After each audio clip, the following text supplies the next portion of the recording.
Hello! Welcome back. How are we all?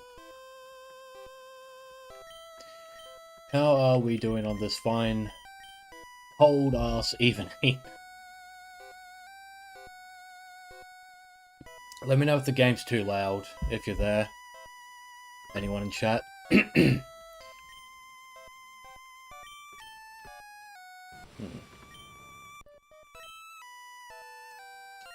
think you might be fine now.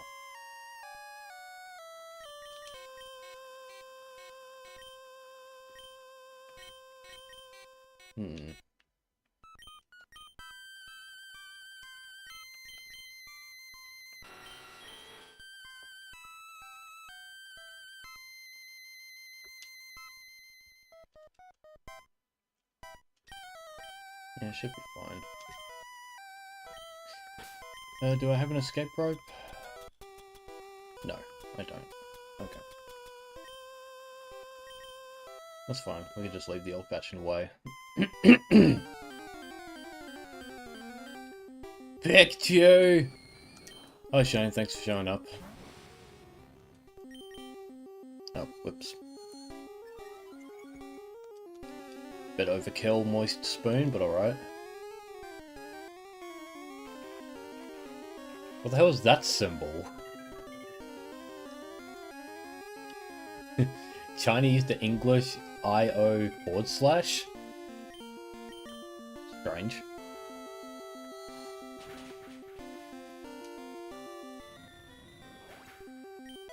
Oh, alright. Our job right now is to get out of here. So we'll discuss tonight's plans once more people filter in. It's just yelling a waving emote. Gotcha. First I've seen it, to be honest.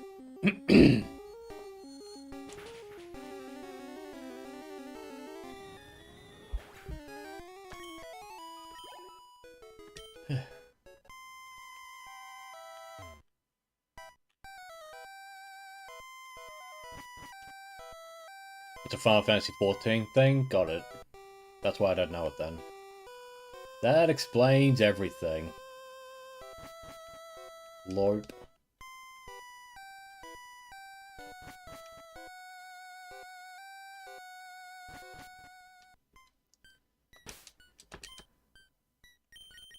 Let's say we fly to our destination tonight.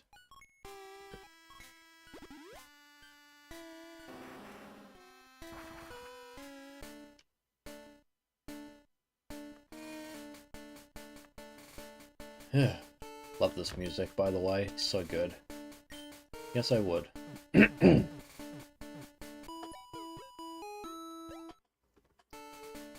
Okay.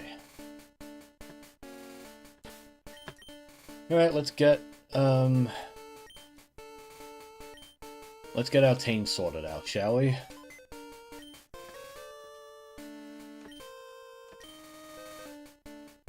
Quick Claw would be quite good. PP up's not bad, but not necessary. I don't need that. Could make this work, actually. Let's try that.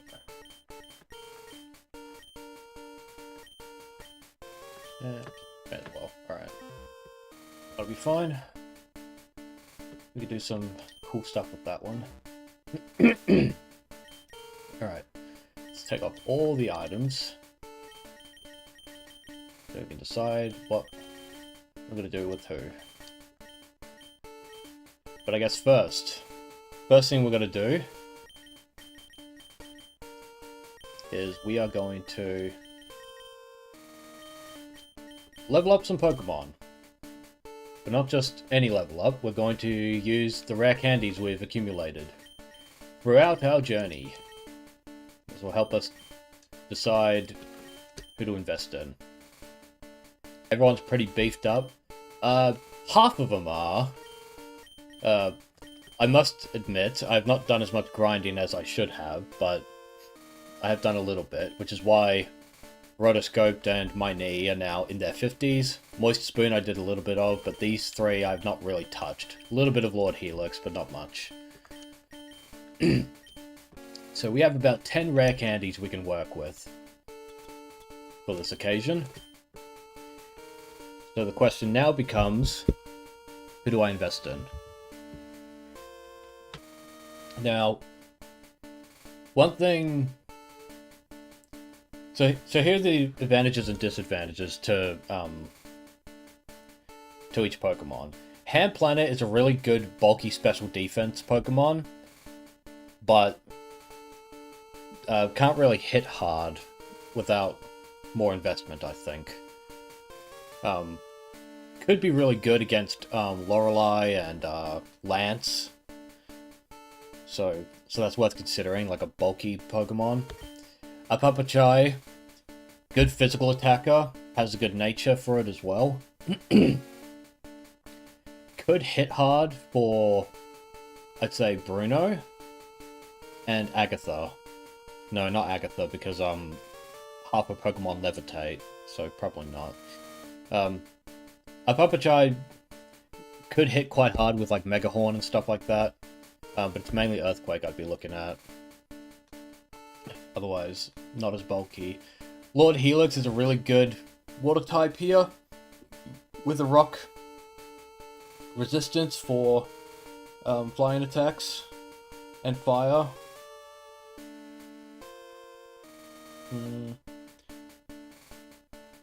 But is it necessary for Lord Helix to be leveled up?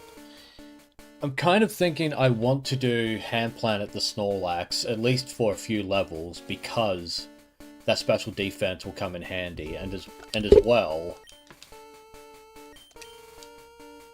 if we look at Hand Planet's special ability, resistance to fire and ice attacks.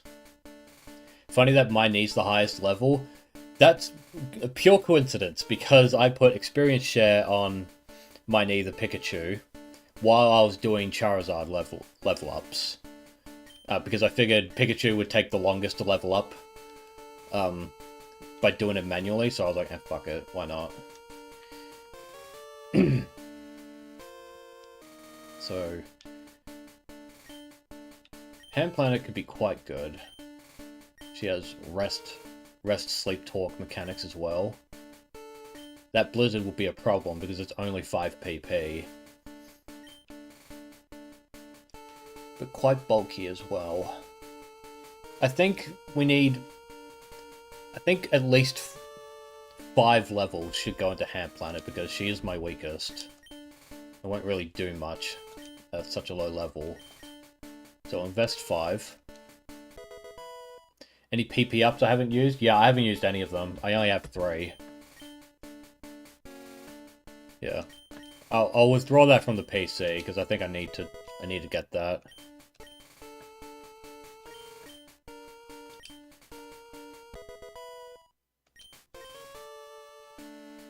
Covet.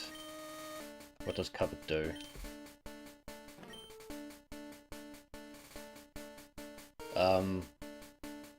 That'd be a really good attack if I'm not doing the Elite Four.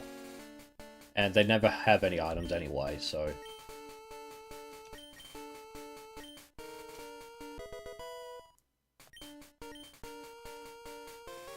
And one more for good measure.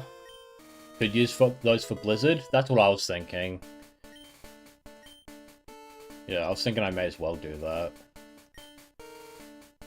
Well, while we debate on whether to invest in Nidoking or Omanyte, may as well withdraw 3. It's not like they're gonna do anything else on this kind of copy.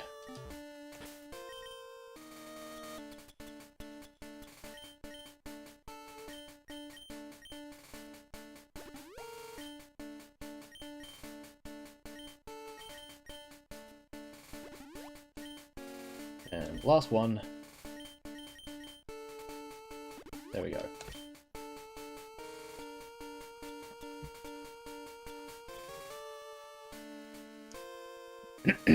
Does Lord Helix know Ice Beam? I'm pretty sure he does. No, he knows Blizzard. I think it's because I don't really have an Ice... No, I think I did have an Ice Beam, but I taught it to Vaporeon.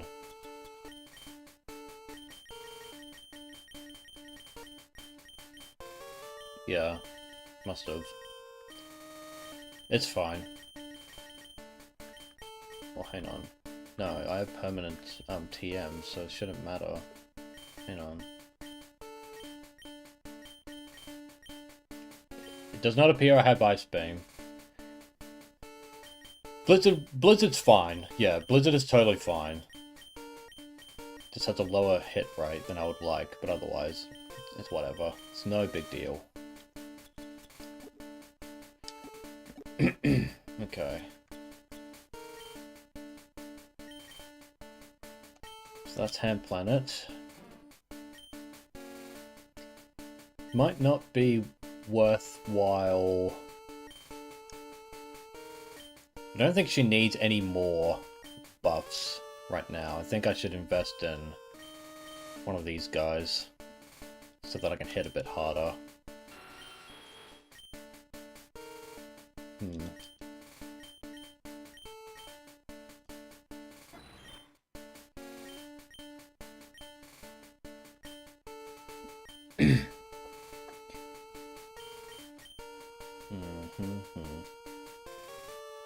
Oh, decisions. Tell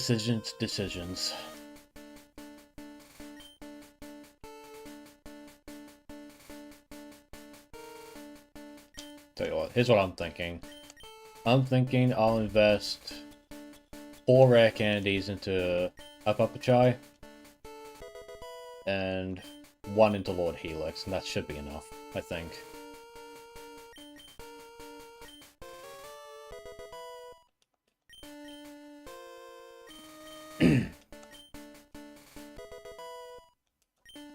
Because this way, Upachai will still be able to hit decently, so long as I'm up against the right Pokemon. And Lord Helix is only really here for Lance, so that's quite a lot of special attack investment, so that's pretty good. Okay, so that's that. Now to give items. So leftovers, should probably go to Lord. So first we'll go to My Knee, because I know she's not going to hit very hard otherwise. Oops. And I think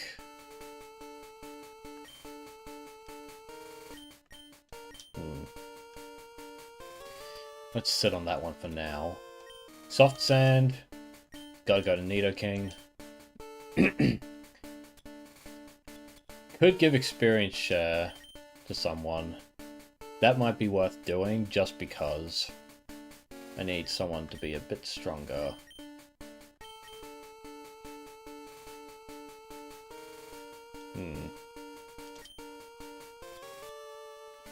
Scope Lens. I think Scope Lens will do... I don't need Moist Spoon to have the leftovers because he knows Recover, and that's quite good. So maybe... give Rotoscoped an edge. Unless there's a Charcoal I don't have. No, that's in my Switch copy. Amulet Coin I need to give to someone because I do want money. Even if it is the final battle. Let's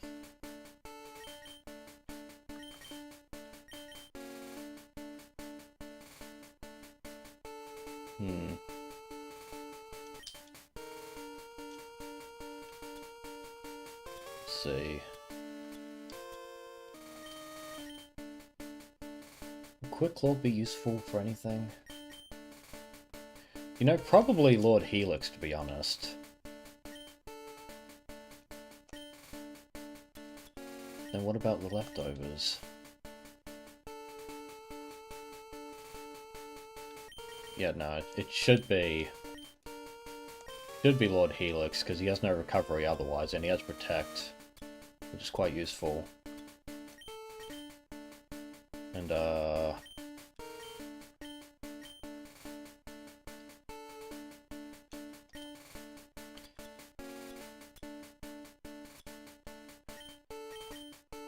you never know if Quick Claw will come in handy. So we'll do this. But then someone should have experience share so that I can give myself an edge during fights. It's probably...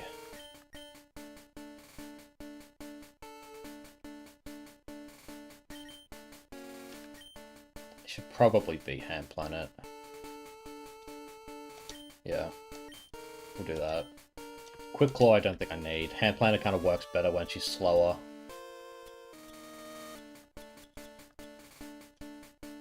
Okay.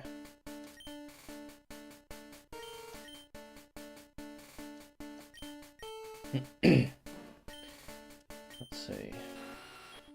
Yep.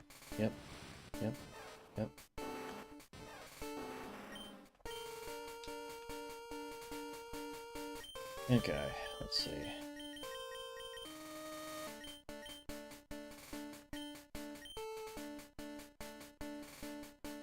So Lorelei always puts out Dugong first.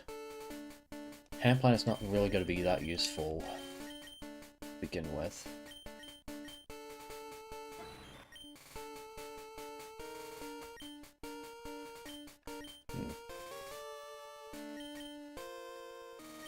Alright, let's get the ethers out because we're going to need those.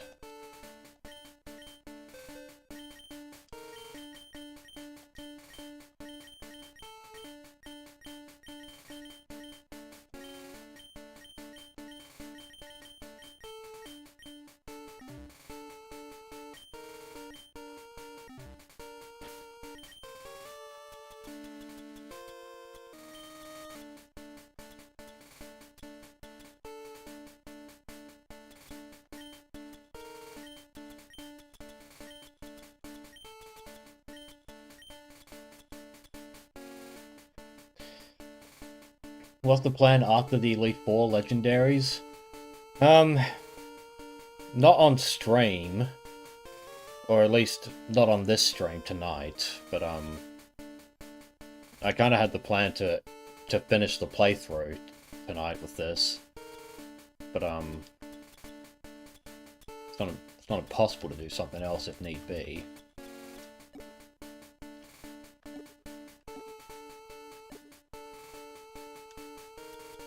Should have enough of everything I need here.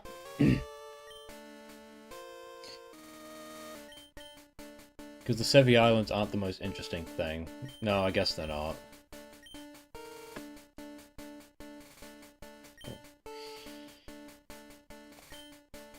Alright.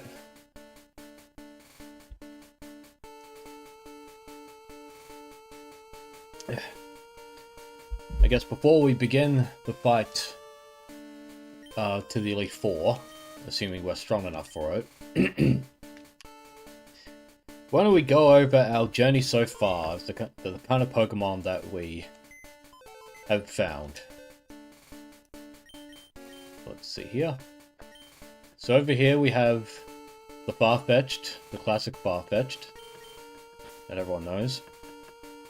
We of course have Moist Spoon the Alakazam, which has been with us for a while.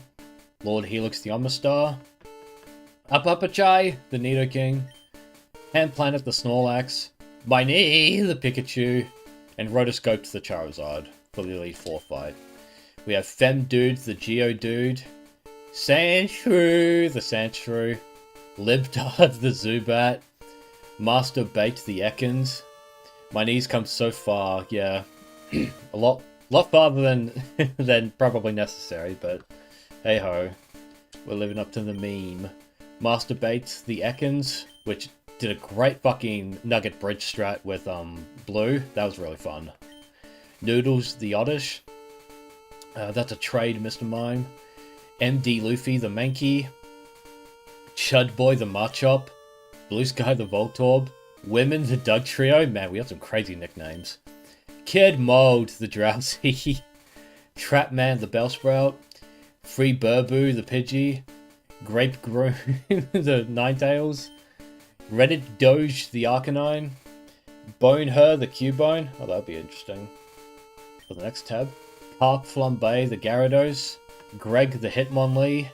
Incel Maxim the Persian. Whoops. Excuse me. Incel Maxim the Persian. Lunch the Executor. Scrambler the Execute. Gropius the Gengar. Sleepy Joe the Snorlax. Sprinkles the Butterfree, which helped a lot with catching early Pokemon. Bait Chaser the Chansey. DOA Player the Rat. Nice Boat the Lapras. Pastor the Vaporeon. Botmar the Magmar. Rip It Low the Machoke. Vote for Restore Britain, people. Incel Maxim didn't get to live up to his incel ways, sadly. Yeah, no. You have to become picky in the mid game. And that's all the Pokemon that we caught on stream, right? You would notice that I said that's all the Pokemon we got on stream. Because you may be surprised to know that during the farming for this Elite Four run, I've encountered a special little lady.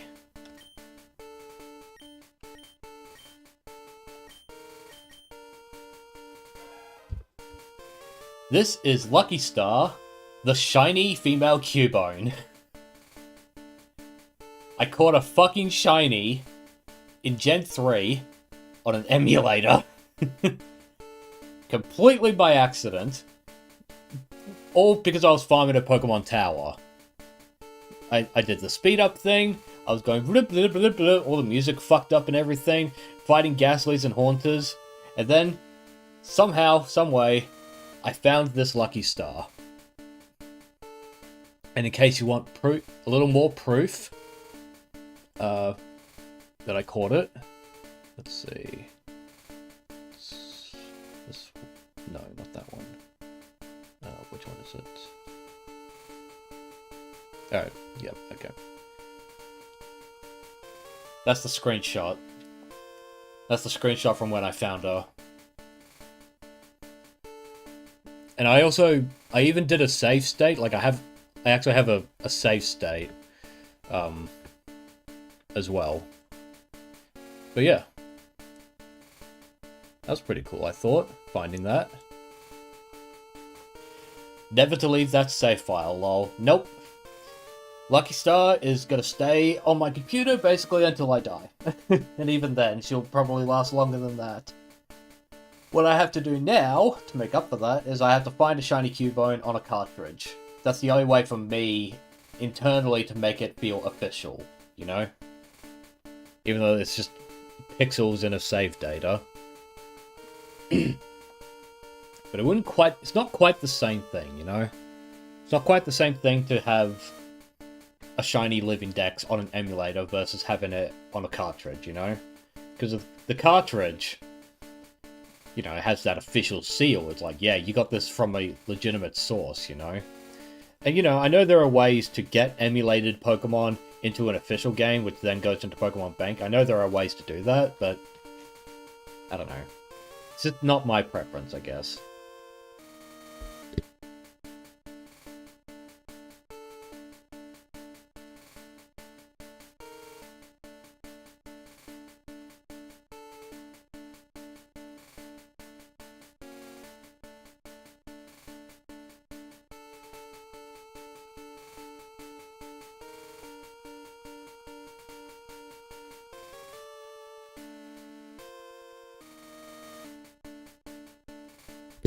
Okay. Enough gawking at my shiny Cubone. Which I think is still very cool to see, by the way. Very nice, like, greenish black. Blackish green. Quite nice. So that's really cool. Very, very cool. Now then. What say we do... very shiny Chungus. Let's say we get the show on the road.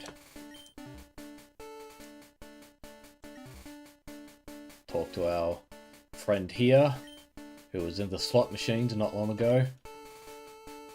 Are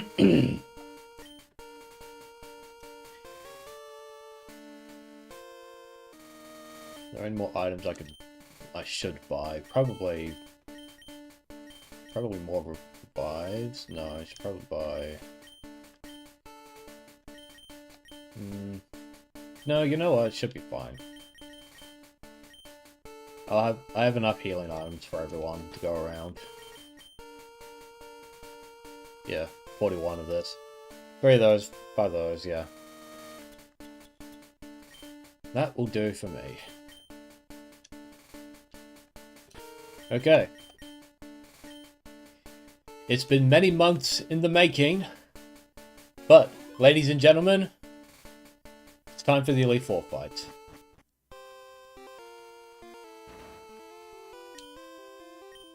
Properly this time. Not like last time where I was just like, hey, let's try it, and then I get immediately destroyed. Is the game volume too loud, by the way, Shane? Could you please tell me, or do I need to turn it up?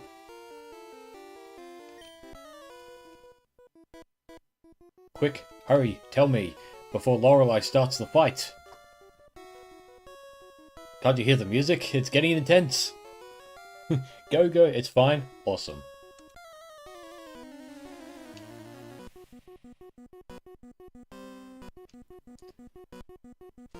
You know, that might actually be a little quiet for me. I'm just going to turn it up on my end. There we go. Now I can hear it. Okay, Dugong's out, so we should probably do some setting up so I can hit hard enough. Because we know for a fact she's just got to do rest spamming.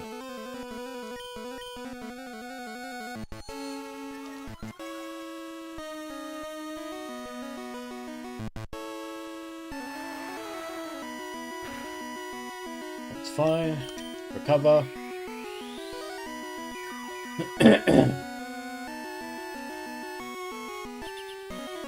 No, don't need to worry about that. Should be safe for Psychic now. That should sweep at least a few of her Pokemon. Yeah, that was easy. I have 180 special attack, so this should work. Lapras. Psychic spam. Has stab damage. And is safe enough to not actually knock her out. Well, that could have gone better. It was loud. It's too loud, sorry. How's that? I turned it up on my end because it's quiet in my headphones, so that should be quieter now. Yeah, body slams. Good that I did recover. Yep. Oh, shit. Better now? Awesome. Too bad this isn't. I'm gonna get body slammed, so I should swap.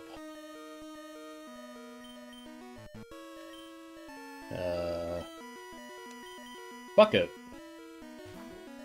Go for it, my knee! Please don't kill, please don't kill, please don't kill, please don't kill, please don't kill. Oh my fucking god. Jesus Christ. Okay. I'm not risking it for that biscuit. Thunderbolting that bitch.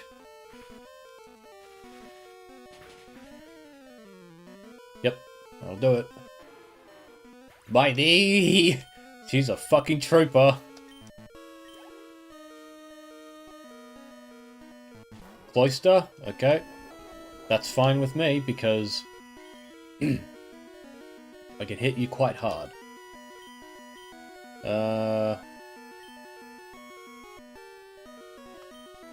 Thunderbolt won't kill. Thunder might, but it's also risky. Let's go!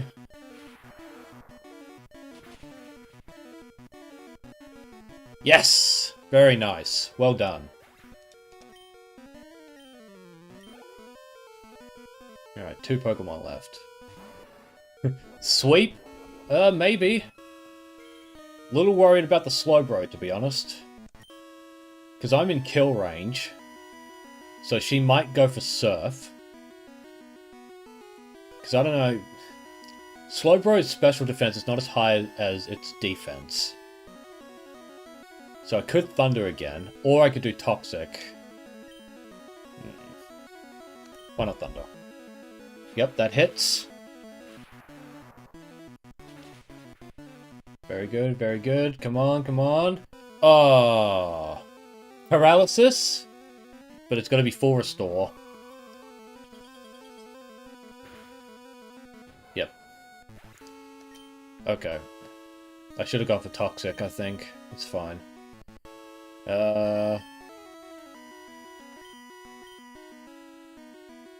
My knee! That's my knee! Damn it! We're doing that, Papa Chai. Because we have Megahorn. Yep, you do that. Cheating bitch.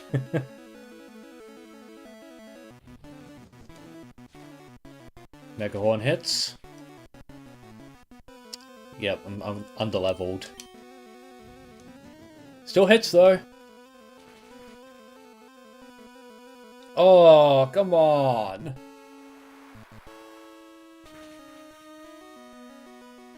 Oh, Jesus. Oh dear. Dear, oh dear, oh dear. You know what? I know what your last Pokemon is, so this is perfect. Oh, you bitch!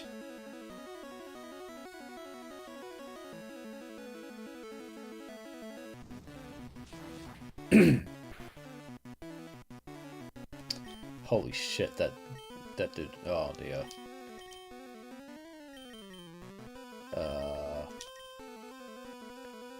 Probably shouldn't have swapped in Lord Helix, because that's not resistant.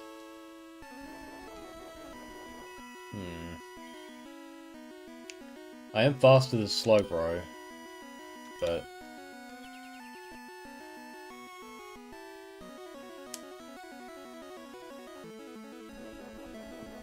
there is a way to get through this.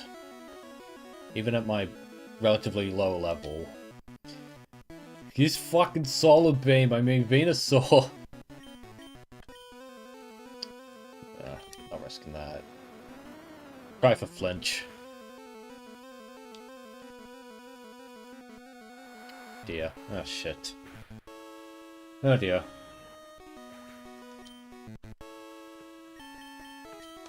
Should have done Hand Planet first, to be honest. Just body slam you.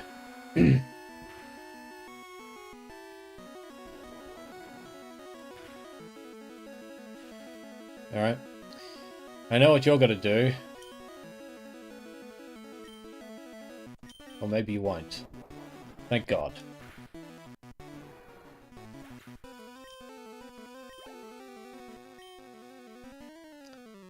And now for Jinx. We can now confirm it is not the original sprite colors. The ROM hacker was too much of a coward to do it properly.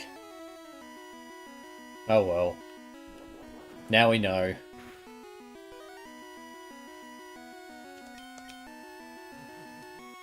That's sleep. Yep.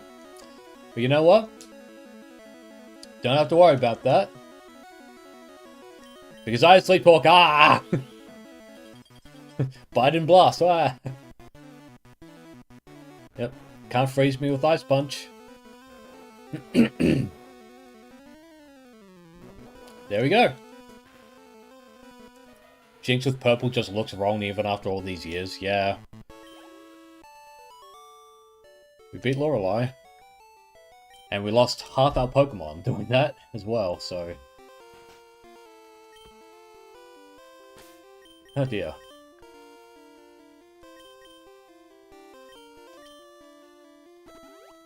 Yeah, no. Everyone makes fun of Black Jinx because it's like, ew, racism. But I'm like, shut the fuck up. I don't care if you think it's racist.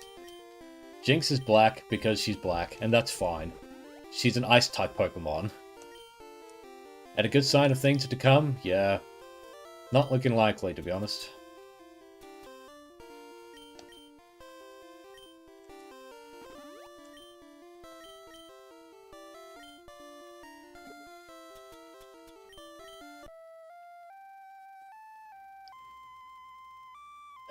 I mean, the other Elite Four should be easier because it's mainly Lorelei that's just annoying.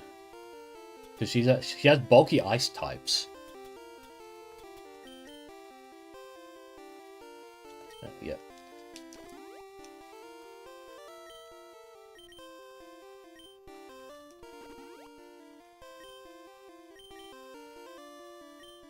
Surf will destroy Bruno. I agree.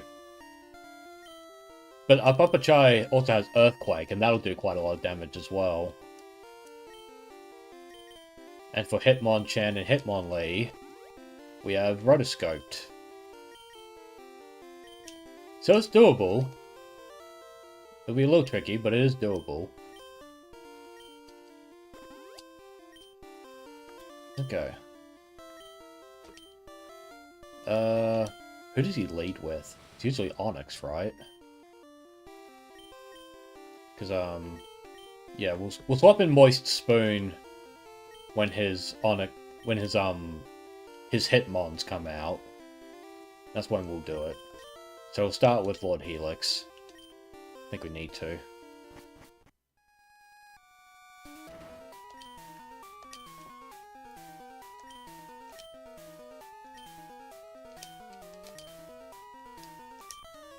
Hoo-ha! Hee-hoo-ha, hoo-ha!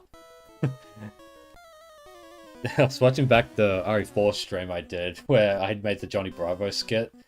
Had a lot of fun with that.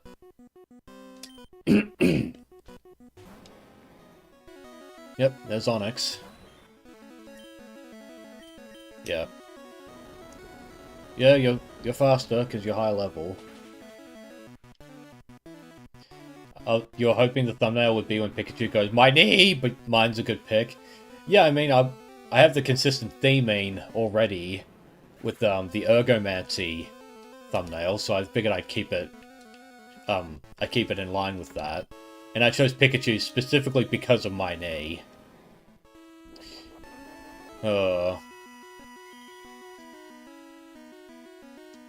I'm going to protect to get a little bit more health, because that Onix is gonna fuck me up. Yeah. Oh dear.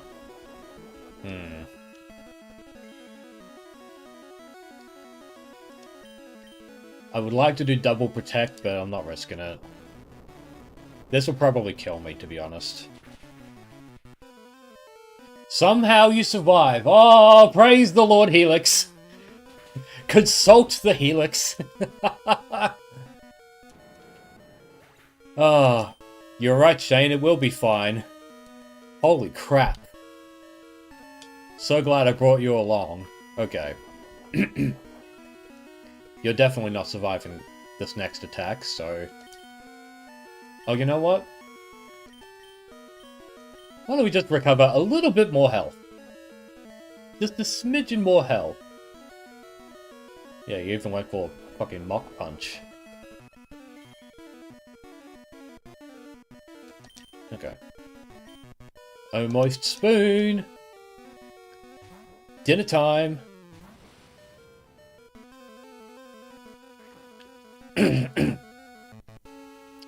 Alright, he has 3 fighting types left, so... I may as well just boost and sweep. A schmackerel of health! A little schmackerel of that poontang. Okay, I'm gonna recover. Cannot leave that to chances. Especially now that I'm slower. A lot slower. I should still be faster than him.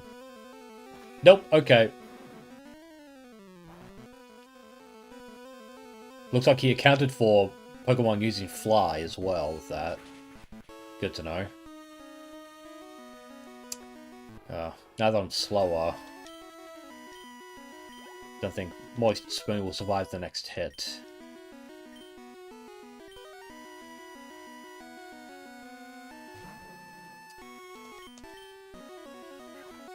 Brick Break's not going to do anything. What are you doing? Never mind. He saw the kill. Okay.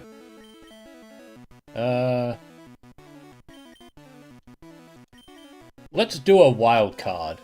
Go, my knee! Toxic! Ah!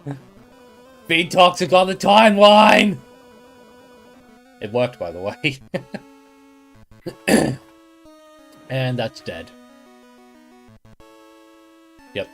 Ah, a crit as well, you bastard. How dare you do that? This should be good. I could get attack EVs with this. My knee uses insults and gets destroyed. Gets ratioed on the timeline.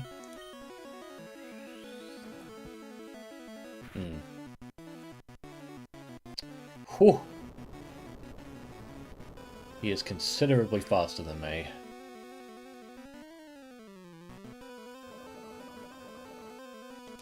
Oh, if only I had Protect. Ah, what a shame. But you know what? We can do this.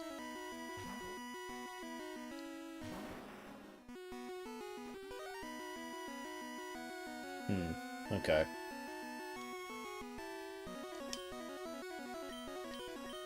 I'd like to burn you, but I want to do damage. Well, not both. Oh, come on.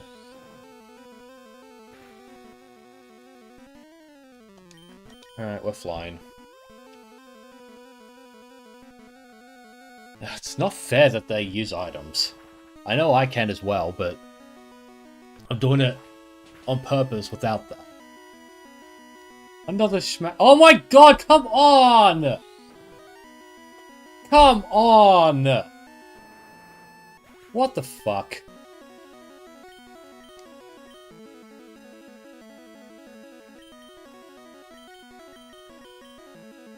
This is not looking good. This is looking quite bad, actually. Because I'm not... I do have poison point. Might be my only shot.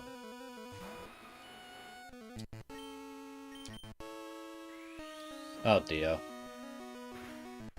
Oh dear!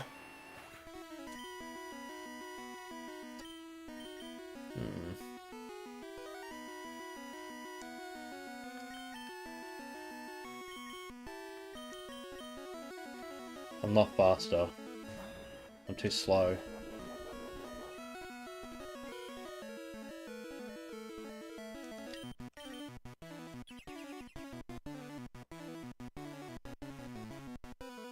You never lost to Bruno before? Well, you also just aren't fighting at a lower level, and you also use items during the Elite Four, so does that really count?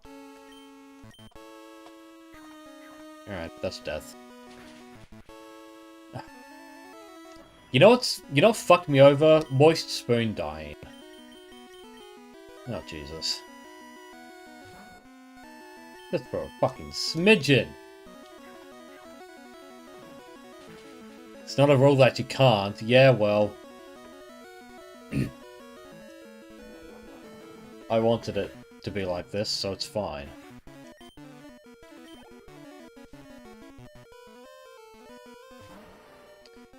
Yeah, I'm dead. Note to self. Do not let Moist Spoon die. No, I'm not. I didn't pay anything. Ugh, now I have to do the Lorelei fight again.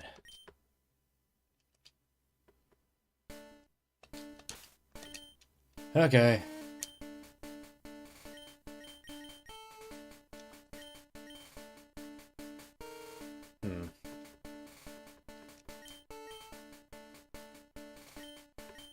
No, save my knee for when it counts, because she could be quite bulky. Okay.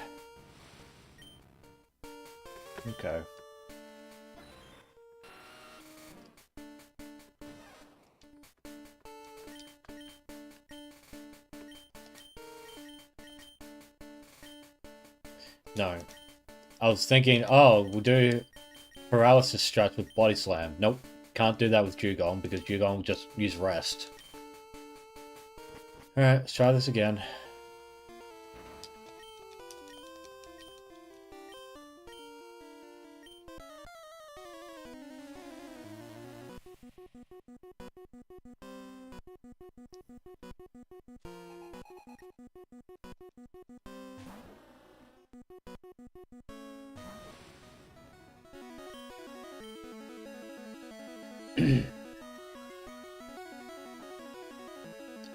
Wonder if just one Calm Mind will be enough. Or maybe I should just sweep.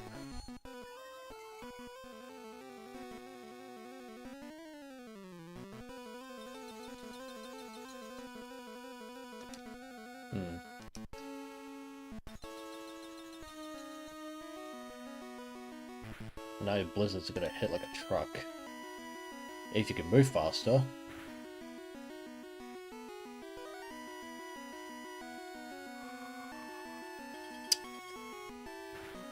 Ah, that's fair. That's really fair! That's so fair.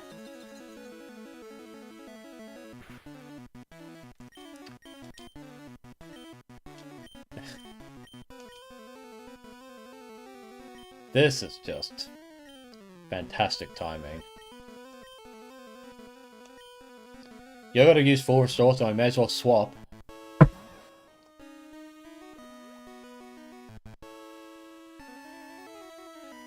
Yeah, Dugong has always been an absolute pain in the ass to fight. It's so bloody bulky.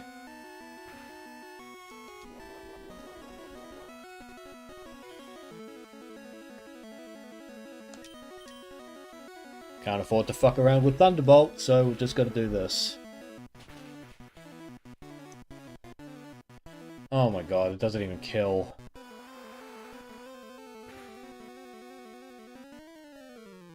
I do survive though. Maybe we should have invested in a Starmie or something. Well, maybe you should shut your pie hole. Not everything needs Starmie.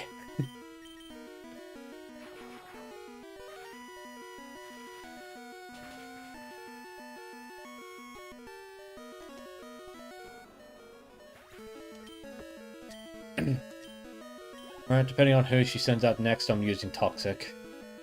Cloister.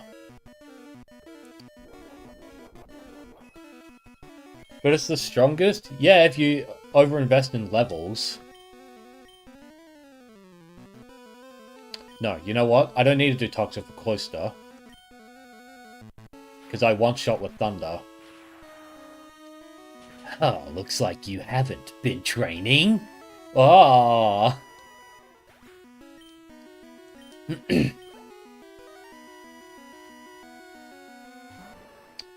Slowbro here is a problem.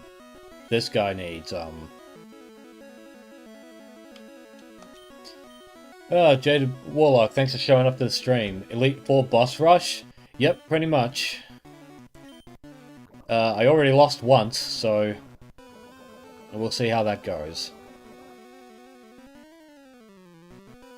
Alright, we need this Toxic to count, because Lorelei will just use full restore. So I'm thinking...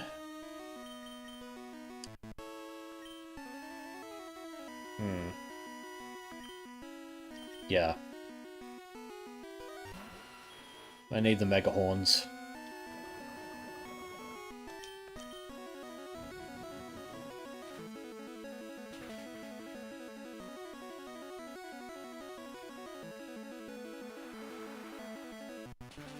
You're 20 seconds behind, but you're glad to be here. Well, thank you for showing up. Jesus, one hit knockout.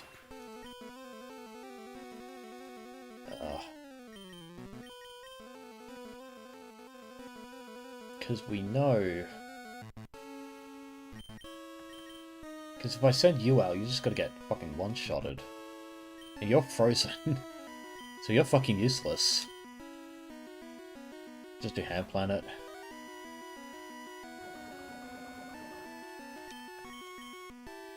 Body Slam should kill. Should kill. Yep.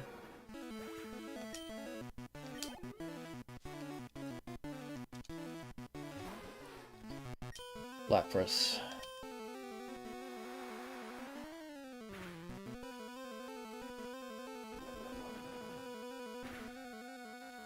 If it paralyzes, nope. Jesus, that's strong. I can get away with one more body slam and then I have to rest.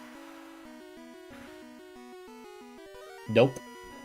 Never mind.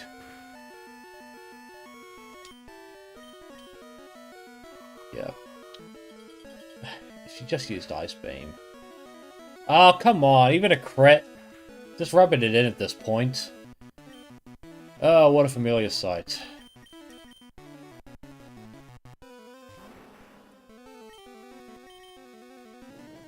This should kill. Oh, fuck off! Oh, I get edged out all the time. She even has a fucking citrus berry. Well, we know what she's gonna use. Full restore.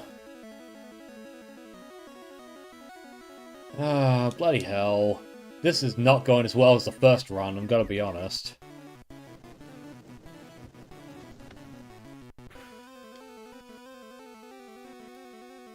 Alright, that'll two-shot. If I hit. Okay. Please two-shot. Oh my... Oh, fuck's sake. I was about to lose my mind then. She plays the game like everyone else. Everyone should. Yeah, yeah. You can keep going on about your haha, I use items because I'm a bitch with the Elite Four, and I don't care. You're not gonna get me to use items during the fight. Alright, this one... Flamethrower should kill. Please don't kill. Please don't hit me. Please don't hit me. Fuck! Ah!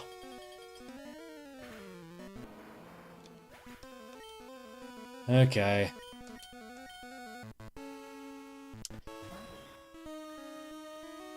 Yeah, this is kind of a wash, I'm gonna be honest. Oh my fucking god. This is not good.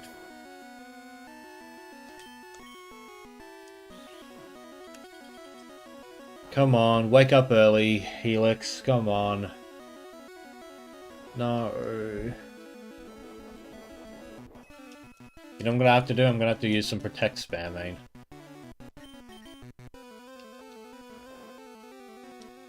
Gotta keep doing it. Oh my fucking lord!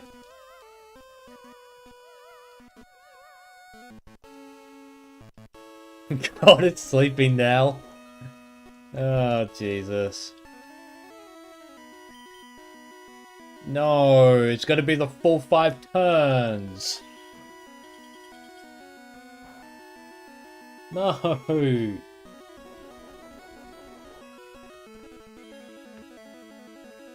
That Jinx is trying to riz our lord. Yeah. Come on. No, don't fall in love. It's just protect. Oh, you fucking dumbass.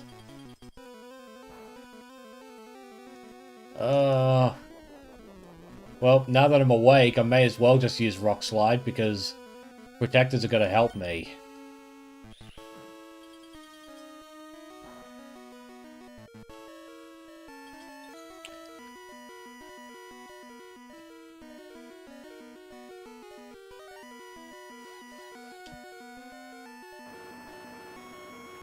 That fucking freeze just made me go cold.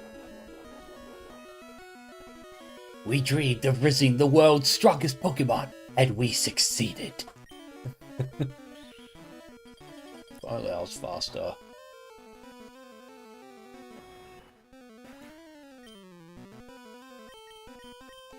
Oh my god, man.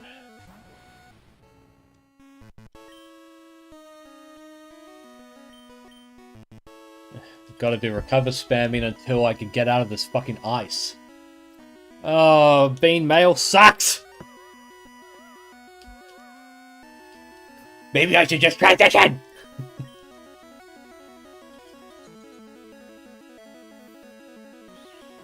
Oh my god, stop!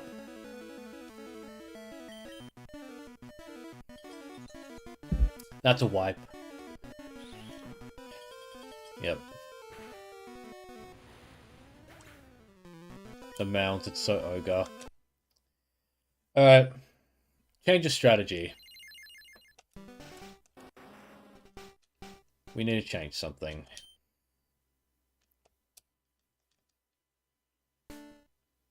While we're here, hey Jaded Warlock, you showed up late to the stream, but while you're here, I may as well show you what I grabbed. No, I'll just show you on the PC, fuck it. I went through all the Pokemon that we caught. So here's what I found off stream.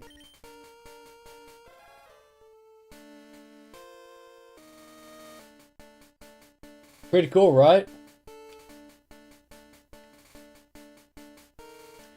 Sorry you're cooking with shit arms. That's cool. That's fine. What do you think of my specimen? Yeah, I found this while grinding last week. I was doing some grinding for Charizard and stuff. And I found that. Actually crazy. I even have the screenshot to prove it. But I already showed that on stream, so if anyone wants to look at that, they can. Alright. She's adorable? Yeah, she's great. Okay. Need to change some plants here. You need to teach Lord Helix Rain Dance.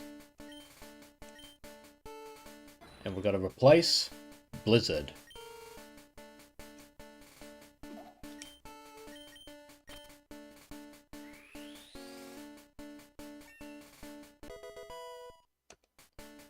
Alright, that should help a lot more now.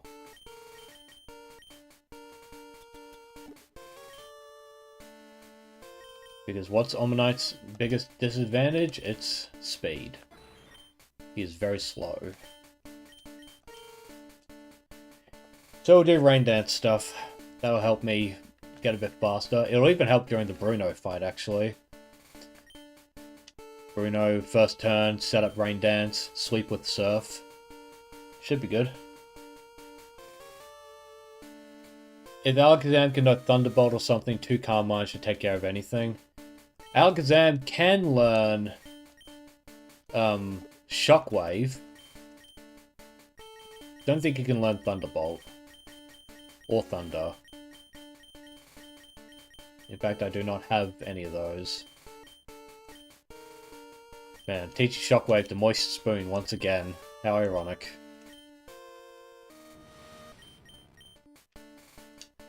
Thief would be good for that Citrus Berry, but it's a one-time use anyway, so what's the point?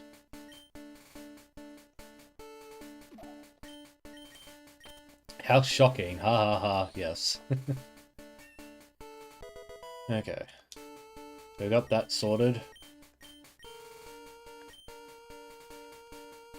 Ironic. Reverse attract, that'd be funny. Snatch, don't need that.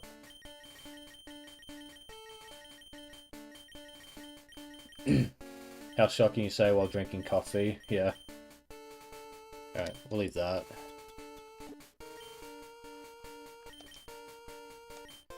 Alright, let's see.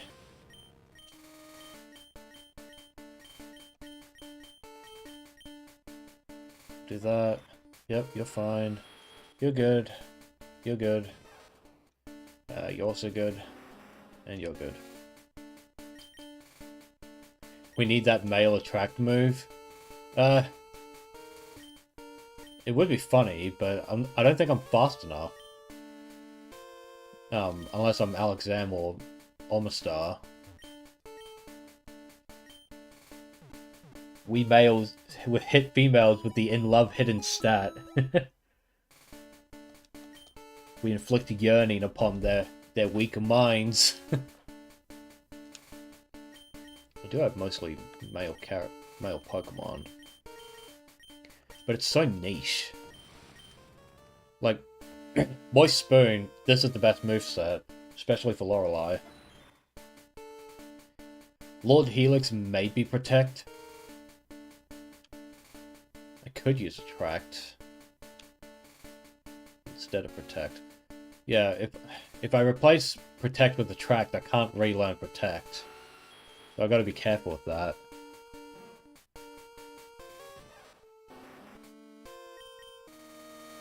Alright.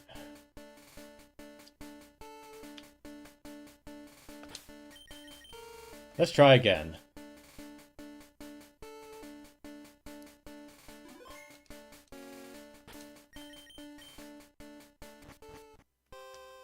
Okay.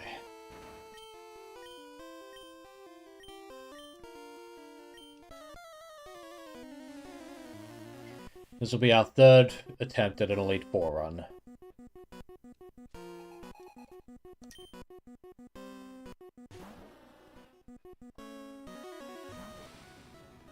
Alright. Set up Calm Mind.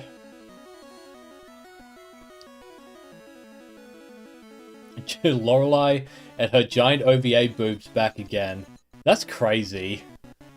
Let's sweep? Yeah, we'll sweep. It is crazy how there's an official Pokemon channel video on their YouTube channel where it's depicting Blue against the Elite Four, and Lorelei's tits are massive in that fucking OVA. It's like, wow. More of this, please. Come on, Pokemon, you can do it. I believe in you. Do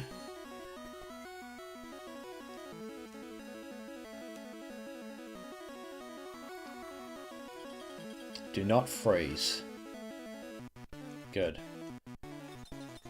Alright, we're gonna go for Shockwave because if Dugong keeps hitting me with Ice Beam, I'm gonna freeze. So it'll make this easier on ourselves. Yep. That's one.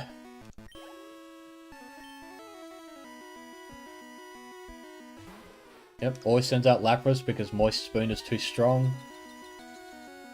That's fine. I'm gonna knock you out before you do damage.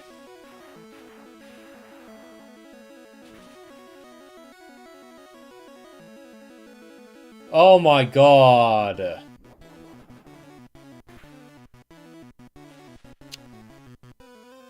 Come on, man. Come on.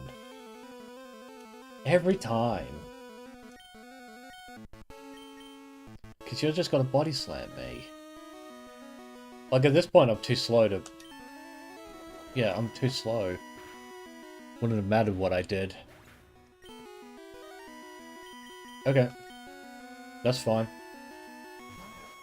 Because I'm still faster than you with this.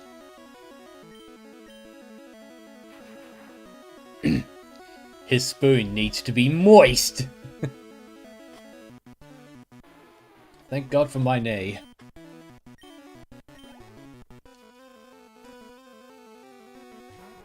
Cloyster. I have not tested Thunderbolt on Cloyster, and I'm not going to risk it, so I'm going to do Thunder. Which always knocks it out. It's very consistent.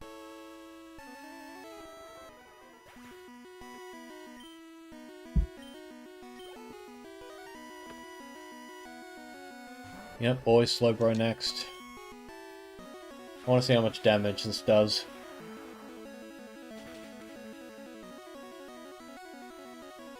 Does not Oko. That nearly knocks me out. Oof. Guess that was a high roll.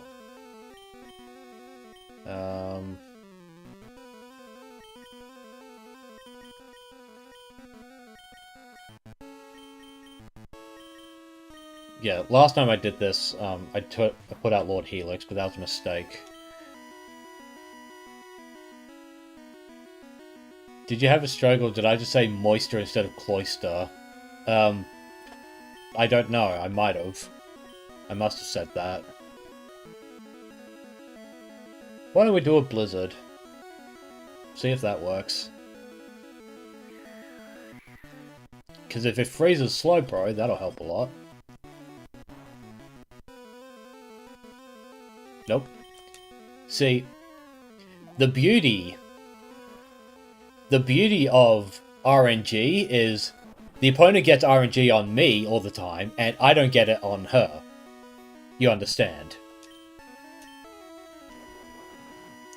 I can get one more in.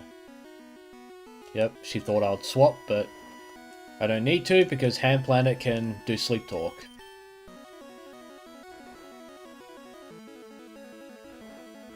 You would have went for the Body Slam with Paralysis. Well, I did end up doing that, so... Come on, Hand Planet. Sleep Talk the Body Slam. No! Stop spamming rest! This isn't Gen 2!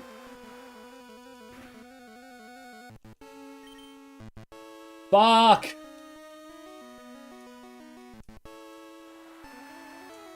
Come on. But now I have to rest. I don't have a choice now.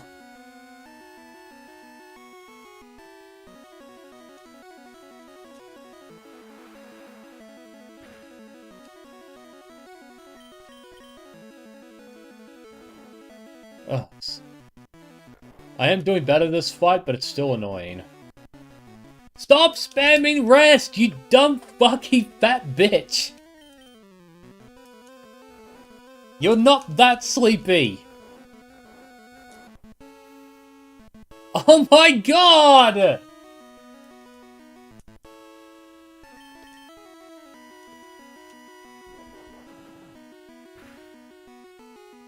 Oh, fuck off. Seriously?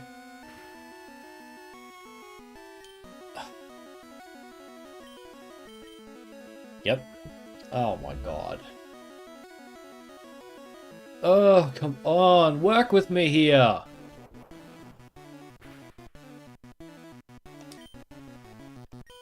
Now I have to do that.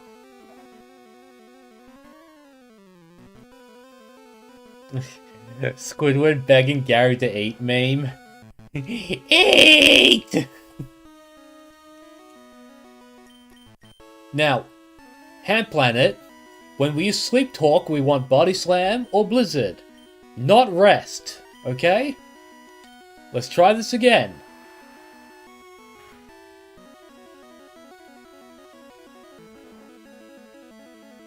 Yep, Sleep Talk. Okay, well, you tried.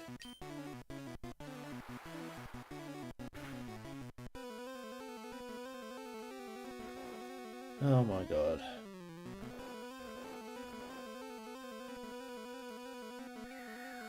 At least it hits. It's not going to do damage, but at least it hits.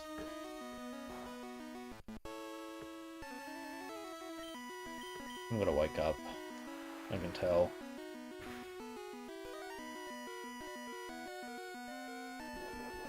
If I can at least paralyze Slowbro. Yeah.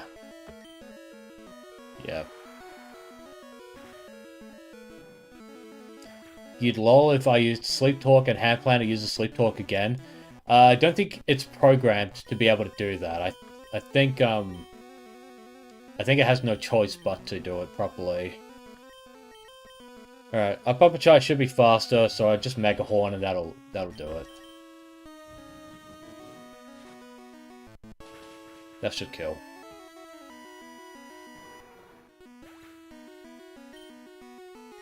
And Planet was being a baby the entire time. She was such a slacker in that run. Alright. Probably gotta use Lovely Kiss. Go for Stab. Nope, you used Ice Punch. Yeah, that did a lot. Yep.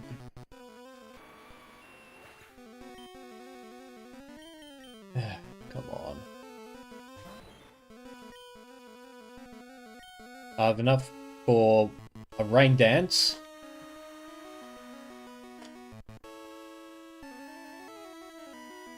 Which will speed me up. We can do Stab Rock Slide. Oof, nice. Nice! Praise the Lord Helix. No! It's over! No! But you know what?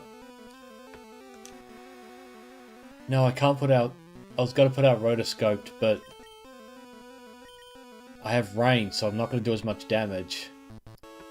Fuck it. Fire Blast it.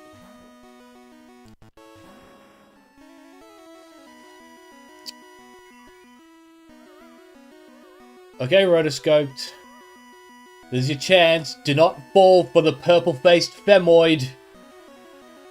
Do not fall for her feminine charms. Come on. No! Fuck off! Oh my god. Just fucking kill this bitch. Rotoscoped simp? Yeah. No, come on. Because then I have to put out Lord Helix, and then I have to fucking set up Rain Dance again. Which I don't want to... Yes. Come on, come on, come on, come on. Just one hit, just one hit. No! Fuck's sake.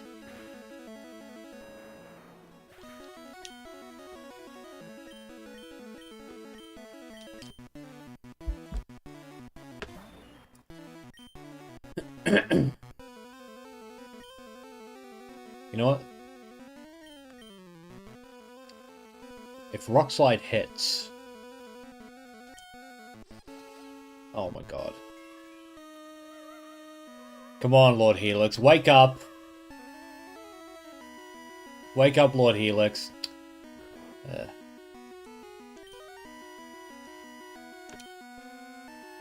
There's no point in using Protect because if I'm immobilized, then it's not going to make a difference. Come on.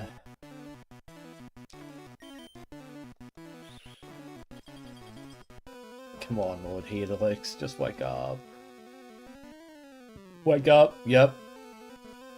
See through her charms! Yes! Oh, praise the Helix. Praise Helix, fuck's sake. Fuck me.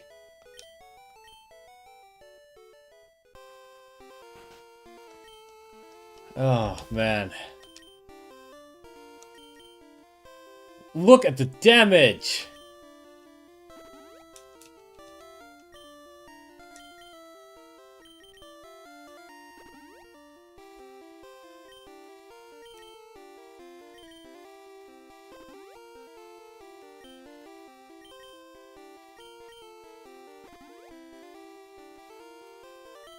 One fight down, yep.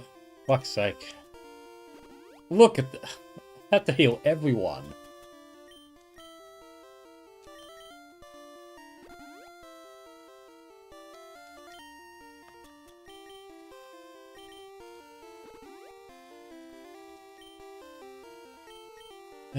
My god, man. That was brutal.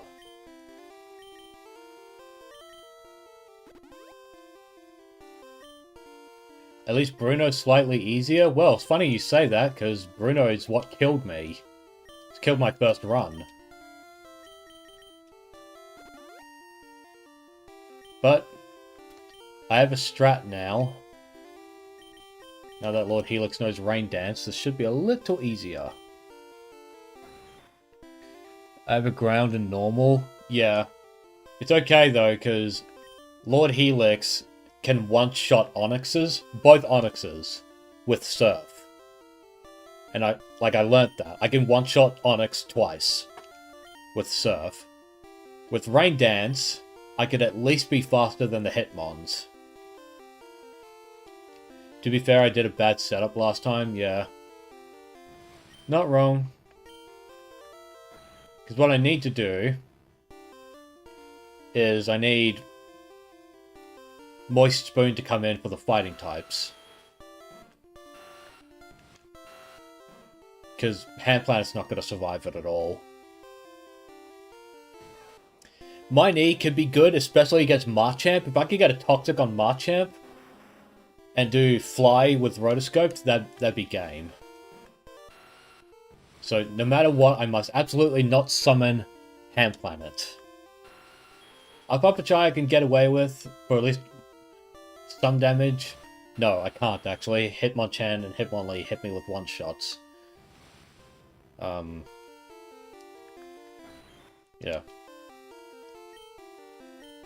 Mainly these two, with Rotoscoped and my knee as backup. So let's try this again.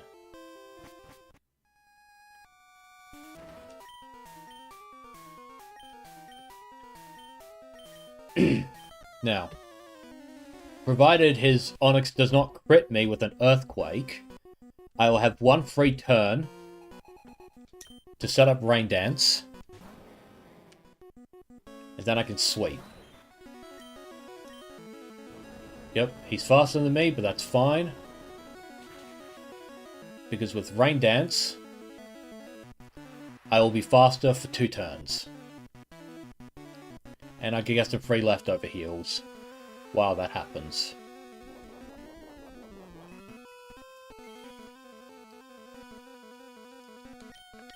Alright. We sweep Onix.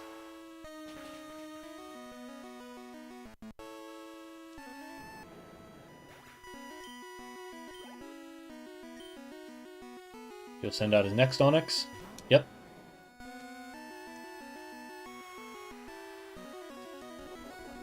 I get more health because of that. We sweep.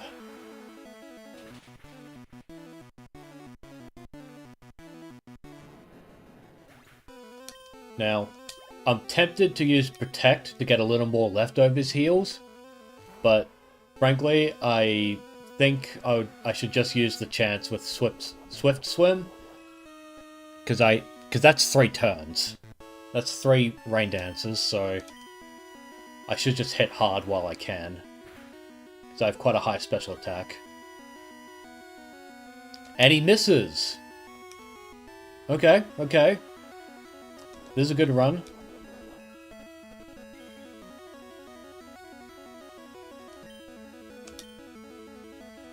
Yep, we hit you.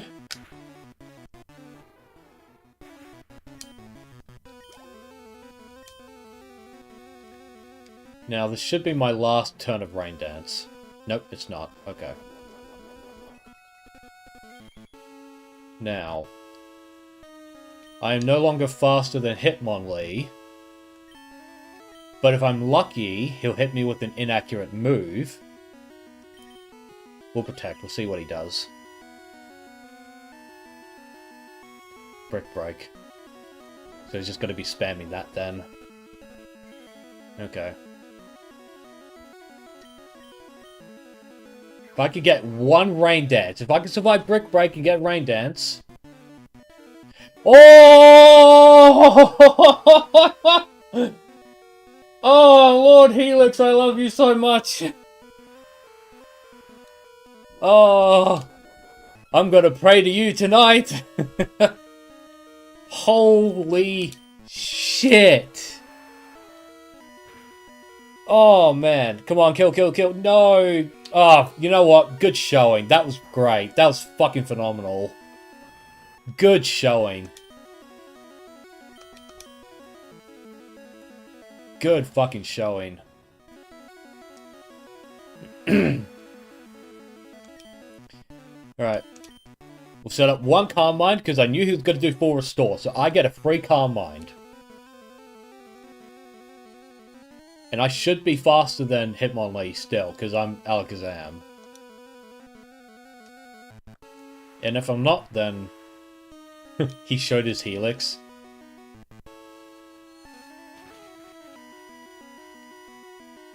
Yep, yep, good, good, good.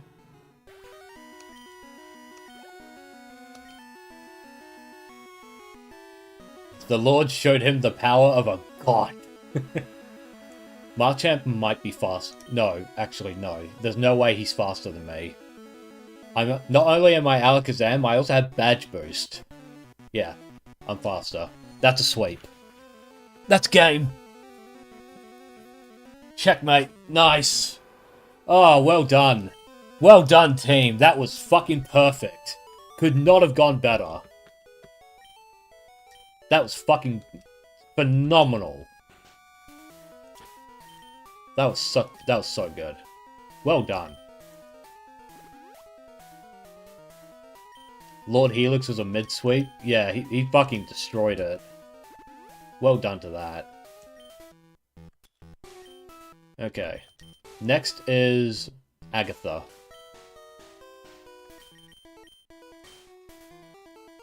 And Agatha usually summons Gengars. Start. I think for this one, it has to be an Alakazam sweep. Like, proper Alakazam sweep. Because everything... Because despite Agatha being called the Ghost-type Elite Four, she's actually a Poison-type Elite Four. Ghost-type with Dark moves. Yeah, I thought about using Thief as well, but... because all her Pokemon are Poison-type, it would actually just be better to use Psychic. And just spam it. Yeah, we'll do that. Oh, what a familiar tune.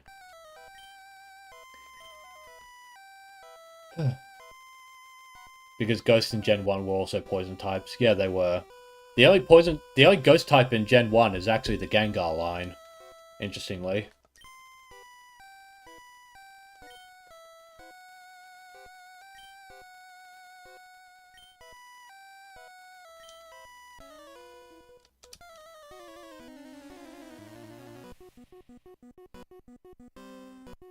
Alright. We're hoping to get one Calm Mind off. And that should be able to kill her team. If I can survive at least one Calm Mind, that'll be good. I am faster.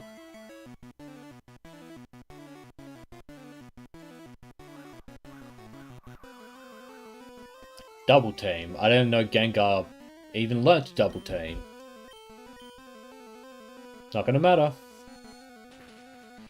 It is until Gen 5 where you could properly mix and match Ghost Pokemon to be a Ghost Trainer. That's crazy to think about, isn't it? That's absolutely crazy. Don't mind if I do. I'll take those levels. Golbat? Yeah. It's sweet. What about Shockwave? It's not stabbed, so Golbat would actually survive, I reckon. Or maybe not, because Alakazam's special attack is massive. Yeah, it's not going to matter, because I don't have an attacking move. Like, for perspective, let's look at Alakazam's stats. 180 special attack is humongous at level 50. Humongous.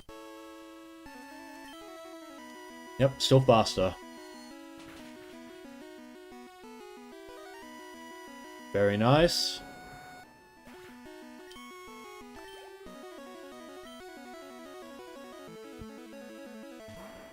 Yep. Oh, Jesus, that's fucking crazy. Still faster. Yes! Well done, Moist Spoon. He is eating good. You're absolutely right. This was a... Yeah. It's game, set, and match. Did not stand... Moist Spoon is scooping their brains out with his iconic spoons. Fucking clean sweep. Well done. Tremendous progress on that. And lots of money.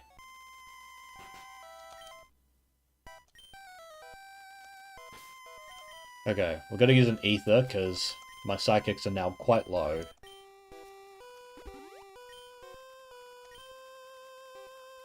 Didn't stand a chance. Not even close. Because now we know for repeat, if I lose to Lance or Blue, now we know for Agatha, Moist Spoon could take her entire team just like that. Not even a challenge. Lord Helix with Rain Dance. Because Lance always starts with Gyarados. Always with Gyarados, and then Aerodactyl usually. So...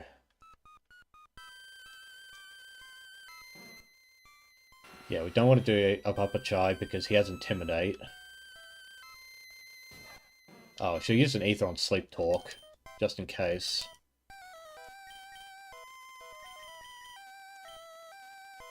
Definitely need that. What we're going to do is we're going to make sure that Rotoscoped can survive to do a Dragon Claw on Dragonite. Because I reckon Hand Planet should be fine with Blizzard. In fact, she'll have to do fine with Blizzard because she's the only one that knows an Ice-type attack.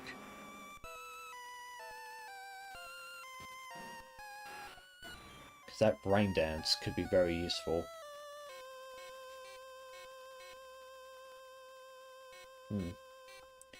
One Calm Mind and Psychic does the rest, yeah. Moist Spoon is very effective.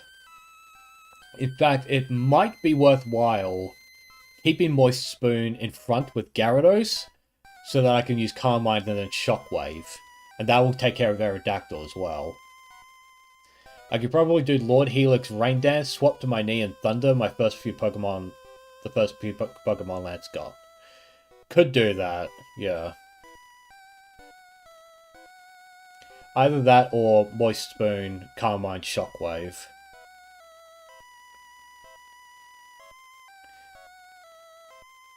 We'll stick to Moist Spoon, because I know Aerodactyl's quite fast. Like, faster than my knee. My knee will not survive Aerodactyl, I reckon. Even with 132 speed and badge boost, my knee will not be able to survive that.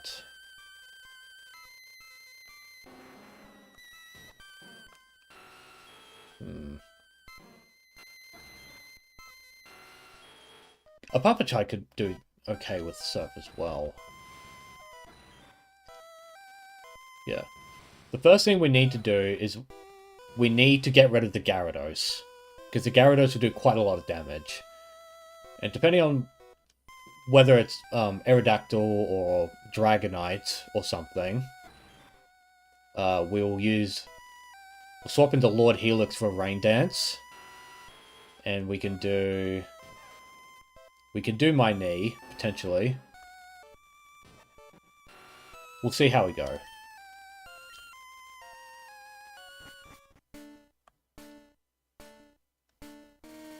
I always forget that this makes you walk automatically.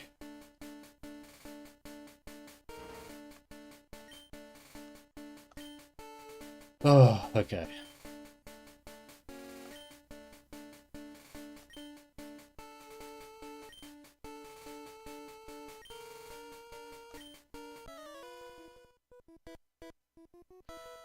Let's do this.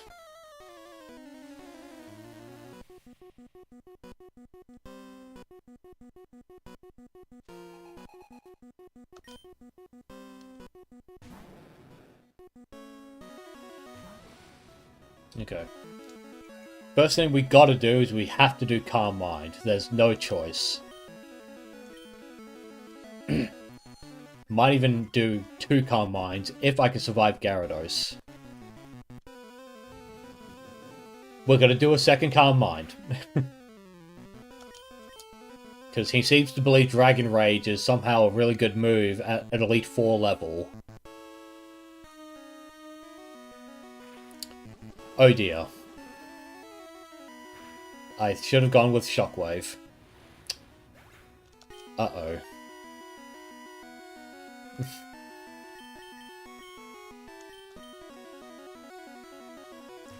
Why did he do Dragon Rage first? That's the part I don't get. Why did he Dragon Rage?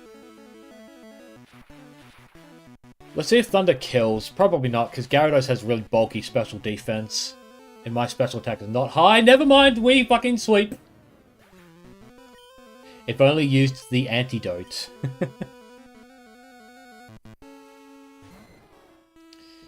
Alright, Dragonair.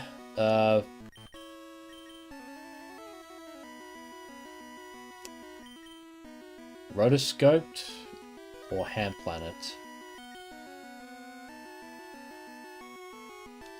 Let's try Rotoscoped. I was saying about that special defense? Yeah, well, I learned my lesson there. And that Hyper Beam is not gonna... That did a lot. Okay. He has to recharge now, so... Free Dragon Claw. Hi, Saint Nguyen. Alright, we killed Dragonair. Thanks for showing up. Okay. He's probably gonna send out Dragonite. Nope, Aerodactyl. Okay. Lord Helix should do okay.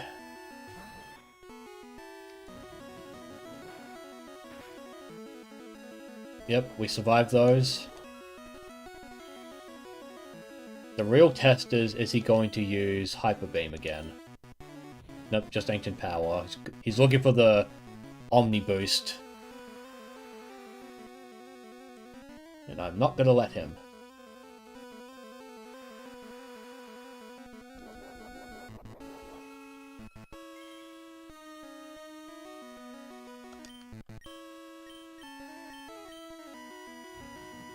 We'll survive this. Alright, this needs to knock him out now because... oh dear. This needs to hurt.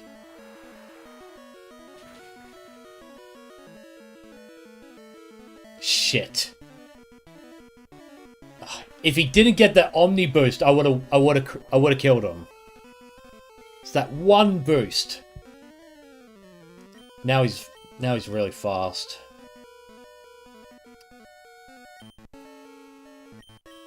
Can we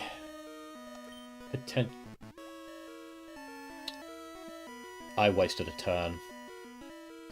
I wasted a fucking turn. I'm an idiot. I'm stupid.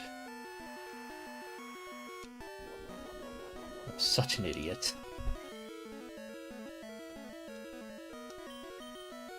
Because now he's faster. Yep. Now he's gonna be faster than fucking Pikachu.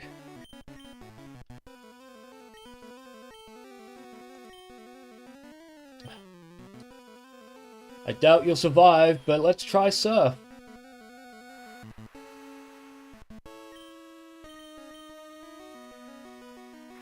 Wow.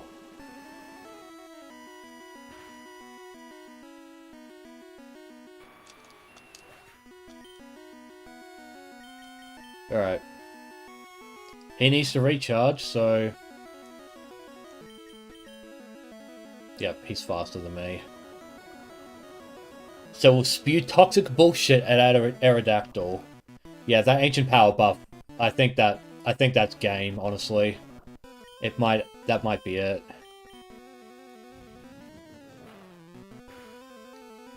Because he's just got to do that, and I can't survive it.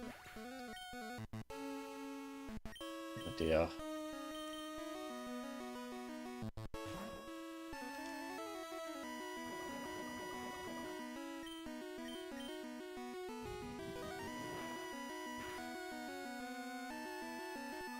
Oh no.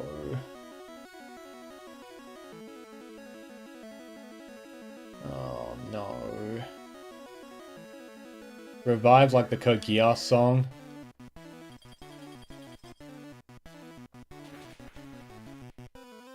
Oh dear.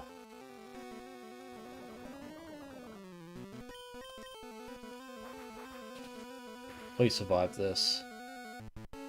Oh no.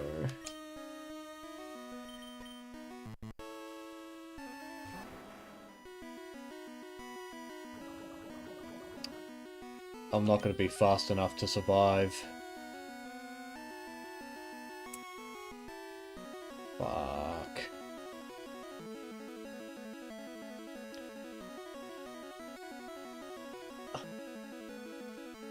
Aerodactyl's too strong, even if...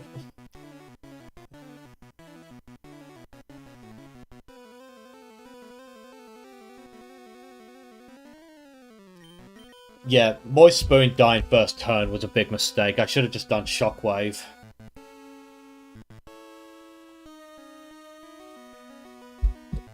For fuck's sake.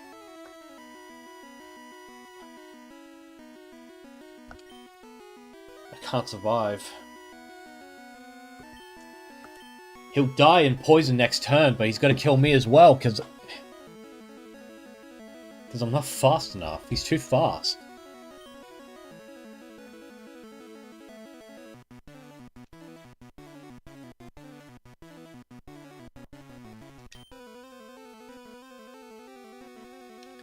If he doesn't use a full restore first. Yeah, he might actually do that. No.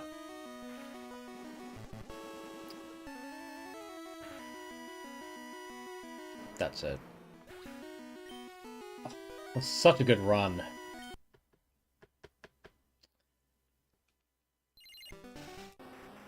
Fuck. That's such a good run.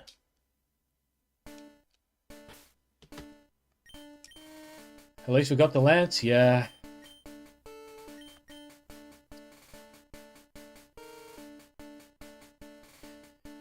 The problem is I might be still underleveled. Fucking hell, we've been at this for like 2 hours already.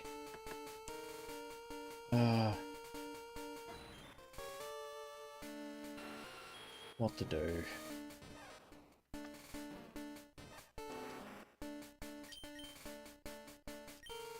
Alright.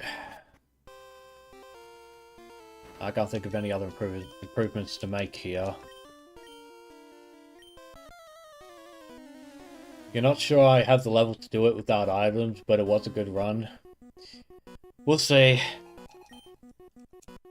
If I can get through Lorelei and Bruno. In fact, Lorelei's the hardest one to get through at the moment. Bruno and Agatha, I have the perfect setup to win, right? It's just a matter of executing it properly.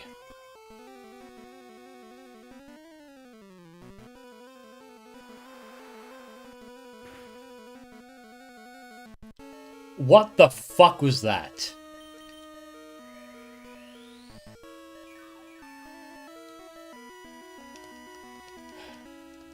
Now I've got to do another recover because obviously too weak. Alright, should survive a hit.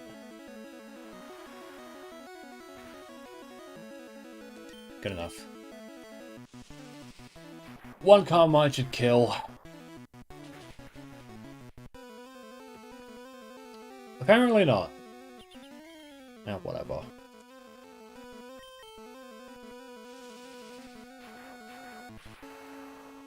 Next, Lorelei's got to send out her Lapras because she always does when I kill Dugong.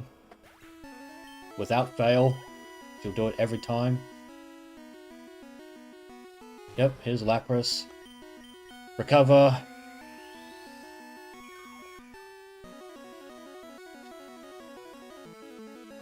Yep, she'll Ice Beam. We'll do one more Calm Mind.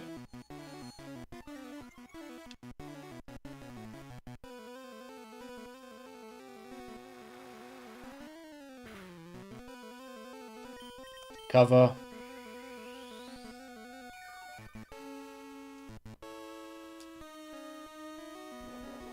Don't paralyze, don't paralyze.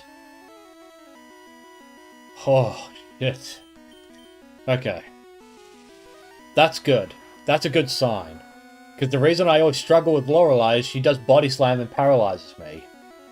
Jesus, she's bulky. Okay. I'm not going to fuck around with recover, I'm just going to do shockwave. Yeah, you eat your citrus berry. Your nerfed citrus berry in Gen 3. She's thick! Extra thick!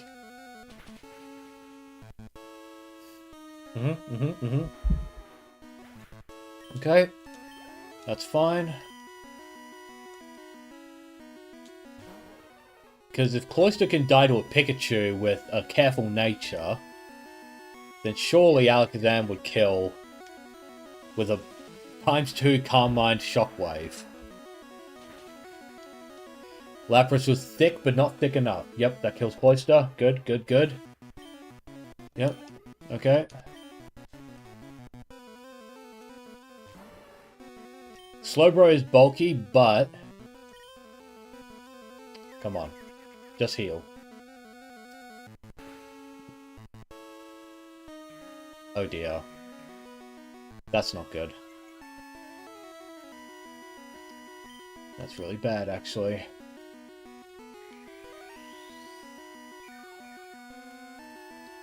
Because now it's going to be very hard to hit Slowbro. Thankfully, this is not... I was going to say...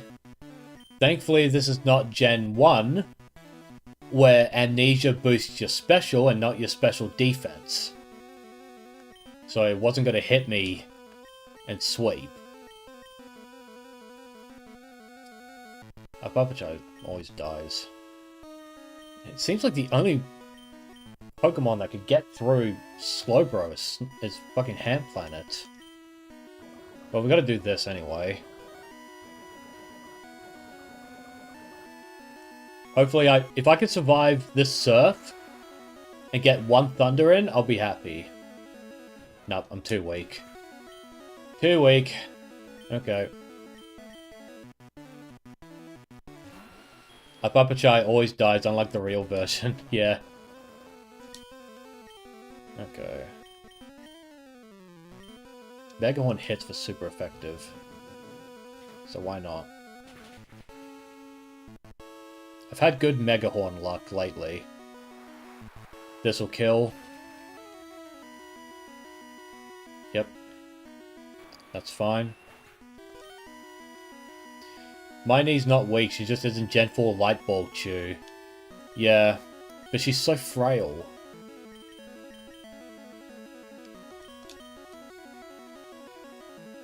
Alright, we are not going to do Rain Dance, because if I Rain Dance, Slowbro's going to hit me like a truck. So what we need to do... Rock Slide. Hopefully flinch. No, okay, that's fine. That's fine. Now, Poison with Toxic should kill. Hopefully it kills.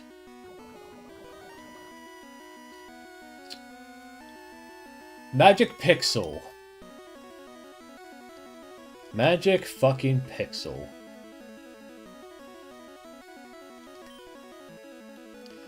Oh man, it is not my night. It is not my night. Yep, you fucking heal, you fucking bitch. Yep, and there goes the Toxic. Fuck's sake.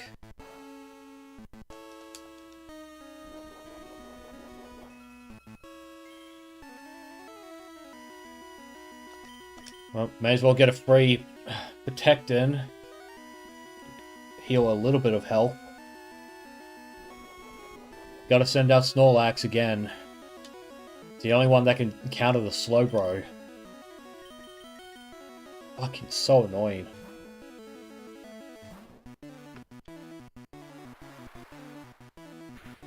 Alright, we've got a Body Slam. Hey, 147.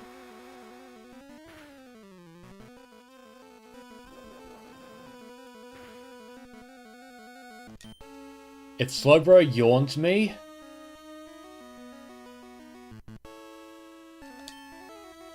Okay. Next turn, I'm resting. I'll force myself to sleep so that I can recover health. Yes, thank you for the paralysis. Now, force myself to sleep. For a full heal. Yep, yawn's not going to matter because I don't need a swap. Now I've got to Sleep Talk, and hopefully this time you choose Body Slam. Yes. Thank you. Good girl. That's how it should be done. Yep, that's good. That's good. Bucking for Restore, of course. Oh, man. Blue is going to be a pain in the ass. Come on, Body Slam. Thank you. Good. Paralysis.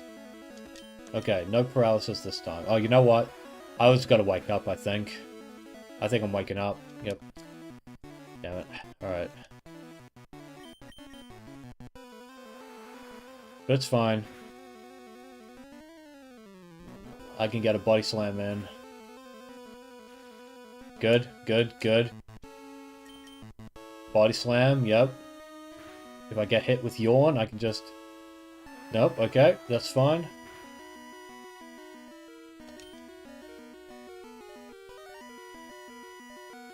I'm gonna rest. Because I need to think about Jinx. I could have killed Slowbro, but I know Jinx for a fact would have killed me if I didn't do this, so I needed to do that. Yep, good, good, good. Sleep Talk. Hopefully it's Body Slam. Yep, Sleep Talk, Sleep Talk. Okay, at least it wasn't Rest.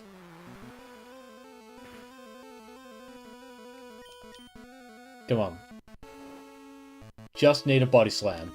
One Body Slam will get rid of Slowbro. Come on. Yes!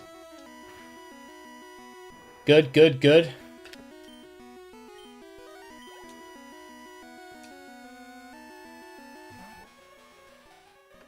Alright. We're gonna try...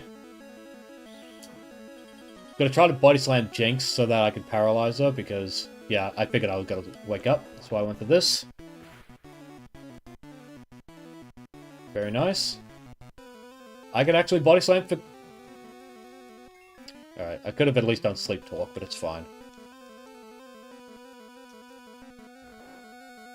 You can't just use Attract. And Ice Punch isn't going to do much because I have thick fat. So this works out. If you body slam, that's it. Body slam for game. Let's go. There we go. That's a much cleaner run. Much cleaner.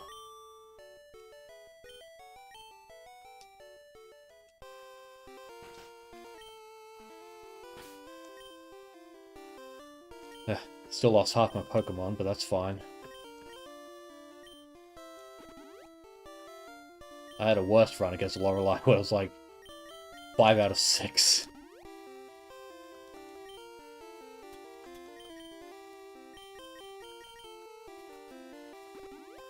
Hand Planet slept on the Void. Yeah. Fuck you, Void.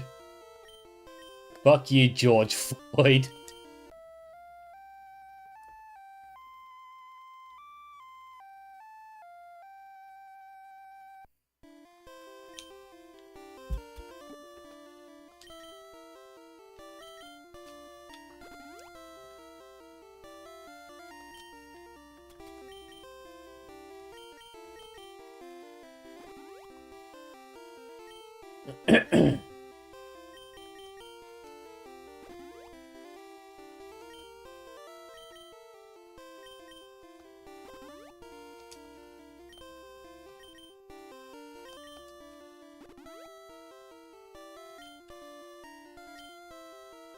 Okay.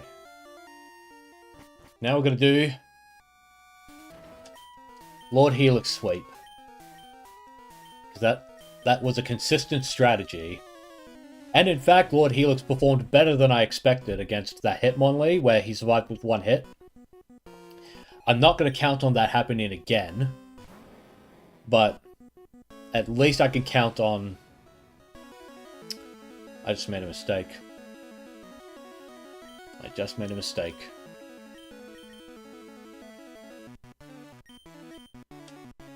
Made a big mistake. I forgot to swap my Pokemon out.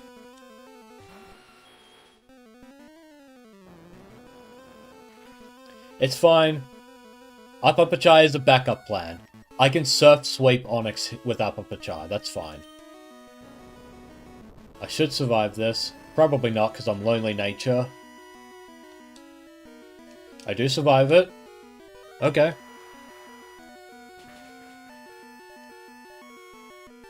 That works. That does work.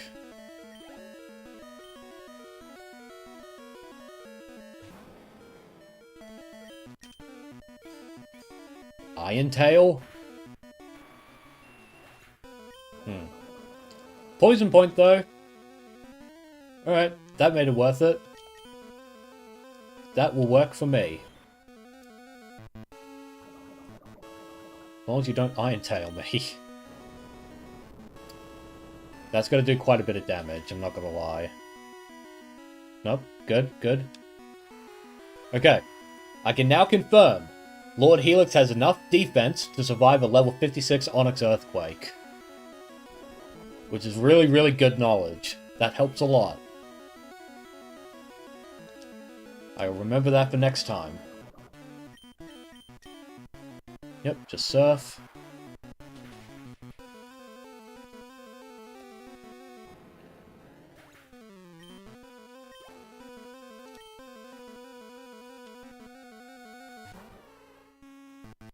You know, I have enough rain turns that I can do a Protect, Surf, Protect, Surf. And that should be good enough.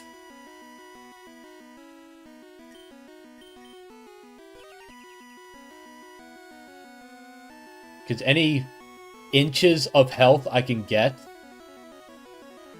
with Lord Helix, the better my chances of surviving Hitmonlee. Much better chance of survival.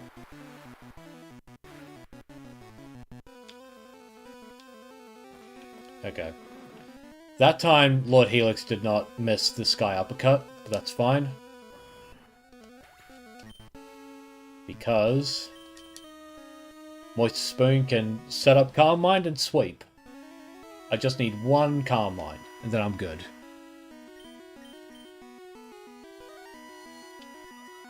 So unless he hits me with something very, very deadly, which I doubt. Yep, Rock Tomb misses. Good.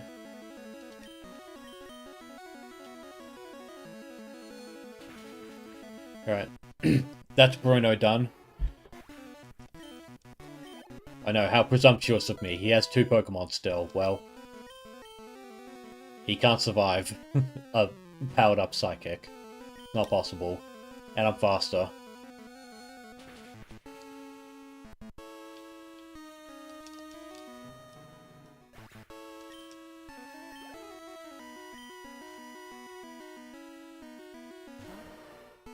Yep. Okay. So how have you guys been since last week, since I last saw you guys?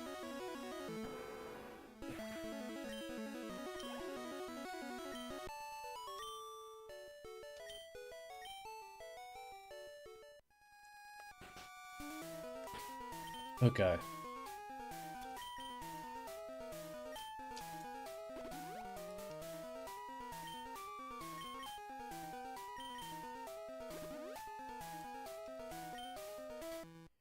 You decided to make June your Men's Health Month? Hey, it's better than Pride Month, so I think you should go for it. That's good. Really good.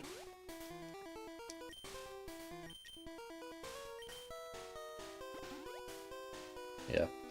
Fuck Pride Month. Don't need it. Before I use that, I should check how many I have. Alright, I have enough Psychics to beat Agatha. So that's fine. Shouldn't need anything else. Oops.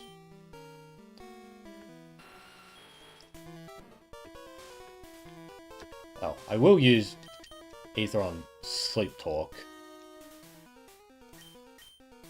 That'll be worth doing. You endeavored to do at least 2 hours of exercise in a day, 1 hour of cardio, and 1 hour of physical training. Hey, good on you, man. Hope you stick with it. That's really good of you. Okay. Let's sweep Agatha. The only way Agatha can screw my sweep is if she does something with Gengar that she normally shouldn't be doing. If I miss that double team that she does, then I might have a problem, but should be fine as long as I hit. And if she does use double team and I miss, then I can just use Shockwave. Toxic. Interesting. With your mental health being dedicated to a visual novel. Spicy but not too spicy. Oh, that's cool. Sounds like fun. Moist Spoon, scoop the ghost's brains out. Moist Spoon, send him to the principal's office and have him expelled. That's a deep cut reference to a movie called Shark Boy and Lava Girl. Don't know if you guys remember that one. Yeah, this is an easy sweep. And wicked fast.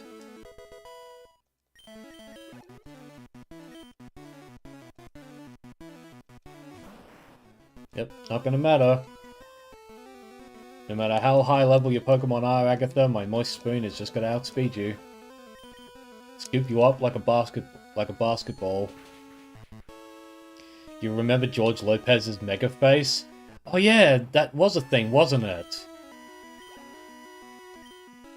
Yeah, there was a whole thing where... Yeah, fuck, I remember that.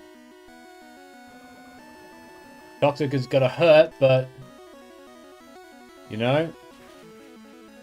If I survive this turn of Toxic, then we got the Golden Goose. Alright, let's see how much this does. Yep, we win. Good. Good, good, good.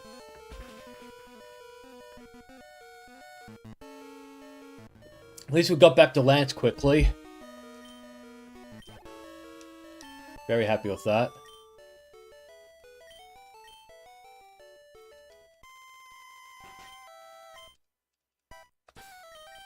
Alright, I think we'll do a full restore.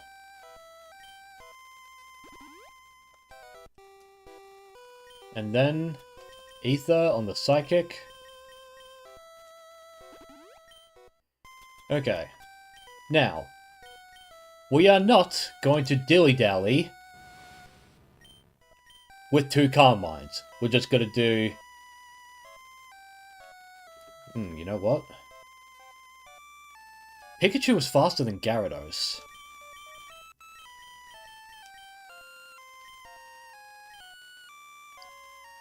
Still surprised Shark Boy ended up being the werewolf dude in Twilight. Yeah, that was crazy to think about, isn't it? That's wild. What's the lineup for Lance? Lineup, we're gonna start with my knee. We're gonna hit with Thunder. Because I believe it's not guaranteed he's gonna use Dragon Rage first turn. I believe his first turn is probably gonna be Hyper Beam. And if he uses Hyper Beam on Moist Spoon, then we're in trouble. That's the end of the run. But my knee is faster than Gyarados, so maybe there's a chance Thunder will hit, OHKO him, and then he'll bring out probably Dragonair. Or, because if he brings out Aerodactyl, I need Moist Spoon to be in there, ready to hit. Or potentially as well, Lord Helix as well. Could do that as well.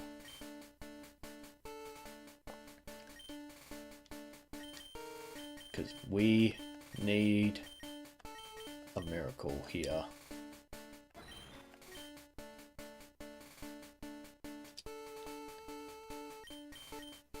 Yeah. I want to try launching with Pikachu. True, because if Ancient Power procs once, it's also GG's for the run, yeah. If he gets a single Ancient Power off, I'm done. And he got 2 of them off. So there was no winning. But this time I want to change that.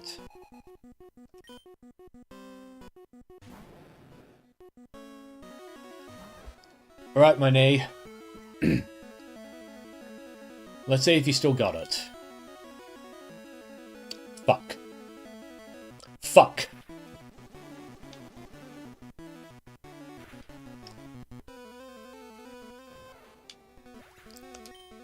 Well, on the plus side... I get a free Carmine. This is guaranteed. At least. I at least have a guaranteed Carmine. Because if he hits me with Hyper Beam again, I'm fucked.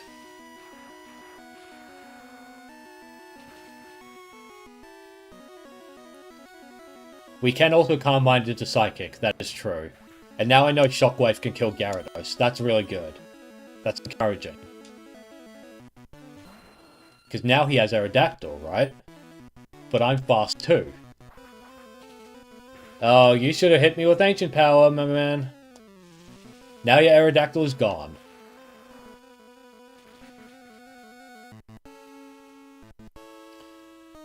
Almost gone, anyway.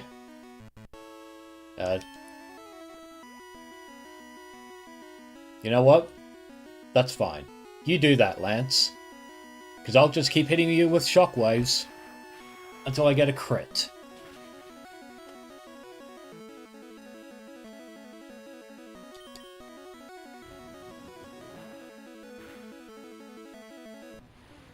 As long as you don't get the Omni Boost, I don't mind. Okay, you did not get the Omni Boost. Good. Okay, so Gyarados, Aerodactyl. He has a Dragonair. Doesn't he have 2 Dragonairs? No, that's Claire. It's gotta be Charizard. Charizard, Dragonair, and Dragonite. It has to be.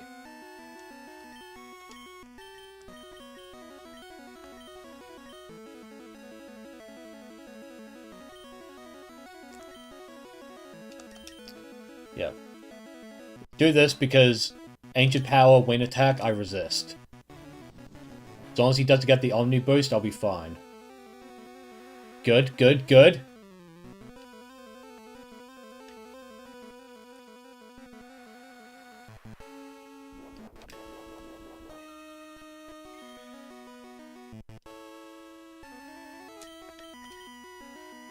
He's still somehow faster. Fuck. But that's fine. Oh, ho, ho, ho, ho, ho. Oh, praise Helix! Oh, you fucking champion!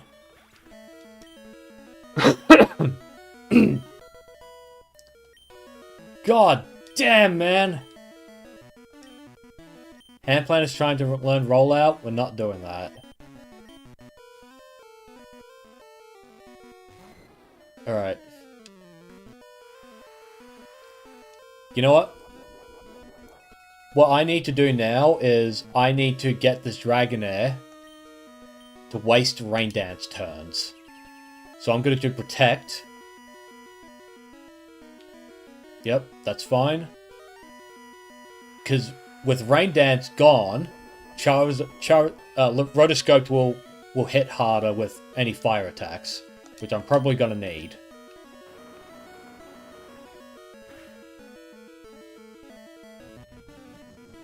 Okay.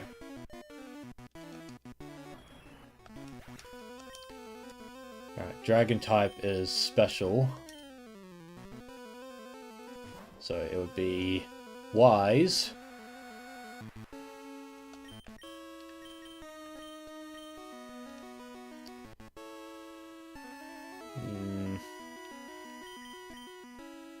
Should do Blizzard. Don't try to get paralysis, just do Blizzard. Good girl, good girl.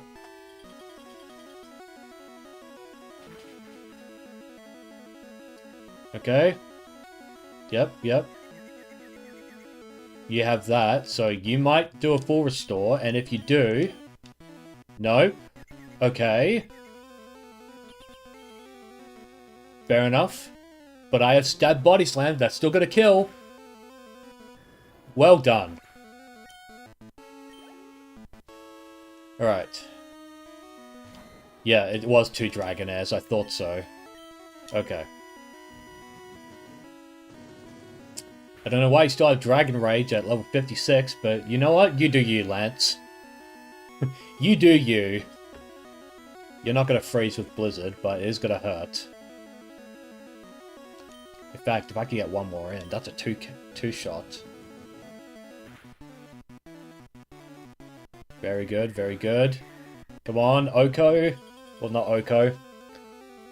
Come on, two shot. No! Okay, you know what? We'll rest. Because now... Oh, you know what? He can't use... He couldn't use Hyper Potion because he's an Outrage. Of course. So I get the guaranteed kill as long as I hit.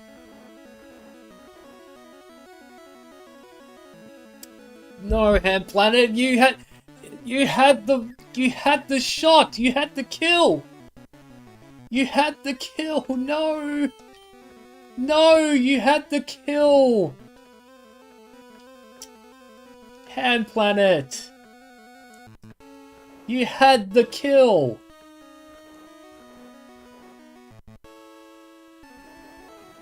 If you get a paralysis, I'll forgive you. Yeah, they did quite a lot too. I'm gonna wake up at this point, so may as well just do Body Slam. Yep.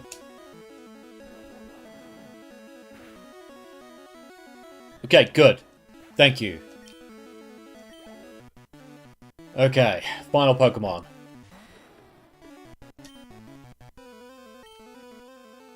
Will I survive? Because he might...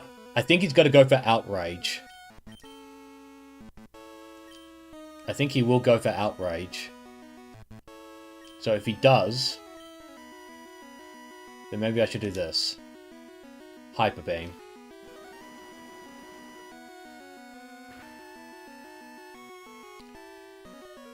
Oh, let's go. That's good. This is a free setup. Free setup, Hand Planet. Free Blizzard. Come on. You get a free Blizzard off this one. Sleep Talk, Blizzard. Yes! Let's go! Come on. Freeze it, freeze it, freeze it. He has leftovers. No, he has citrus berry. Beg your pardon. I thought it was leftovers for a second. Like, what?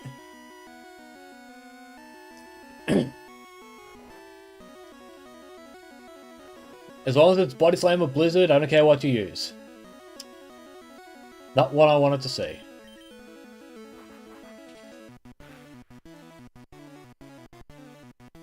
Yep. Every 2 turns of rest, I wake up. This is the strat. Come on. If you crit, that would be great. Oh. Play it safe. Alright. That's game, by the way.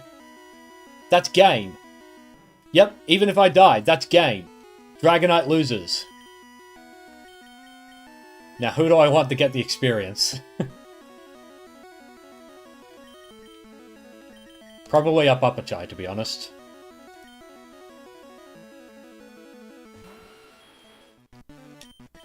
That's it. We beat Lance. Oh, man.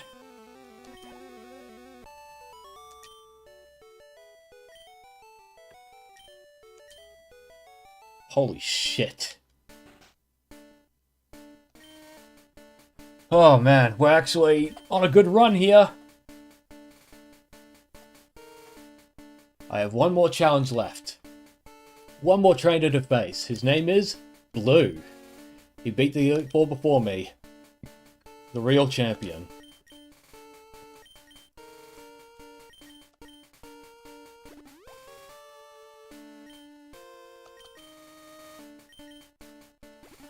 Okay. One thing I know for a fact is he always starts with Pidgeot. His name is Pokemon. I know for a fact he'll always start with Pidgeot.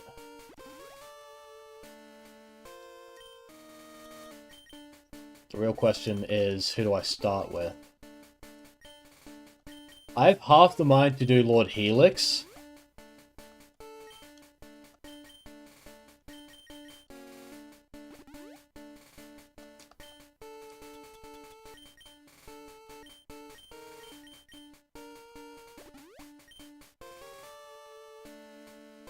Doesn't he also start with Gyarados? No, he always start with Pidgeot.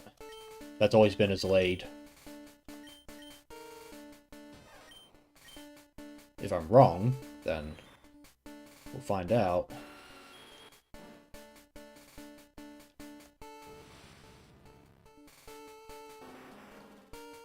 God, Rotoscope hasn't seen any action yet. Luckily I invested in him. Am I going to save? I feel like if I do that, I'll cheapen the victory a little bit.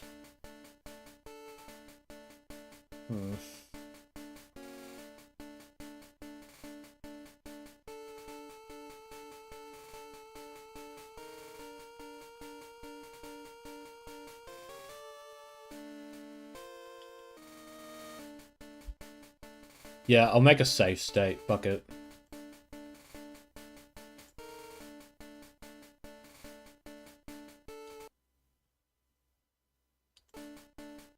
Okay. Just in case.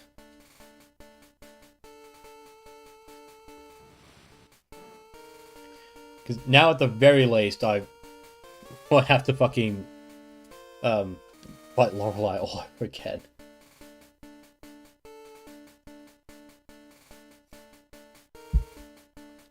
You know what? I should do Ether on Sleep Talk because I know for a fact I use Sleep Talk a lot.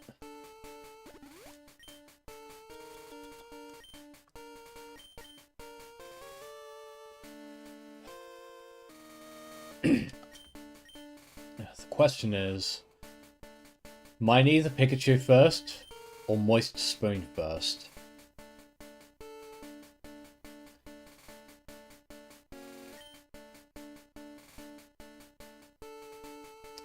Because this is Blue's team, right? This is Blue's team. It should be Pidgeot, Exeggutor, Arcanine, Gyarados, Rhydon, and Blastoise.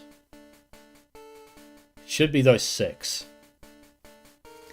So Pikachu can deal with Gyarados and Pidgeot and Blastoise potentially. He could deal with all. She could deal with all 3 of those. Exeggutor, it's got to be rotoscoped. Need to be rotoscoped. Arcanine, Lord Helix, and Rhydon. Probably Upper Chai and Lord Helix combined. Or Hand Planet. I don't know.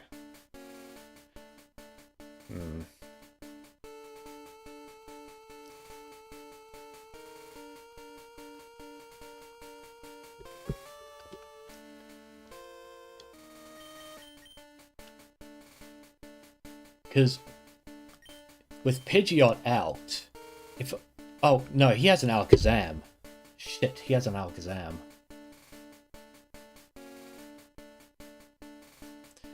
And a Carmine Moist Spoon could deal with Blastoise if push comes to shove. Possibly. I might need to do 2 Carmines to make that work. But yeah, I got one of his teammates wrong. I don't think he'll have... He can't have Gyarados. He has Blastoise. So what he'll have... Let's go over it again. He'll have Pidgeot, Exeggutor, Arcanine, Alakazam, should be Rhydon, because this is Throwback. This is a ROM hack version of his team, and then Blastoise. He should have a mixed team. He shouldn't have Gyarados, but he will have Alakazam. And I think Alakazam might actually be the scariest Pokemon on his team. So what I need to do is I need Thief again.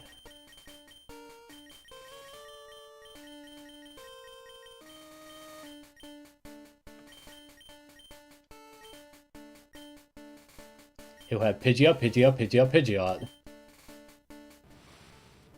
Yeah, I need to do this.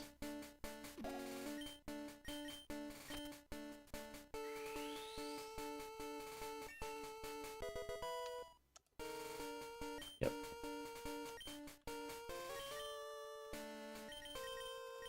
Yeah. Alright. That's what I need to do. I need to save Moist Spoon for Blue's Alakazam. I need to save him, because that Thief is going to go a long way. Because no one... Hand Planet's special defense is fantastic, but it will not survive Alakazam. It's going to be way too strong. And no one else is strong enough to survive it. Alright. Moist Spoons. Saving Moist Spoon for Alakazam. Not... That means my knee has to be out front. And if my knee dies too quickly, we do Lord Helix. But what if he sends out Exeggutor or something? If he sends out Exeggutor, Hand Planet. Arcanine, Lord Helix. And Upper Chai. Rhydon, same thing. No, Exeggutor has to be rotoscoped for Exeggutor. Okay. Do I have any more rare candies? No, that's it. I used all 10. I had 10 and that's all I have.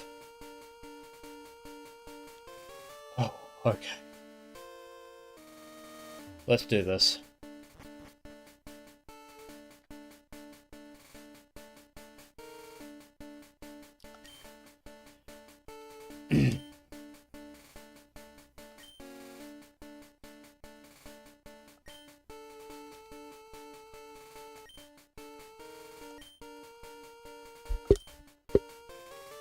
Green. Do you know what that means? I'll tell you. Well, you'll tell me after I blow my nose.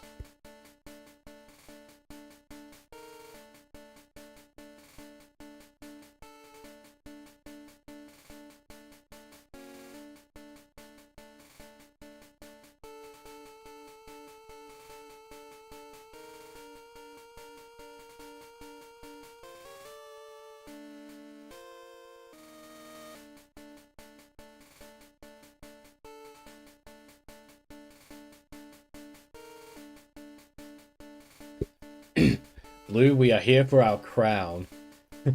You know what that means? It means I'm gonna make you my girlfriend and have many mutant babies with you. Are you saying Blue's balls yearn to be on my chin? I'm the most powerful trainer in the world.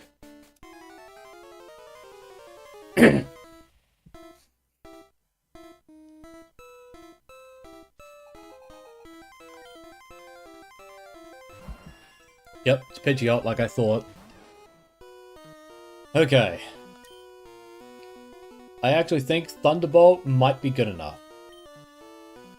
But if we want to guarantee the kill, it would be Thunder. But that's not a guarantee either. Thunder. Yeah, he was gonna use Sand Attack. Ah, shit. That's not good. It hits! That's good!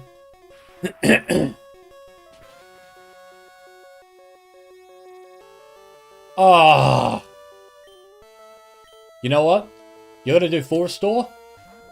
Oh, he withdrew. Interesting. Good switching, but you didn't see... He used Pocket Fent on my knee! You know what?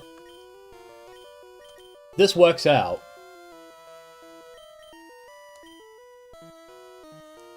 Because what I can do now...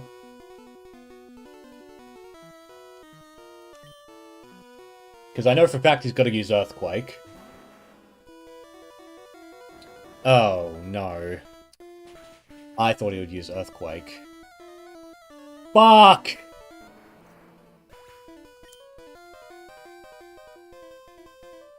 I thought he was going to use Earthquake. Oh dear.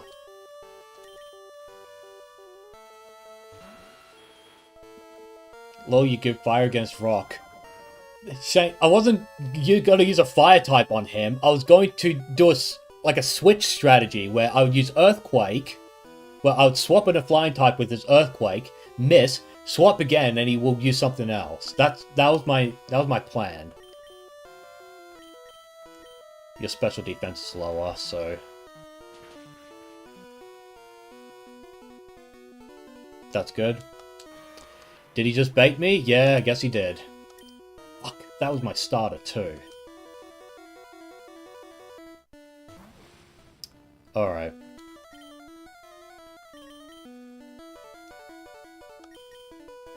Gotta swap him in.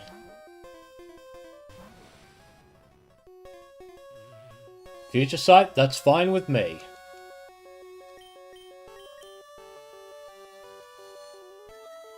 I won't feel comfortable unless I get 2 Calm Minds. Yeah, they'll do not much damage at all. Okay. 1 more Calm Mind. Man, Rotoscope didn't even get any action. That sucks. Okay. Next turn I have to recover. That's too much damage. Yep. I am faster. Might need Moist for Executor. Yeah, I have to now. I don't have a choice.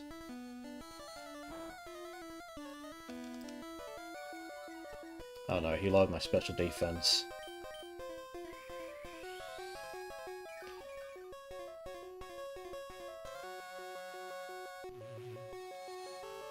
Alright.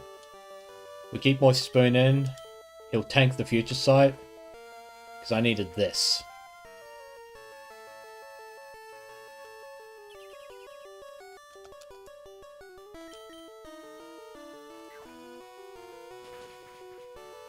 Okay, that's Alakazam done. That's good, because Alakazam was fucking terrifying.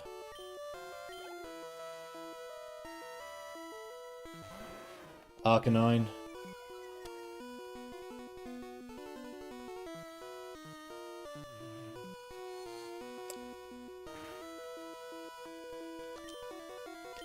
Yeah, I need a swap.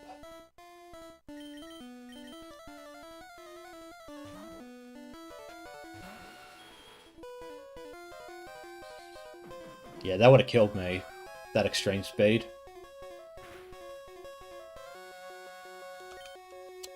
It might kill me next anyway.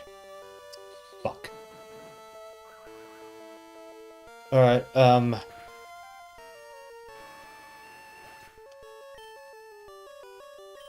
Lord Helix, yep. Oh, that's a good question, isn't it?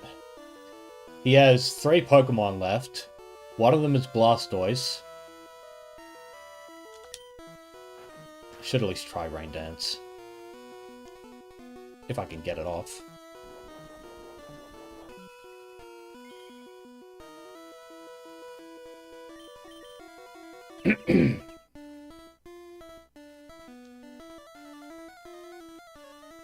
I'll do Rain Dance after I heal this off, because that bite was quite annoying.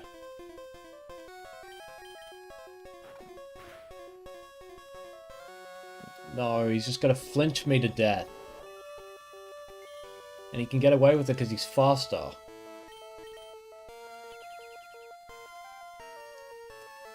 Doggo, you showed up. At the very end, you've showed up again. The music's different, yeah. This is one of the reasons I wanted to try Throwback. Because of the music difference. Good. Got Rain Dance off, finally. Oh, shit. Anyway, yeah, hi. It's good to see you again. Alright. Now, Surf has got to kill Arcanine. I know that for a fact. I just need to waste the Rain Dance so that Blastoise cannot take advantage of it.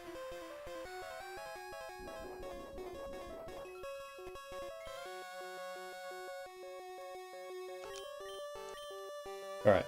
Yep. Come on. One shot. One shot!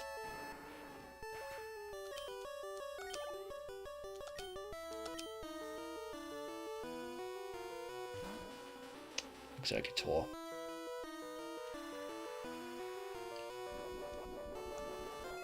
We'll do Protect and then we'll swap.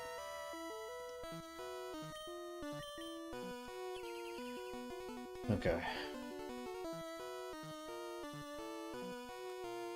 Yeah, don't need that. Level 47 level versus level 61. Level 47 wins. Alright, I'm not surviving a Giga Drain, so...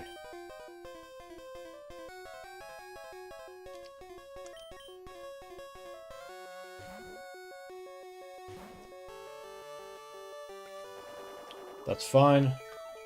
I have a very high special defense, so that's not going to do a lot. Yeah, it did like 20%. Okay. If we can Body Slam to Paralyze, that'll be great. Egg Bomb. That did a lot more damage than I thought it would. Shit! Ah, now I don't get a free heal. Oh, not good. Not good. And he's using Light Screen. He egged me? Yeah. Fuck. Can you do Blizzard at least? Body Slam works too. Oh, come on. Oh, that does so much damage. No, no, no, no. Fuck. Bent eggs you. Oh, no. He didn't get a chance to do that at all.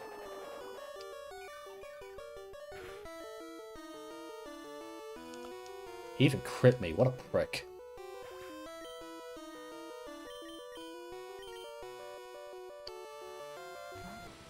Okay. My chances of surviving an Egg Bomb are not very good, I'm gotta be honest. I know I'm faster. Outside I can switch to Moist Spoon, yeah. I can at least set up. Good, you missed. Need to set this up. Otherwise, he'll do too much damage, and I won't do enough damage. Fuck. The one time no, grass types don't resist sleep powder either, so this wouldn't have made a difference. Fuck. Okay. Just gotta go for it.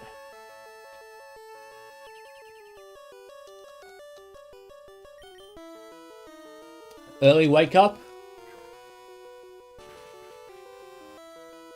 Did fucking nothing because of light screen.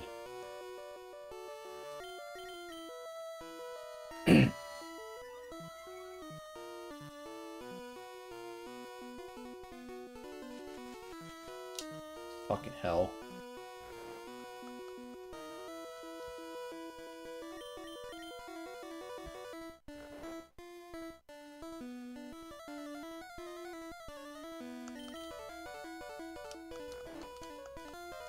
I'll be honest, the Gen 1 champion theme is better than the Gen 3 one. If I don't wake up. He woke up. Thief. Let's go! Come on, he's down to 2 Pokemon left!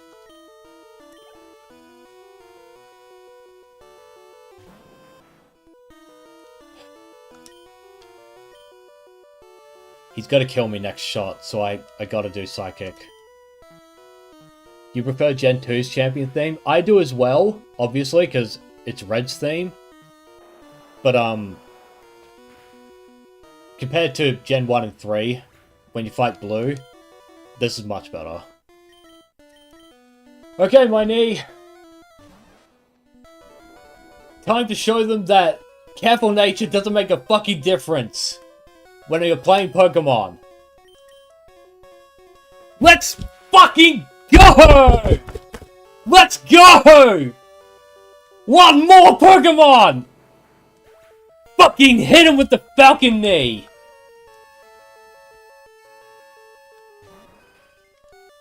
Check! Oh! It's fucking checkmate, Blue! Fucking checkmate! Oh my god, man!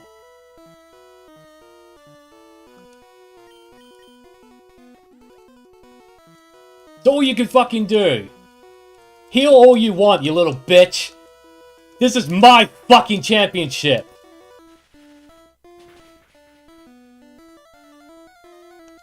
Fucking... Yeah, whatever. I don't give a shit. You get paralyzed for good measure, you little fucker! Get fucked! Ladies and gentlemen, your new Kanto champion has just been crowned. Oh, man! Fucking...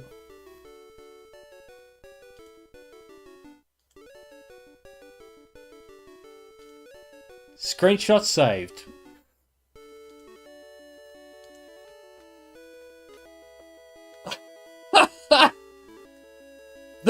From me to legend. Oh, that was a brilliant fucking run. I didn't even need the save state. Oh, man. The meme takes the championship. Oh, man. I can't believe I fucking did it. Oh, my god. Oh, that was fucking legendary. With underlevel Pokemon, too. Oh, I fucking love this game. I fucking love Pokemon. This is what it's all about right here. This is real Pokemon. Fucking Scarlet and Violet can't measure up for shit with its fucking Pidgeotto championship with a fucking Glamora that she sets at the back of the fucking fight to set toxic spikes that don't matter because you won already. Oh, this is real Pokemon, ladies and gentlemen. Oh my god. Oh, praise Helix as well. Fucking Moist Spoon bent them over like a fucking naughty child with his spoons. Hand planet consumed the world. A Papachai, a Papachai sent everyone fucking flying into the stratosphere. Rotoscoped. I love you, Rotoscope, but I fucked you up on this fight. I'm so sorry. And last but not least, my knee. My knee has come out on top. My knee, who started out with a careful nature, which is the worst fucking nature you can have for a special attacking Pokemon like Pikachu, comes out on top with just the bare minimum amount of fucking farming in Pokemon Tower. Didn't even level up once in this whole fight. Toxic. Thunder. Thunder hit like 95% of the time. Oh, man. Oh, that felt fucking... Oh. This is what being a Pokemon fan is all about right here. This moment. Right here. Oh. Blue kept that seat warm for me? Yeah, he did. You dropped this king. Thanks, doggo. My knee takes it. Makes your memes come true. Congrats, my knee, and you too, Kyle, I guess. Thank you, Shane. Underleveled and still swept. Boy Spoon was too busy scooping people's brains out. We may not have had the light orb, but my knee showed off who was the superior Pikachu. Oh. I'm fucking ecstatic with that. That was fucking brilliant. Oh, what a great fucking fight. I'm glad I didn't end up using that save state, because... Oh, man. I earned that fucking run. I earned it. I fucking earned that. That was fucking... That was great. No, that can't be. You beat me at my best. After all that work to become the league champ? My reign is over already? It's not fair! Give me your fucking money, bitch. Why? Why did I lose? I never made any mistakes raising my Pokemon. Darn it. You are the new Pokemon League champion. Although I don't like to admit it.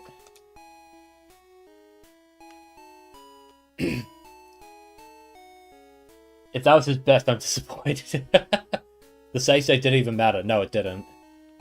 My reign is over? You were supposed to be my girlfriend. My balls yearn to be on your chin.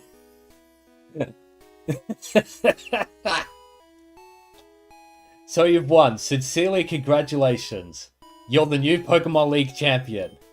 You've grown up so much since you first left with Charmander, the rotoscope to the Charmander, to work on the Pokedex. Green, you have come of age, and now you must be married to me! Blue, I'm disappointed in you. I came when I heard you'd beaten the Elite Four, but when I got here, you had already lost. LOL! Blue, do you understand why you lost? You have forgotten to treat your Pokemon with love and trust. Without them, you'll never become a champ again. Green, you understand that your victory was not just your own doing. The bond you share with your Pokemon is marvelous. Oh, that's an understatement. Green, come with me. Man. Damn, he disappointed Granddad. Well, you clear your throat, I'll clear mine.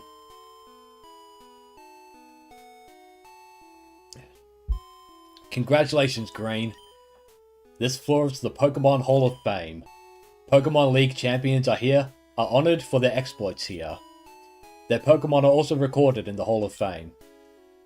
Green. Green, come with me into the back. No one follow! Green. You have worked hard to become the new League champion. Congratulations, Green. You and your Pokemon are Hall of Famers.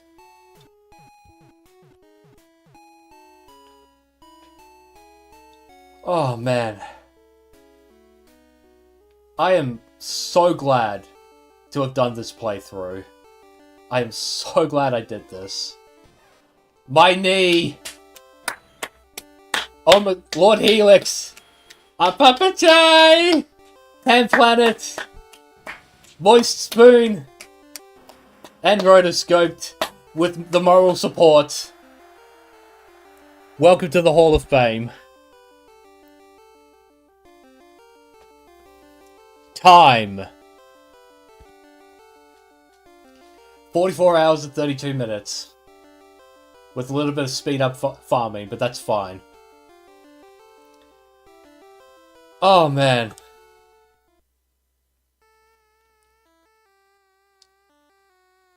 Oh, this is so good. These games are fucking fantastic. They really are.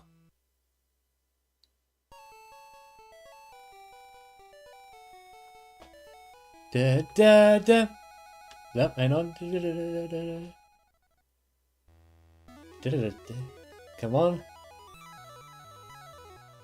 Da da da da dum. Da da da da dum. Oh, it's even got the sprite where it really is actual green. Technically blue in Japanese, but we take that.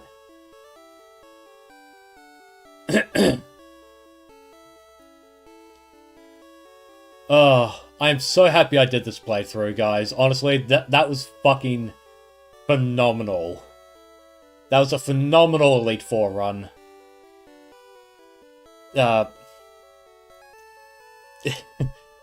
Moments like that that's why you love Pokemon. It's those moments. That moment that defines your playthrough. The fight with Blue. And now for the weird sprites. Where we got the Gen 1 sprites.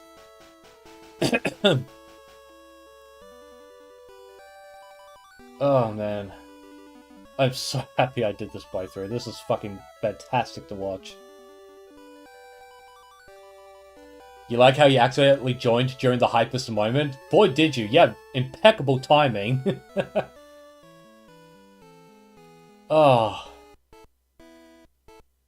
Very few things in this world can match up to that experience. Fucking goddamn. Those are the moments that people look for. Yeah, I'm gonna eat you. Fucking face the camera, Venusaur. Fucking weirdo. 44 hours is pretty conservative these days. Today's RPGs are 100 hours minimum now. Yeah. I mean, technically, if you do this in a sort of like speedrun kind of way, where you use one Pokemon and items, you can get this done in about 26 hours, I think, 25 hours. But that's not how I play Pokemon. I don't do the whole take one Pokemon with you and just sweep the whole thing. That's not my style. I much prefer building teams. Dislocate your jaw, Blastoise.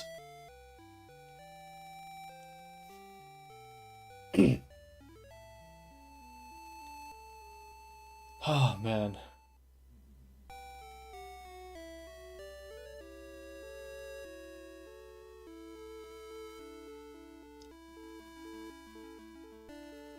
Crazy part is with the blue fight, I still had a Blastoise, and did I have sorry, I had Snorlax. I meant to say, not Blastoise. I still had Blastoise and I think Nidoking on standby. Or did I? No, I think Up Which I lost. Doesn't matter. The point is, even if my knee lost, Hand Planet would have come in. There's my knee. That's my knee. Hey, that's Phil's boy! You wonder if there are enough Dark-type Pokemon to make a Dark team in Gen 4? Maybe. You know, speaking of Gen 4, a PC port has dropped for Pokemon Platinum recently. And I grabbed it. Potential playthrough? Who knows? And that's the end. Let's watch the credits roll. And then they had sex, the end. Yeah, Jaded Warlock, yeah. Recently, someone put out a GitHub page that converts your Platinum ROM into a proper PC port. Which means you can now you no longer have to play Pokemon Platinum on emulator. You can now play it directly on your computer. Which also means mods are easier now than ever. Although you could probably just use the random J patch anyway. But yeah, you could probably do a 60 FPS boost without having to do any fuckery. It's great. Oh. Let's see where we end up here. So you can get Renegade Platinum natively? Maybe. I don't actually know if it works with already modified ROM hacks, but defeat Dragonite with Nidoking? That's crazy. Had a marvelous battle. Oh yeah. 100% agree with that. In the end, he sent out Pidgeot while Green countered with Pikachu. And as a result of battling with every bit of power, somehow won the match. And I saved the game at Pallet Town. And Professor Oak shows up. Ah, Green, you're back, are you? How much have you filled in your Pokedex? Not a lot, I'm gonna be honest. Even if we can't, this is crazy. Yeah, it is. It's awesome. Let's see. I've caught 51 now, this is impressive. It's a third of the Pokedex. There's something I wanted to ask of you, Green. Come, follow me. You're sure Big N will be big mad at this news? Oh, the GitHub page is probably already taken down. Knowing our luck. Recently, there have been sightings of many rare Pokemon species. I'm talking about Pokemon that have never been seen in Kanto. I would love to go see things for myself, but I'm much too old. Since I can't do it, Green, I'd like you to go in my place.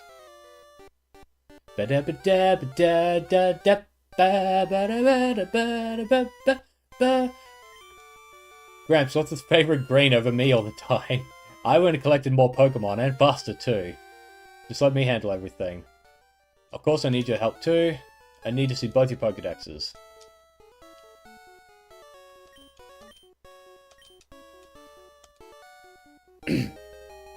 And we have the National Dex. Now, Green and Blue, this time you really must work towards filling your Pokedexes. I urge you to make them the best and the most complete of all time. Truly, this is a monumentally great undertaking in Pokemon history. Gramps, calm down. I think I'll try looking around one island first. Anyway, I'm out of here. One island. Green, that reminds me. I heard that Bill is traveling to one island soon. Why don't you go meet up with him? I'm sure he won't mind company. This is part of the ROM hack here.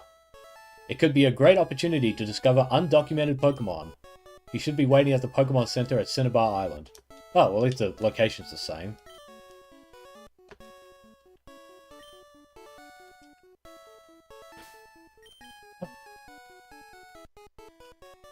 Man, that was fucking... What a phenomenal run that was, honestly.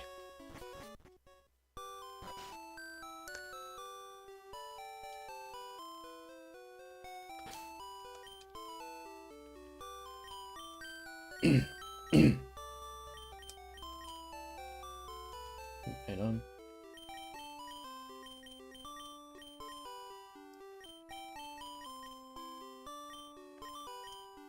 You know, I do wonder if the islands actually have, like, stronger Pokemon so early on.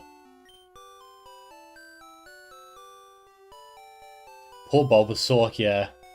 I think in this ROM hack you can get Bulbasaur, I just don't know what the unlock condition is.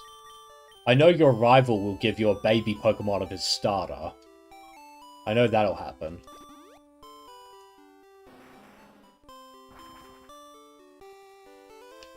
Shame we can't take him with us, nah. Now, he said Bill's in the Pokemon Center.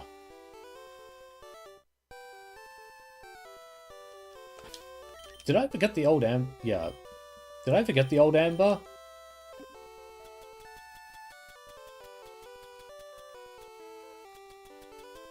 Could have sworn I did.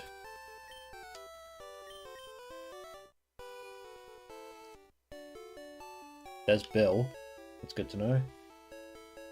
Yeah, the old Amber, you have to go to, pewter. Let's try pewter.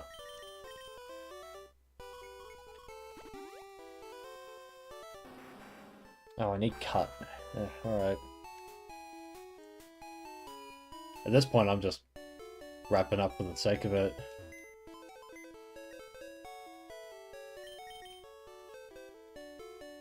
I think you know cut, don't you? No, you don't. But you do. Oh yeah, Doggo! I don't know if you're still there, but look what I got! I got this when I was farming.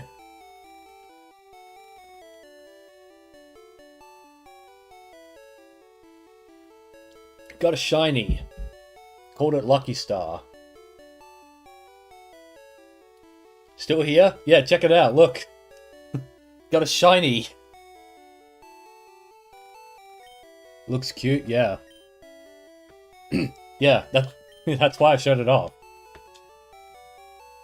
It's a shiny, like, rare. It's a 1 in 8,192% chance. Not percent, but you know what I mean. Very hard to get, especially in Gen 3. You can't... There is no way to increase your odds of getting a shiny like older, newer games. Yeah. I'm pretty stoked. Yeah. It's cool. Why didn't I use it against Blue? Because that would have delayed the stream more than I would have liked. Because then I would have had to have invested time into leveling her up and evolving her and stuff like that. And I already had a Papa Chai for a ground type.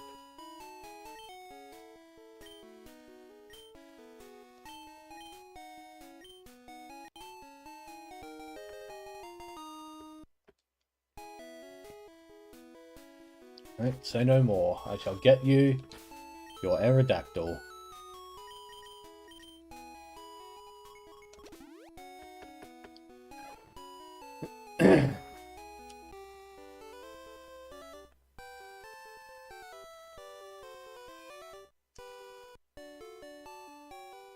You probably watched the moment I got a shiny. You can't because I wasn't streaming or recording when I was farming. But I do have a screenshot. Like, I have a screenshot of when it happened.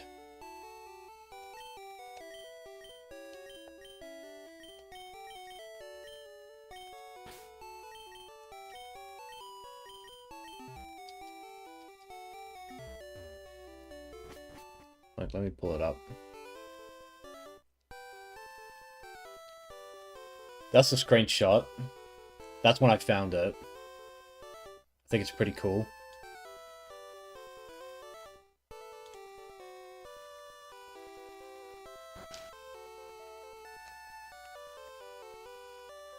It's all the way at the back.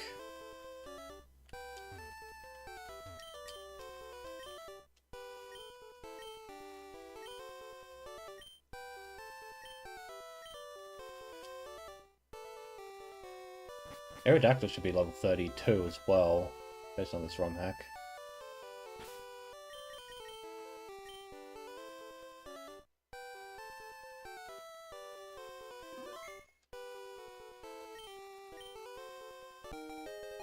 It was Aerodactyl like I think.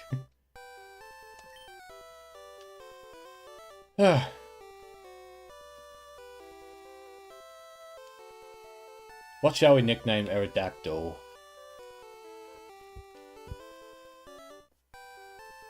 What shall we nickname Aerodactyl, guys? This is potentially the last Pokemon we'll nickname in our playthrough.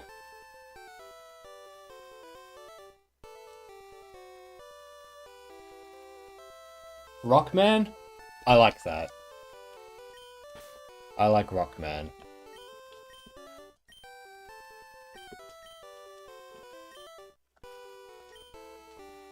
Rockman. Is he shiny? No.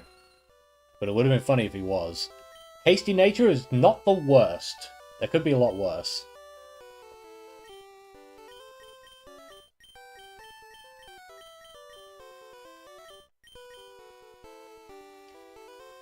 Could use the Master Ball on something. What'd be the point? The Master Ball should be there for the legendary beasts. Like, it'd be really silly to just use it on, like, Moltres or something. Or Mewtwo, even. Yeah, because it's not impossible that I'll come back to this and stream again. If we wanted to catch, like, legendaries and stuff. It's not impossible that I'll end up doing that.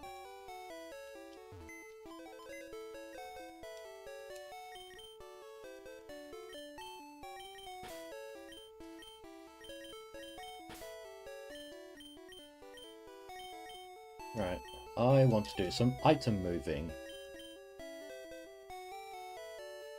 What'd be the point? The game's over. Well, it's mainly just in case I decide I want to come back and play, you know?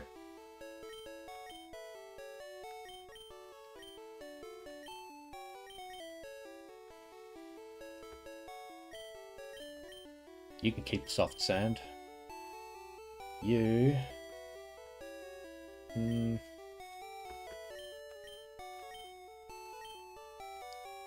Honestly, leftovers didn't really help my need very much. So next time, Pokemon Platinum Throwback? There isn't actually a Throwback ROM hack for Platinum. There are ROM hacks for Platinum, obviously. And it's not a bad idea to play Platinum.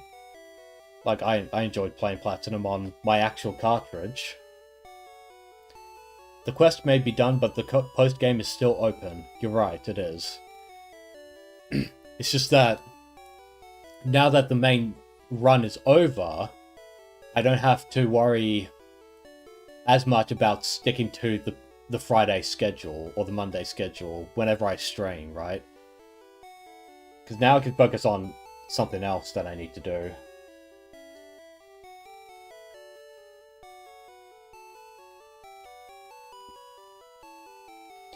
Alright, you gotta go now. Consider going to the casino with luck like this. Unless the shiny used all the luck reserves you had for current year, then don't. Yeah, I'm not a gambling man. Pokemon Throwback just has a good ring to it. It does. There's just no Throwback ROM hack because Gen 4 Platinum is just Gen 4. There's no previous generation to throw back to. But thanks for showing up, Doggo. If you want to come back later to watch more of the stream, we stopped at about 3 hours. We've now hit the 3-hour mark. I'll be chatting for a bit more with you guys about some other stuff that's been happening with like DOA and all that shit, because of course something is always happening with that. Let's see. Platinum Renegade would be very nuts to Butts run. Platinum Renegade is hard, though. I'm not really a... DOA never ends? No, it doesn't. Clearly not. I'm not really a big fan of challenge hacks, to be honest. Like, I feel like if you're gonna do a challenge hack, you should take out EV training. Honestly. Because then I could just operate based on the base stats of Pokemon. Just make them all perfect. I know Radical Red is a ROM hack that allows you to make everyone perfect IVs and take away EV training. That's good. But the problem is it's still hard. You were too busy learning that Ludwig was defending Madoka Magica from his very tourist friends. Very weird time to be alive. We will talk about that as well. I just want to wrap this up first.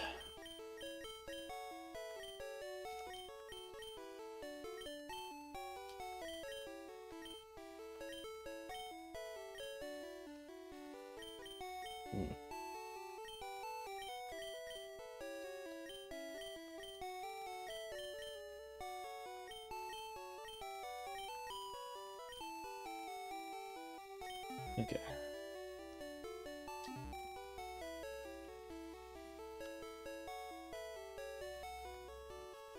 You know what?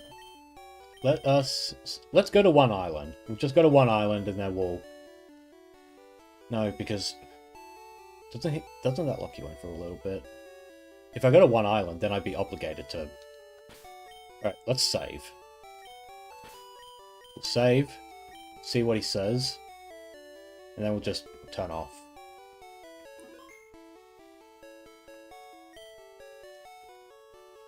Huh? Long time no see indeed, honestly. Hope you're still using my PC system? Boy, am I. Ever spending some time with me? There's a little island in the far south called One Island. I'll go with you.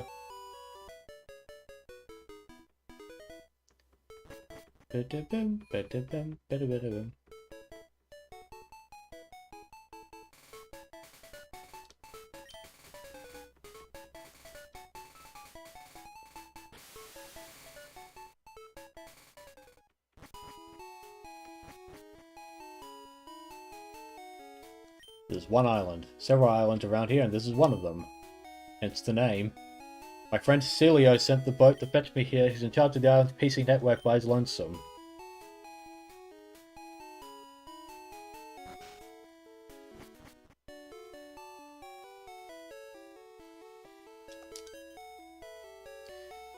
And this would be the usual quest, but maybe something's different in this ROM hack. I actually don't know what changes with this whole thing.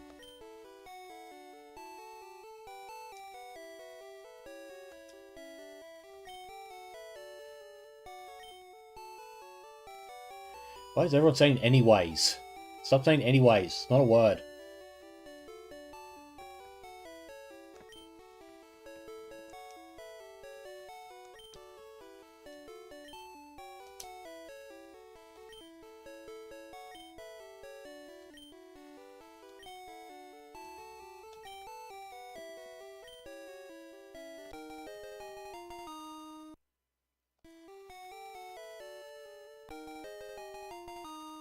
It's a whole fucking side quest going on now. Properly.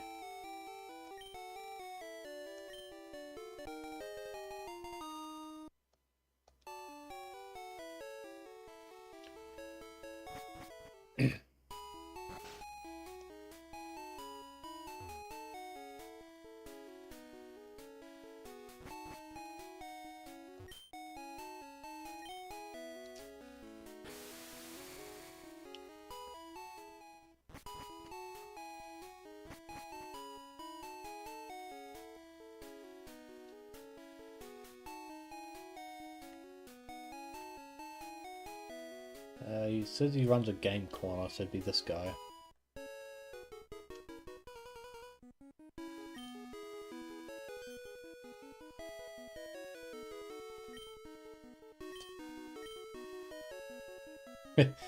She's a cutie, she's got my looks.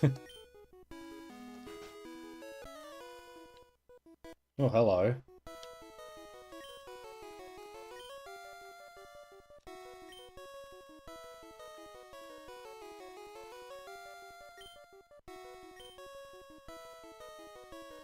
This is brand new.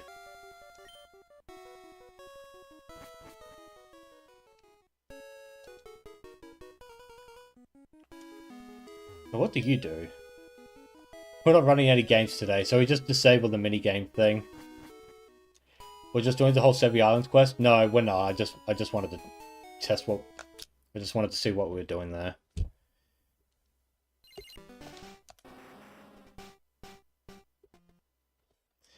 Okay.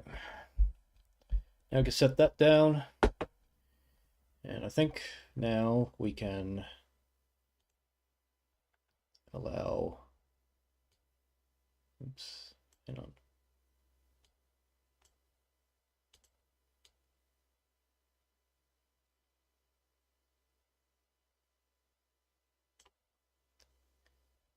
Yeah, okay, let me just do that.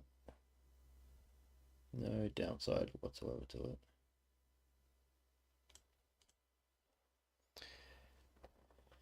The game corner unlocks once you finish the story. Oh, okay. I thought they would have changed. I thought the ROM hack would have changed that. So I was like, oh, well, we can't do that because it's single player. But no, okay. That makes more sense, honestly. Okay. That was such a fun fucking stream. We died 4 times to the Elite Four? Or 3 times? No, I think we died 3 times to the Elite Four, and then the 4th time is when we won. That's when we beat it. God, man, that was so good. That was great. Couldn't be happier about that playthrough. Well, at this point, if I wanted to do another Pokemon stream, it would just be because I feel like it, rather than sticking to a weekly schedule. What I really needed to do, it's actually good that I beat Pokemon tonight, because I really need to actually like hunker down and get that DOA video started up again, because a lot of like IRL stuff got in the way recently, so had to be on top of that, obviously.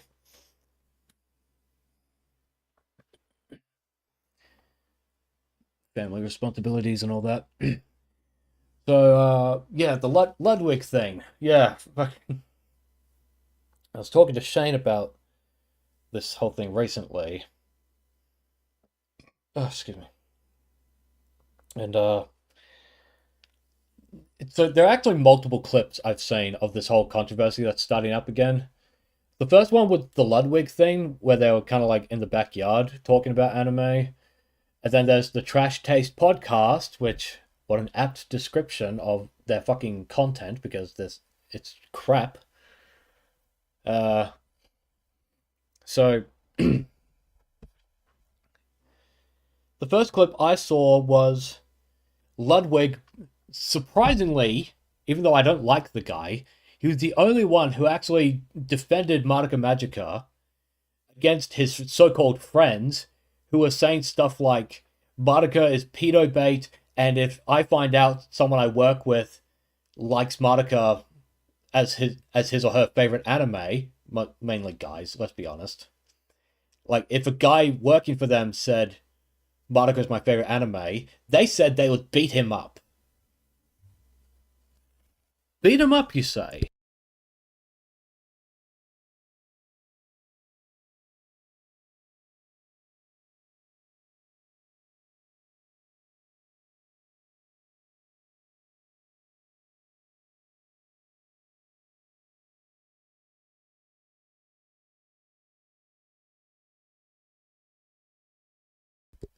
Sorry, just had to blow my nose. Lol. Well, they got to be true to their word after Ludwig defended it. Yeah, my god, you're right, actually. Yeah, these little fucking Weasley Smash players are gonna beat someone up because their favorite anime is a magical girl show. Is that really the hill you want to die on? Are you so anti-lolly that you're gonna beat someone up because they like Madoka Magica? You're a fuckwit, you know that? Anyone who talks like that, you're a fuckwit. You're a cunt. You're a British cigarette. Are they actually Smash players? Lol. Well, I know Ludwig is, and I assume his friends are also part of the Smash community. So yeah, you fucking little rats wouldn't fucking hit anyone. You won't hurt anyone for shit. Arrogant little fuckwads. You want to talk about fucking pedophilia, you should look inward first with your community, you little fucktards. Yeah, it really does say it all. Yeah. So that was the clip I didn't actually watch clips. I just know that they're there and people are talking about the context behind the clips. I don't like playing clips if I don't feel like their voices are worth listening to be honest. Uh, and speaking of, this Trash Taste podcast, who for some reason feel it's important to give a platform to people on the anime podcast who hate anime. Brilliant strategy. I really want to watch a podcast where over half the people on the show hate anime. I really want to watch a podcast where fucking Sea Dog complains about child grooming thingy-majig in anime, and then fucking Joey and Gigak have to just sit there like fucking morons and be like, oh yeah, well, I guess it is kind of creepy, haha. It's not like I totally am part of the culture where this was normal and everyone didn't care basically at all, but because you're here, Connor, and now your friends are here, now we have to disavow our past. Trash Taste proving yet again why they're an anti-anime podcast. Yep, they are. Trash Taste is the gathering ground for tourists in the anime community. There's Reddit, there's Twitter to some extent, although I would say Twitter not so much because actual non-leftist voices are allowed to exist on Twitter now for the most part, so I'd say that's a mixed bag. And Trash Taste. Places like Trash Taste. Did we want something dopamine recepting on screen for these rants? Should rebrand to Tourist Taste Podcast, lol.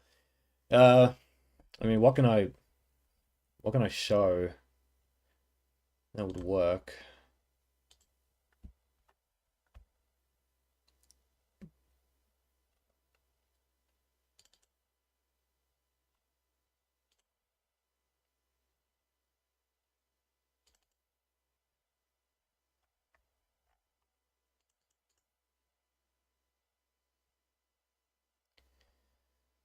Let's see.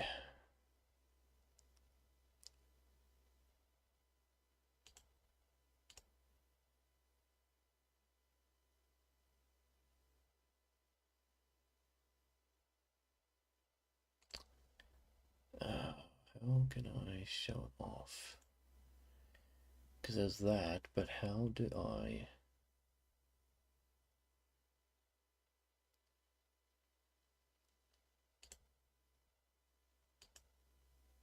No, not that.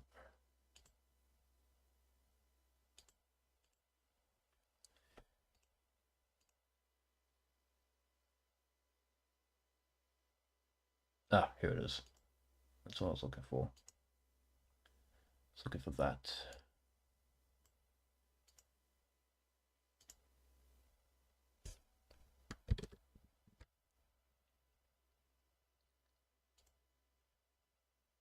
How's that? That better?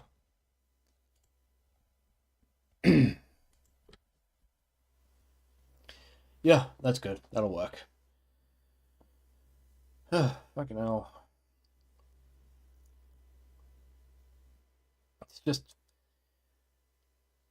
We need more alternative anime podcasts on the internet. We really do. Like, I know of like two. There's the Anime Boomer podcast, Anime Boomers podcast, which is run by a guy named The Gator Gamer. I know he's a VTuber. I haven't seen him in a while. I don't know if he still does anything actually. And there was another one. There was another podcast a guy recommended me. But I didn't. And I listened to a couple of episodes, but I don't remember the names. I think it was like, what was it? Anime Nationalists, I think. I think it was Anime Nationalists.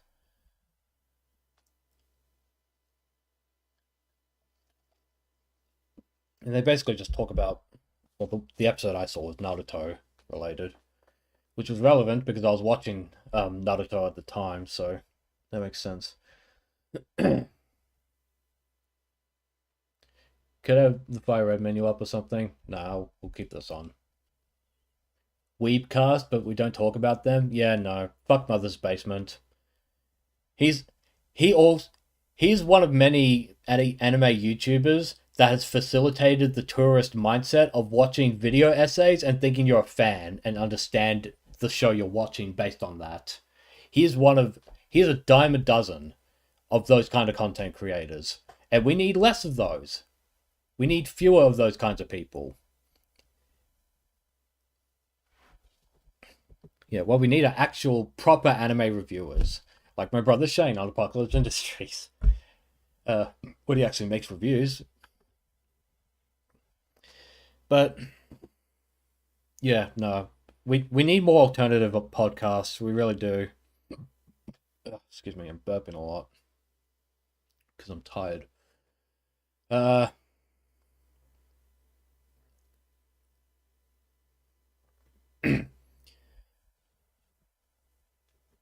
guess what else in news? So this month is the launch month for Dead or Alive 6 Last Round. And, well,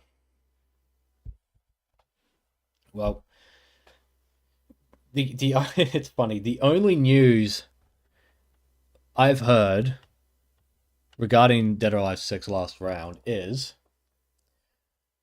that Venus Vacation is actually doing a cross-promotional campaign with Dead or Alive 6 Last Round. Which is really, really, really funny to me. Because the FGC swears up and down that Venus Vacation players and DOA fighting game players have nothing in common. There's zero crossover between those two. The people I was talking to were convinced that you cannot compare Venus Vacation players and DOA players as being the same thing. I was told directly by this, which is why I lost my cool in that stream. It's why I lost my cool. It's what sent me over the edge, because from my perspective, they were just fucking lying to my face. But basically, I was told by them, you can't compare Venus Vacation players to DOA players, assumedly, because there's no crossover between the two. Because no one from Venus Vacation will ever play the fighting game. So the assumption goes, right? If only we had a new breed of good anime content creators that have fun and interesting opinions. Yeah. Speaking of, I need to do my Rose of the Recapture review. I need to sit down and just do it. Even if I just have an image on the screen. I think the new breed of good anime content creators are going to be even more underground than what we have now. Yeah. But you play Venus Vacation and the fighting game, checkmate libtard. That's the thing, right? Venus Vacation is not available officially in the West. You can get around it on Steam, but otherwise you can't play it. But they tell you up and down. It's like, no, they have nothing to do with each other. Well, Koei Tecmo disagrees. Koei Tecmo believes, because it's Dead or Alive, anything goes. So if they want to advertise DOA 6 Last Round to the Venus Vacation players, of which there are millions of them playing. In fact, there are so many people playing Venus Vacation on Steam that they've reached the top 20 most played games on Steam right now. It's like the 15th most played game on Steam. You play the Switch version, it's basically the same thing. It's a bit different, but I get what you mean.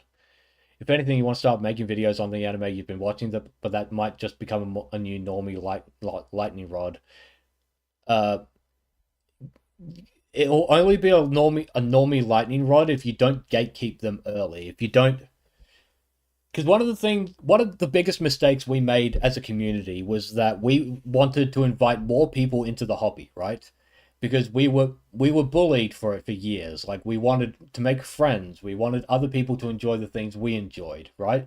And it was perfectly good-natured, and it came from a good place, but it wrecked our community. It really did. So the best way to repel normies with your anime content is to add a comment or an opinion or a joke or something that would otherwise filter them and be like, ew, weirdo, go, I don't want to deal with you anymore, right? That's what Blue Archive players do. Blue Archive fans, they do like racist momoi jokes, or they talk about having sex with students, stuff like that. Like all the really gross, over the top stuff, they do that on purpose. If you want to filter the normies, filter the tourists, filter the leftists, you do that. You have to emulate that behavior, because then they won't want to touch you with a 10-foot pole. only the real actual fans will want to fuck with you at that point. Venus Vacations on Steam? Yes, in Asia and only Asia. But if you know the workaround, which I actually don't know the workaround, but if you use the workaround, you can get it on your Western account. Should put myself out there if I have a love for the craft. Yeah, you meant Scarlet. Yeah, Scarlet's on Switch. I have Scarlet on Switch. You're starting with anime like Cross Angie, Sekide, or Manyu. I think that's Hikencho. Uh, Cross Angie's alright. I don't mind Cross Angie. It has the Gundam Seed character designer, and you know what? I actually like the Gundam Seed character design. Sekide, very ecchi. I think the anime kind of sucked. I remember. Yeah, very fan service, very male oriented. Sekide was a fun battle manga. Yeah, I was told by you that the manga is better than the anime, but I mean we watched the anime. It was very lewd, as we expected, and the only episode I remember a couple of episodes of Sekide, but the one I remember the most is when they reference Hitler with that Downfall movie, the one where he like it's the meme, the Hitler meme, where he's like screaming in the fucking office about how we're doing stuff like that. I'm gonna sneeze.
Ugh, I sneezed 4 times in a row. It's so annoying.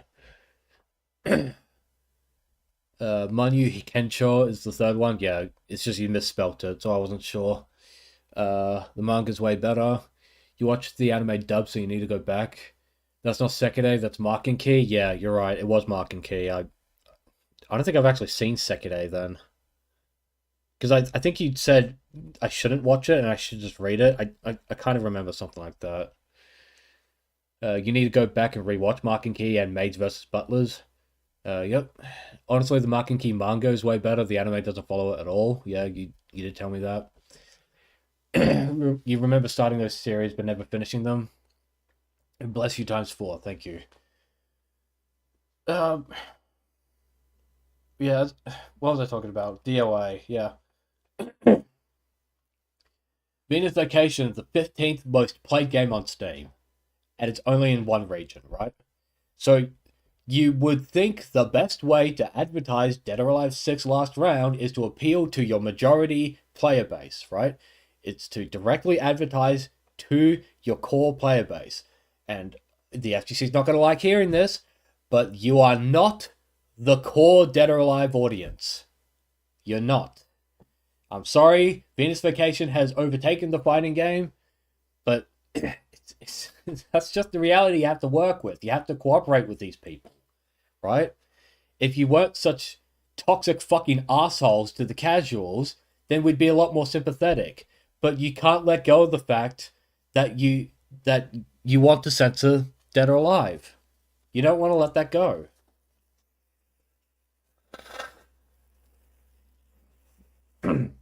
Second is anime. Leads off a cliffhanger, but the manga finishes it from that anime's point on. Good to know.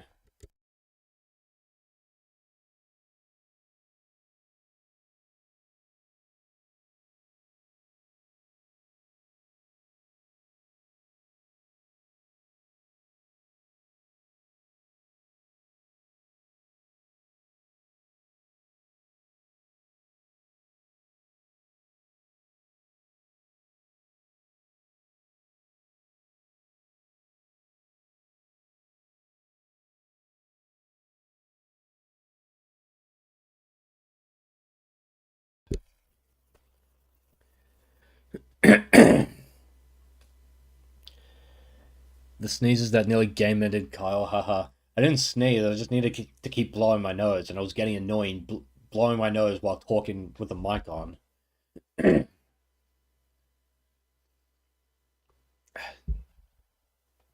yeah. The DOA players, they have the solution on a silver platter right in front of them, right? The solution is very simple. Shut the fuck up about goon slop.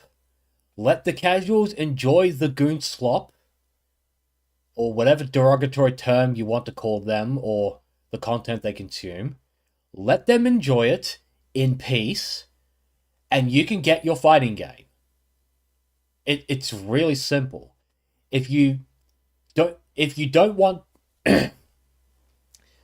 if you just stop demanding censorship of Dead or Alive, if you stop lying about balance with Dead or Alive, if the only demands you make are strictly about character balance and gameplay and like other content, like say I need lobbies, I need rollback netcode, crossplay. If you keep your demands strictly to that stuff, no one will disagree with you. There'd be no fucking fight, right? And you might think, oh, well, the Gooners are still going to quote tweet my post and talk about how they don't want censorship. It's like, just let them. Just let the noise pass through, right? It's white noise to you. Because if you don't care, if you say you don't care, then them quote tweeting you shouldn't bother you. But it does bother you because you don't agree with them. So that's why you keep complaining about them. Western DOA players are not players, they're FGC tourists masquerading as players. I think I don't think they're tourists. I think in a way they're double agents, you know? I think they started off feeling a certain way about Dead or Alive, where back then they didn't care about the fan service basically at all, because we grew up in a culture where like sexualizing women was not a big deal, right? But it was around DOA 5 and around the feminist frequency days. That's when they changed their rhetoric. That's when they felt, oh, now this is too far for me. It was never too far for you. You didn't care. You only care now because the culture's changed. So they feel they had to compensate for all the discrimination against them in the FGC by being more puritanical than the average fucking Tekken player. It's stupid. Actual DOA players enjoy the game for what it is and hate it when you remove things we love. It's so simple. It's really simple. Let the fan service go as far as Koei Tecmo wants it to go. Let the gooners, quote unquote, let the evil bad gooners enjoy their casual content while you go in your little corner and you ask for rollback, you ask for roleplay, you ask for lobbies, you ask for single player modes, you ask for the rest of the stuff that makes up a video game. You stick to that, there's nothing to complain about. There's no argument to be had. But like I've been saying a few times in all these Pokemon streams, you can't fucking help yourselves.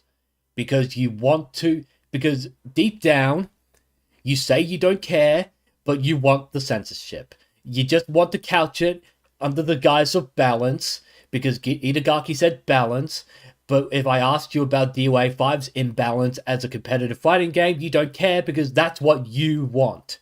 You want it to be more competitive for you and less casual and sexual for people like me. And that's why we have the war, because you don't want to compromise. Double agents are tourists to you, fair enough. They'll stab you in the back the moment things aren't on their side. Pretty much. I mean, look at how they fucking reacted to the core values incident. They treated it like it was the fucking end of the world. It's like, oh no, they've ruined DOA's reputation among the puritanical FGC who already hated DOA anyway. It's so over, guys. No, that's not the reason DOA 6 failed, by the way. If you wanted DOA at EVO, you had to get rid of Mr. Wizard, and you did. It just took a sexual assault allegation to do it.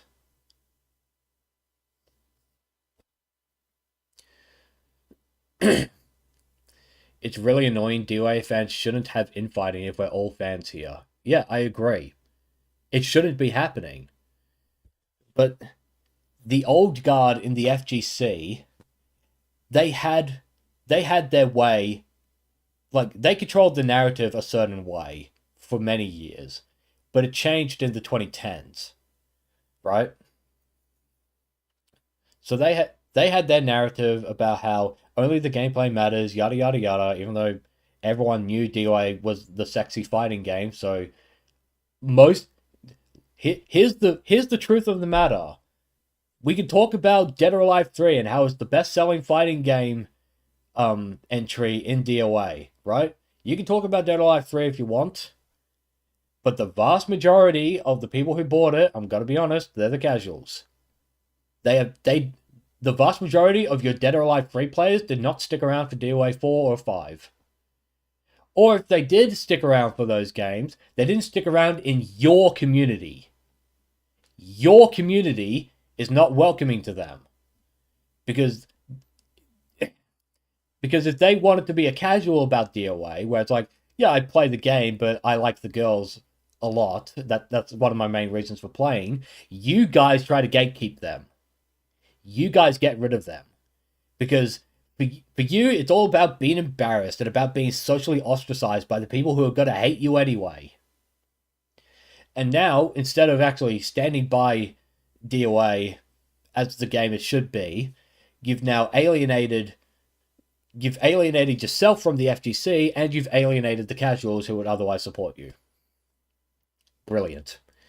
Most DOA players in the FGC these days probably didn't even play DOA 3. That's true. DOA 5 is by far the most popular DOA game, easily.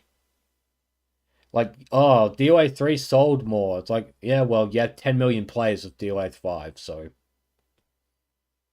don't play the numbers game. You're not going to win. You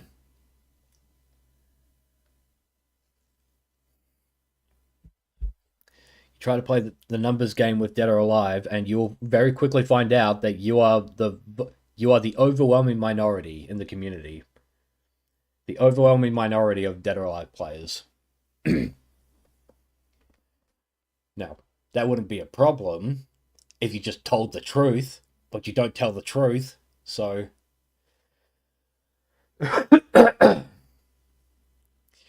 You wish you could play the old DOA games, but they don't want to re-release them. It's so annoying. Yeah.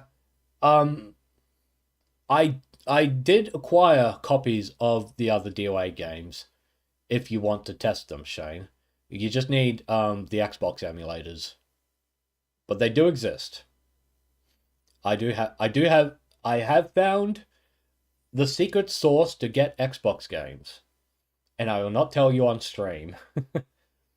But I do have those games. So we can play those basically whenever we want. Which is cool. DOA 2 and 3 are nice. Yeah. I'm kind of paralyzed as to which version of DOA 2 I want to record for my video, or if it's even... I probably should play DOA 2 to get the footage I need. I feel like what I need to do with DOA 2 is I need more clips like that one I showed on stream last time, where Kasumi was like doing ASMR, fucking heavy breathing and exposing her cooch. I need shots like those to prove that Itagaki was also a skeevy pervert, just like the casuals, right? Because the FTC doesn't believe me when I say that's the case. They don't believe me. It's because they want to live in this fucking delusional land of, like, bubble land, where all the DOA games, the most fan service they ever had were only the occasional panty shot. Well, I'm sorry, but that's already not true, and I've already found some evidence to show that's not the case for the old games at all. He was one of us and always will be. Yeah, absolutely. He was always a perv. And yes, he did talk about balance.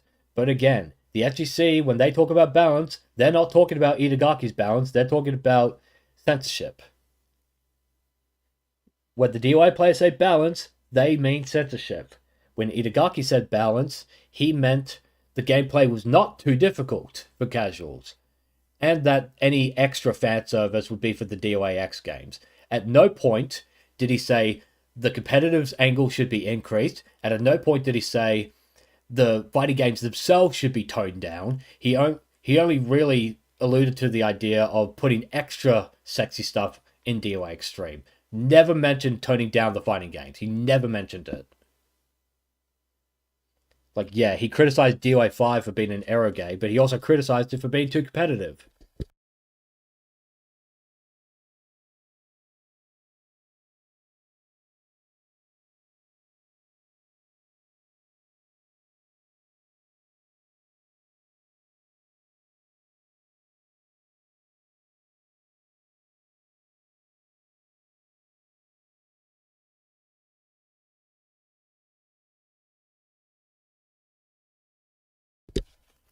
Just blowing my nose again. And here's another thing, actually. Since I'm on the topic of Itagaki's vision. So, here's hoping DOI 7 is a game that brings us back. I wouldn't do a 3-hour stream talking about DOA 7 specifically if I didn't care. If I didn't care about Dead or Alive, if I didn't consider myself, at least on some level, a fan of the Dead or Alive games, I wouldn't have made a stream about talking about it. I wouldn't be making a video talking about it.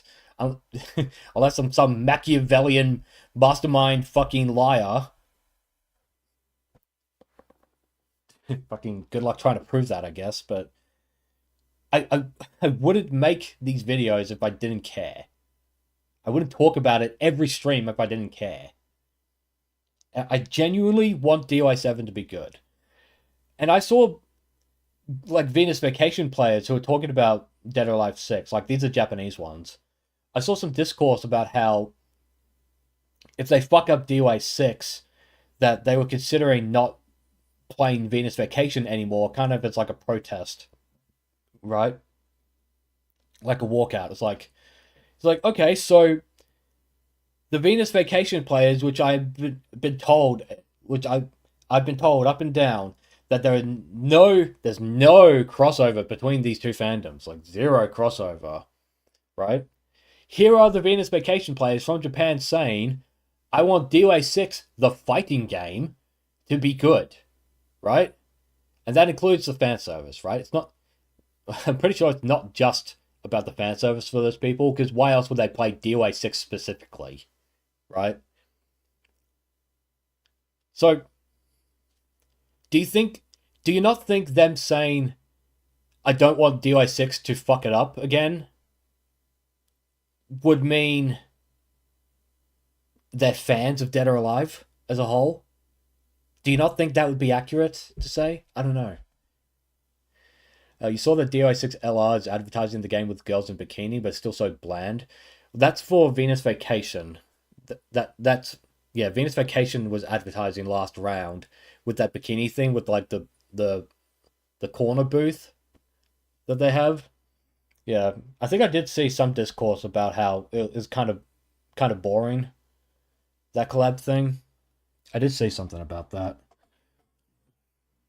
Anyway, so the thing about Itagaki's vision, right? It's like, okay.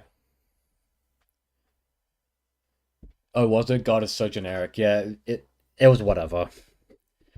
The point is they at least advertised DOI 6 in Venus Vacation, which is more than I can say for the FGC.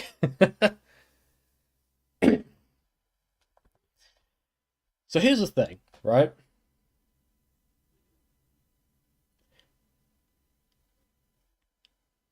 How do I explain this without starting drama?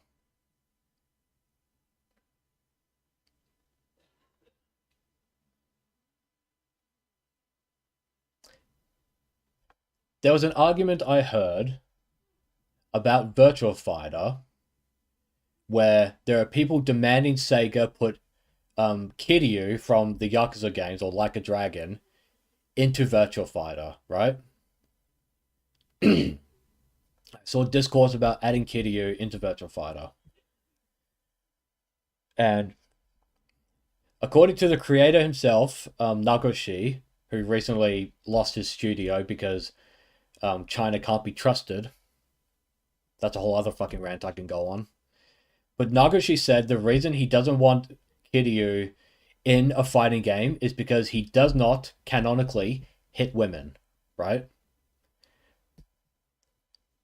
And I have heard the argument that Nagoshi's opinion on Kiryu hitting women doesn't matter because we, the fans, want Kiryu in Virtua Fighter, right?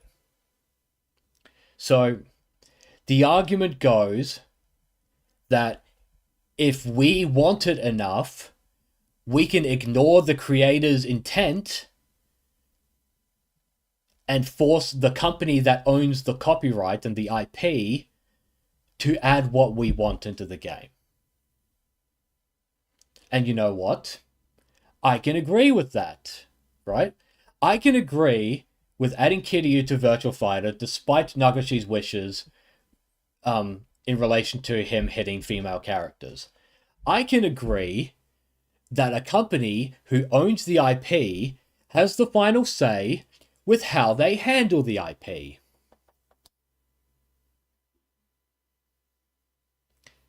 I can agree with the company making the necessary changes to the IP they own despite the creator's wishes.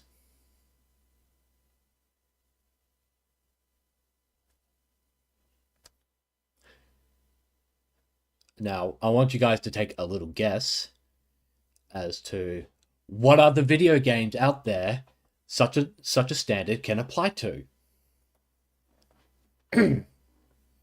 I'll give you 3 guesses. It starts with a D, ends with a D, then an O, then an R, then an A, and then an E.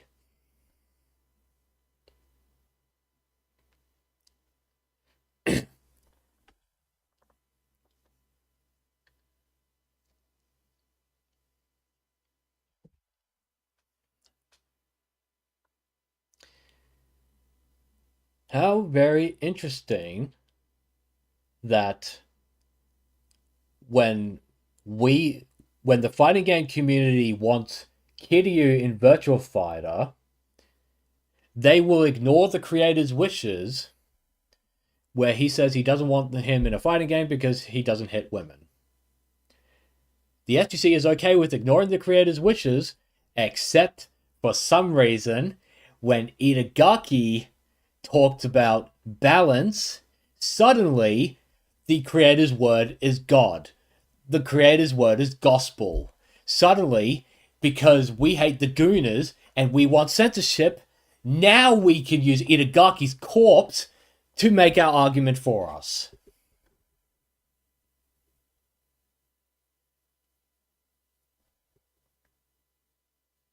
Like, do we not see the double standard at play here? Am I blind? Am I deaf? Am I stupid and retarded? Does that not sound like hypocrisy? The definition of hypocrisy. Nagashi says Kiryu doesn't hit women? Fuck him, I want Kiryu in Virtua Fighter. Itagaki says he doesn't want the fan service to go too far? Say no more, King. I got your back. We're gonna get rid of those gooners, gatekeep them, and censor your video game.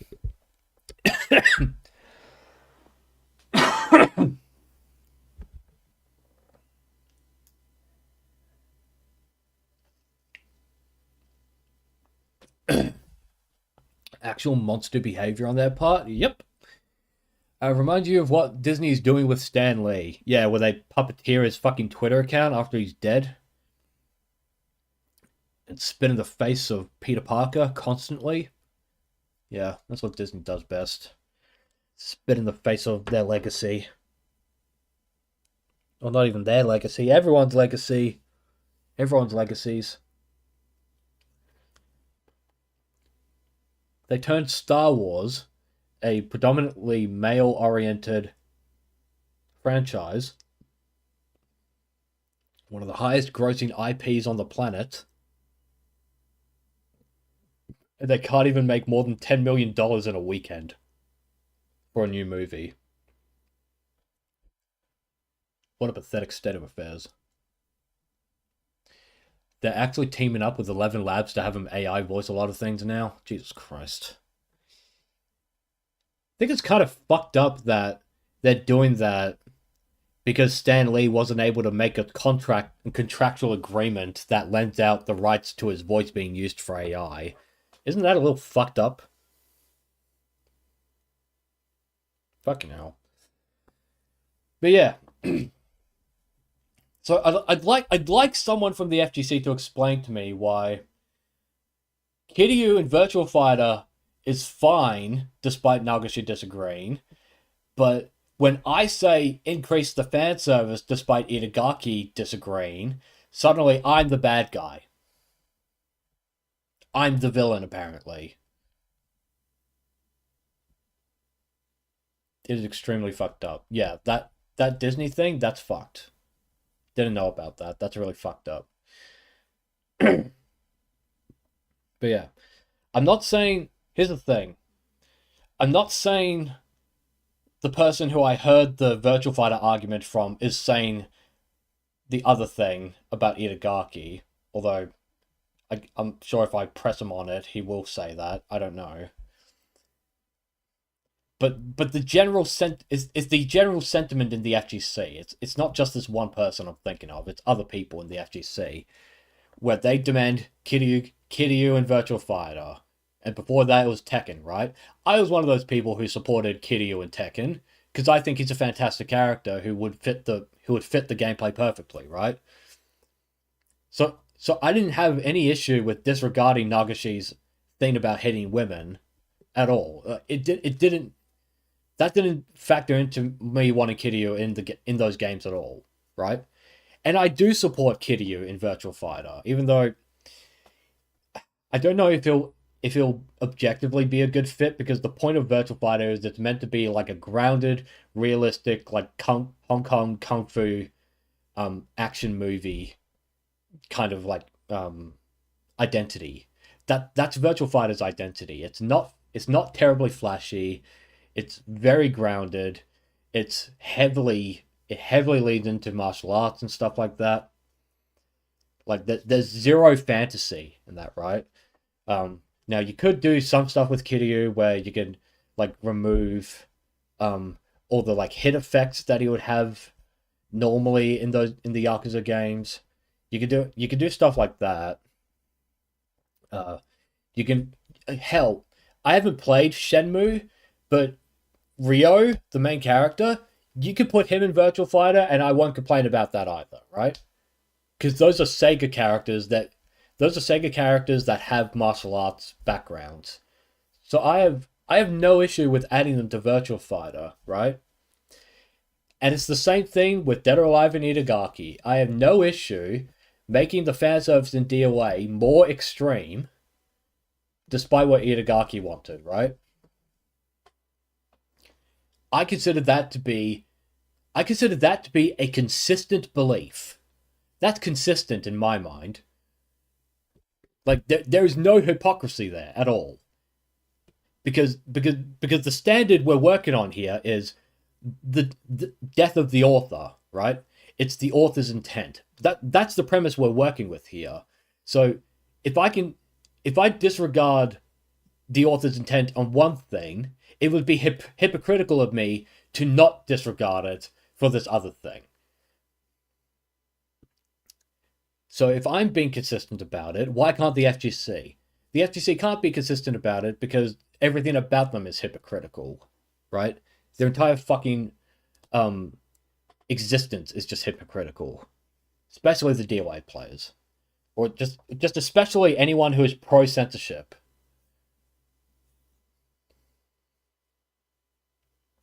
Yeah, no. Fuck anyone who says put Kiryu in Virtual Fighter and tone down the goon bait to respect Itagaki's balance.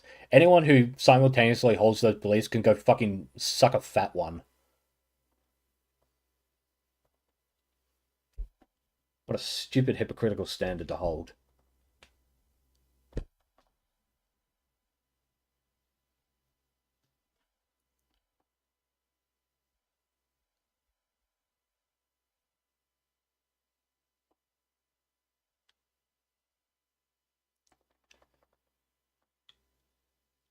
Bloody hell.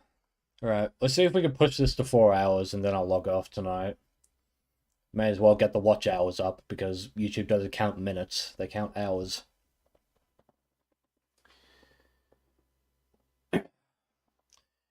Okay. One good thing about me finishing the playthrough tonight is that now I can go back to that DOA video I need to work on. I really need to think about the timing of that video.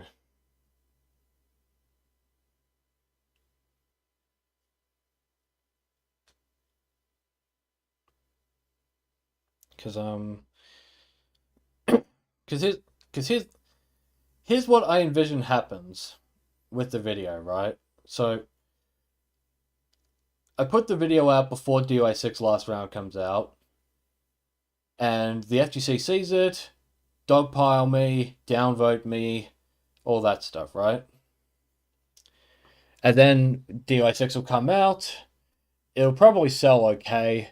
It'll push the Dead or Alive 6 games above 1 million units. That will happen. For the first time in 7 years, it will happen. Good idea. You wonder if there's something you should be doing too. Yeah. Yeah. Do your fucking video. In fact, I'll talk to you more about that once I'm off stream. I have an idea. But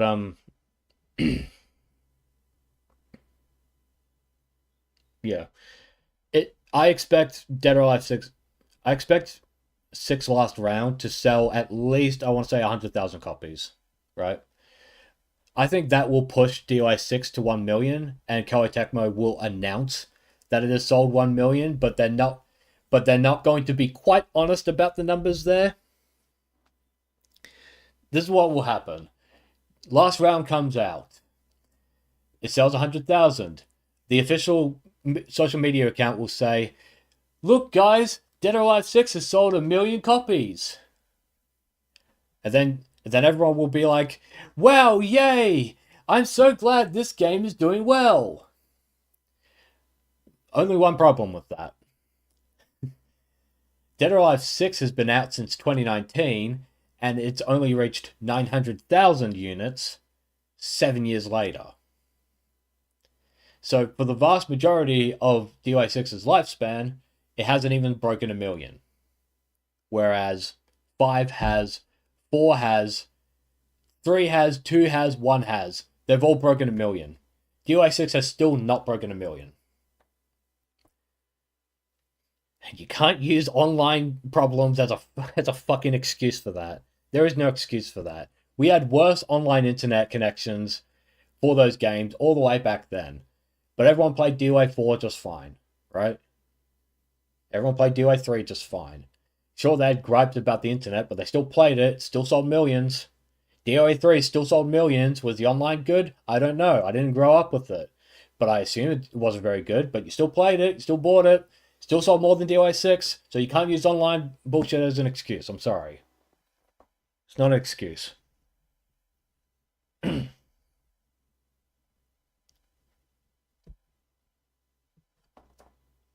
And then a month after this 1 million milestone is reached, because it's only going to be the vast majority of the sales are not going to be for last round.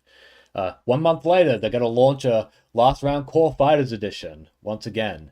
That way they can do the exact same free-to-play model. This is what Koei Tecmo always does with Dead or Alive, right? That's what I predict is going to happen next month.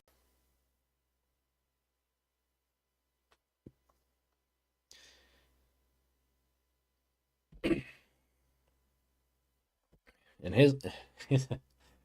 but let's say, for example, let's say it doesn't break 100,000 units, right? Or let's say if it breaks 100,000 units, but Koei Tecmo doesn't pull the slimy bullshit of DOA 6 sold 1 million, right? Which I do expect them to do that, but let's say they don't, right?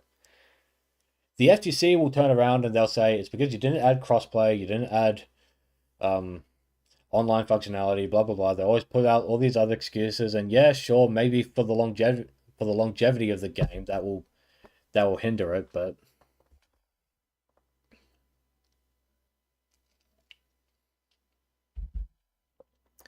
If you want last round to sell more than 100,000 units, then I'm sorry, but you're gonna have to let the Gooners get what they want, aren't you?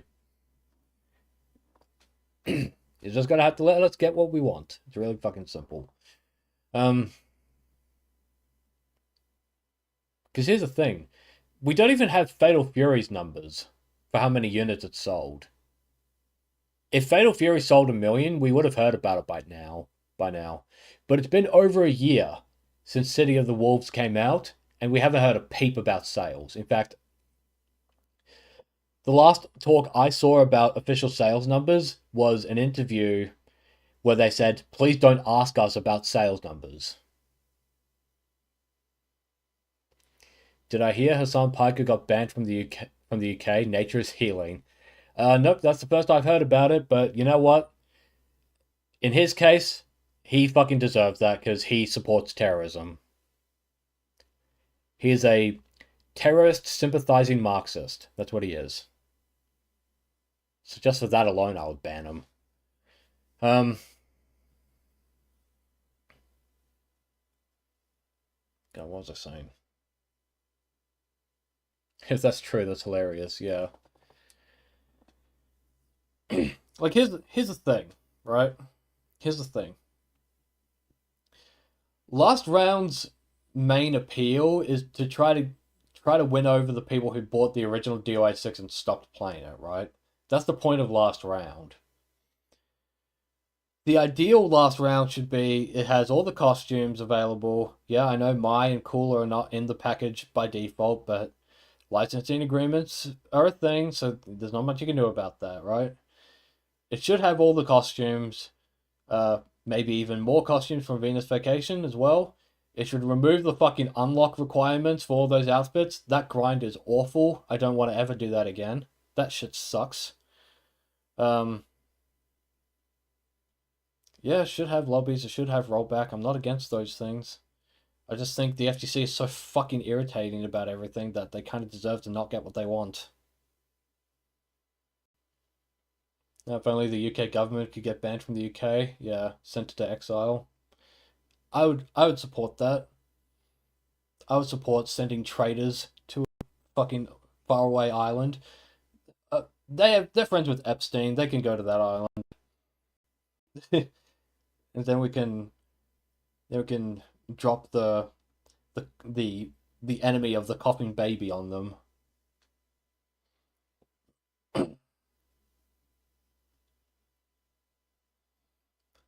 That's a joke, by the way. Just letting you know. Yeah. If last round fails, it will be an element of people who bought DOA 6 not rebuying last round, right?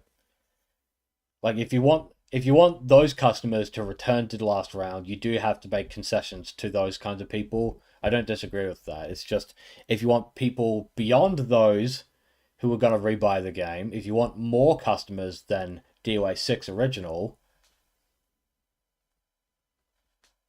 give me what I want. That's it. Everything said on here is parody. Nearly train simulator costs, yeah. Just trying to get the DOA 6 game with all the costumes is fucking disgusting. Yeah, what a horrible grind. You get a random chance to get a piece of an outfit, and sometimes you need to get 10 pieces, I think, of those outfits. And there are like fucking 30 of them that you have to do that for. You have to grind dozens and like hundreds of costumes where you get only a small percentage of what you need to unlock a random portion of a costume, and you have to do that multiple times. Stupid. Just do the DOA 4, DOA 5 thing. It's really, really easy. Get rid of that fucking randomized chance shit. No one wants to do that. Sounds even worse than the Super Saiyan grind in Xenoverse 1. I never played Xenoverse 1, so I wouldn't be able to comment on how similar that is, but fuck, man. I played DOA 6 for footage, on my brother's computer, and oh my god, the fact that, like, if we're talking strictly from, I had some fucking dickhead come after me saying, it's like, ooh, this guy's spreading misinformation. It's not, you don't just grind offline to get randomized pieces of the outfit. You have to do it online too. It's like, oh my fucking god, like that somehow makes it better. You're a drip. You're an idiot. Like what difference does it make if it's online or offline? If we're talking about it strictly from a single player experience, where you're not playing online, we're talking about a scenario where there are no players of this game, right? So you're playing strictly single player mode. Why the fuck would you want to grind for weeks to get randomized parts of an outfit when you could just instead do an arcade run or a single player run of anything and unlock a costume sequentially, like DOA 5, like DOA 4, like all the other games before that? So easy. Hello, you got to do it online too? Wow, that's crazy. Yeah. Oh, you do it faster online? Yeah, if you have a player base, you'll do it faster, sure. Why the fuck would you want to do that? You're playing Dead or Alive 6, you chump.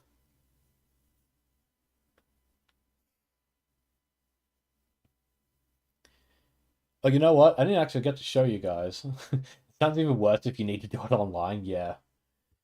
Uh, can I show that on stream? I don't know, let's see. Hmm. Hang on. I might have an idea. Let me show you guys something cool. Just one moment. One moment. I think it's... Yes.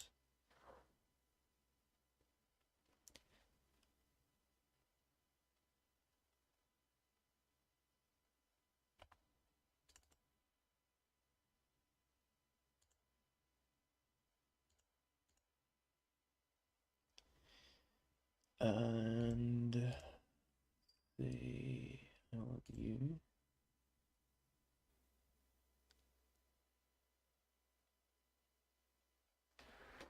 Oh, hopefully you couldn't read it.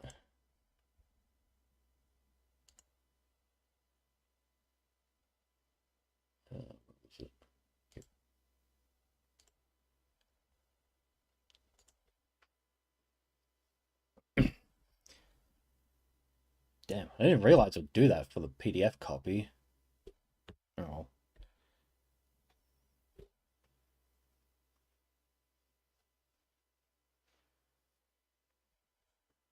I really didn't see that. It's fine. If I need to cut that out of the stream, I'll do it. If not, I guess just in case I cut out that segment of the stream because I didn't fucking realize the PDF would have my email address on there, so that's always fun.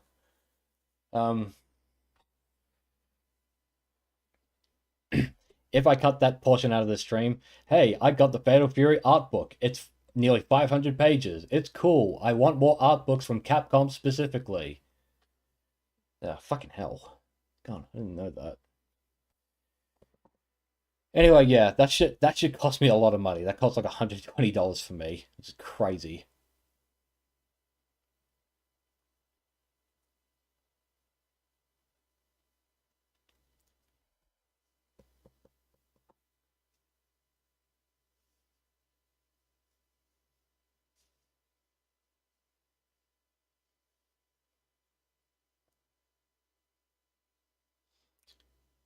It's a cool purchase. Hopefully we can see it someday. Well, I'm not showing the PDF version because I should have read the bottom of the fucking page. I wasn't even going to show anything in it. I just wanted to show I had it.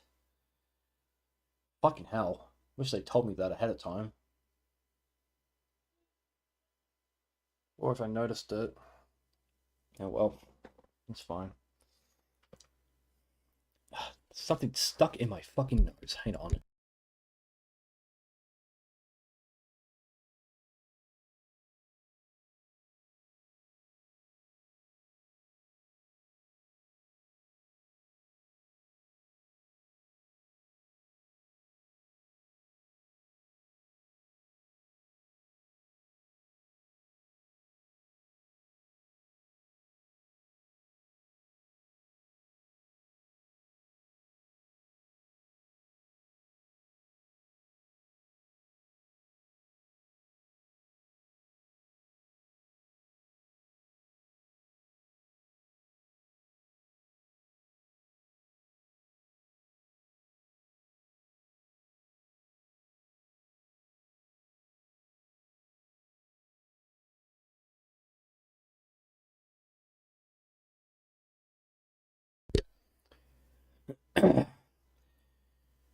You think it's cool that fan service anime are kind of on the return, like Yoa Yoa Sensei?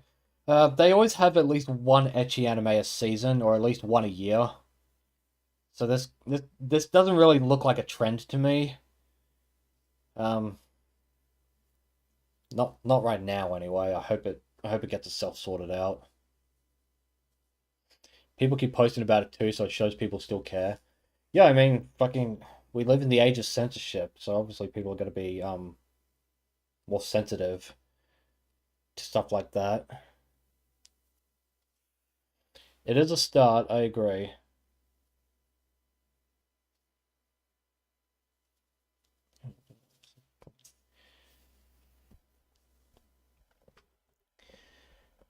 Yeah, we seriously need more fan service to return in anime. They've been taking it away from us way too much. It's actually a problem. It's allowing tourists to claim ownership of our community and our hobby because they're not being pushed away by the content enough. And even then, One Piece could have One Piece could introduce a fucking threesome sex scene with Luffy, Nami, and fucking Robin, and tourists will still fucking complain about fan service and still stay in our communities like fucking pests. Do you believe anime is on the rise when Kadokawa gets out of its own way? Yep, I agree with that. Maybe Attack on Titan was a mistake after all. I feel like with Attack on Titan, the people who are introduced to it at least tried to blend in, you know? It seems like they were the last generation of anime viewers to actually try to fit into the community. You'd think. Because the thing is, as a former feminist, the feminist invasion of the anime community was inevitable. It was going to happen. It was going to happen because I was there at the forefront of it. I was there at the beginning stages of that discourse, right? So it was going to happen eventually. I just didn't want it to happen with the explosion of fucking COVID. It drew in so many normies during the COVID lockdowns. Yeah, it's just. It's annoying because of the two seasons I've seen of Attack on Titan, it's fucking brilliant. It's brilliant, but. Uh, boy, did it introduce. Like, I remember even back then going to conventions and seeing all the Attack on Titan cosplayers and being kind of annoyed at them because they were only cosplaying Attack on Titan and they only watched Attack on Titan. I remember getting really annoyed at that. Season 2 is a bit of a step down, I guess. I still think it was good. It was a good watch. Like, yeah, it was predictable who the Colossal Titan and the Armored Titan are, but, you know, what can you do? Normie infestation was preordained. Yeah, especially with the decline of Western media. Japanese media was it was going to take it over because, well, obviously it's the quality is more consistent, right? The problem is,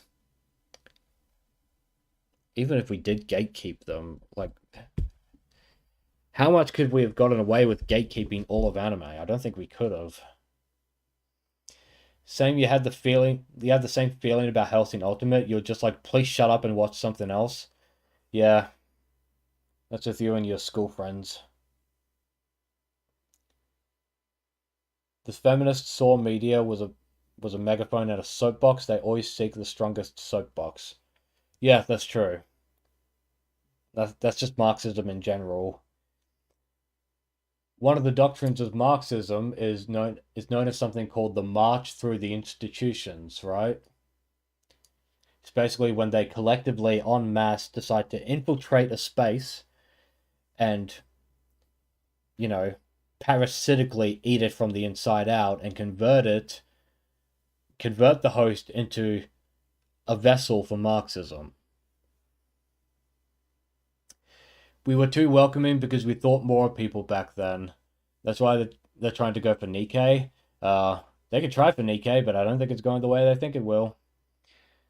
Uh, yeah, we were too welcoming, but at the same time, it's like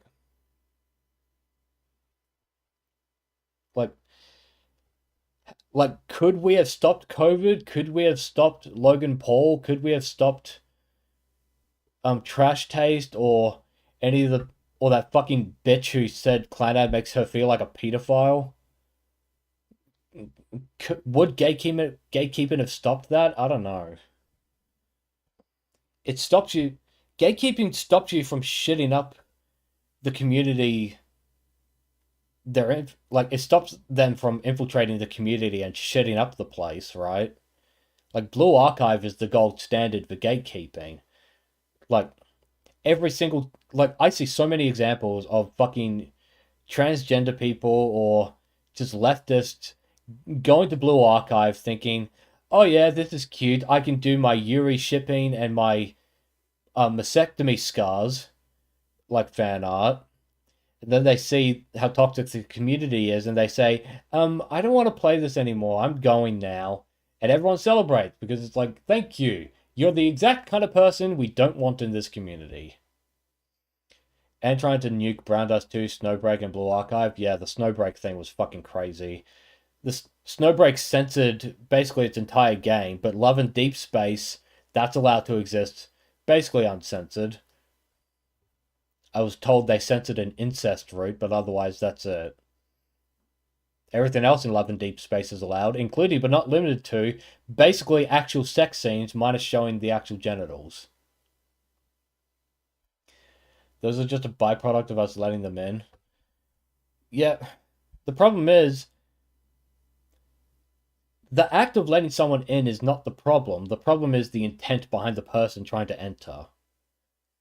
It's like that one meme with the guy where it's like, join the hobby, welcome in. Change the hobby, nope, doors closed. We didn't know how to gatekeep because we were too naive. We thought everyone who we introduced to anime would be on the same page as us, but turns out they're not.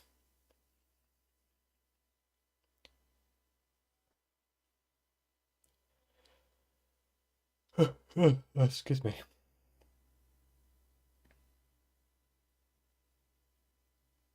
But yeah, so with the blue archive thing, with the gatekeeping thing. So the reason gatekeeping works is because the leftists, or just the Marxists in general, like that faction, right? The Marxist faction, when they infiltrate a community, what they want is control of the community itself. So it doesn't matter how explicit, it doesn't matter how anti left wing a piece of media is, because as long as the Marxist controls the community surrounding the anti leftist or non leftist media, that's all that matters to them. Because they could hollow out the community and project their voice through the husk that they killed to the media, and that will eventually allow them to change that media. They don't have to change everything, but it allows them to control the culture. We thought more of the people saying they wanted to join. We were too naive. We were naive. So like this is the cancer of fandom culture, right? It started with Tumblr and it spilled into Twitter when Tumblr banned adult content. So it spilled into Twitter, and it's basically fandom culture. Well, one, it's inherently leftist, and two, it focuses more on discussing the idea of the media instead of actually engaging with the media. So the idea of the media would be stuff like head canons, gay pairings, um, transgender shit now. You blame Yahoo for ruining the internet? Yeah, Yeah, that Yahoo thing, and the Tumblr thing, that did a lot of damage. That did so much damage. Because before Tumblr banned adult content and before the Twitter spillover, if communities had problems with each other, they usually just kept to themselves. They just stayed in their own communities. Like the Shonen Tards had their community. They didn't bother the Moe people. The Moe people had their community. They didn't bother anyone. The Ecchi fans, they didn't bother anyone. Stuff like that. Like all our communities were fragmented and they were kept separate for a reason, right? Because we naturally gravitate towards people who are more like us, right?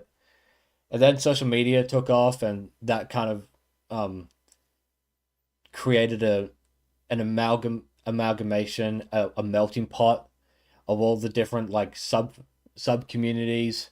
So the Shonen Tards get in conflict with the Moe people, and the Moe people get sick and tired of the Shonen Tards talking about hype moments, aura farming, and race swapping Asian characters to black. Like all this nonsense started because social media like congregated and centralized discussion. A shame they all can't just stay on Blue Sky so we don't have to look at them. The problem is that's the thing. They created Blue Sky under the excuse of Elon Musk introducing AI stuff, right? That's the reason Blue Sky was created. That's their excuse. It was because of AI. But the problem is Blue Sky has the exact same TOS that allows them to use AI for your content, right? So in actuality, the real reason they created Blue Sky is because Twitter is no longer a leftist echo chamber. So they created their own. Uh, the problem with them creating their own is they're not as popular as they think they are.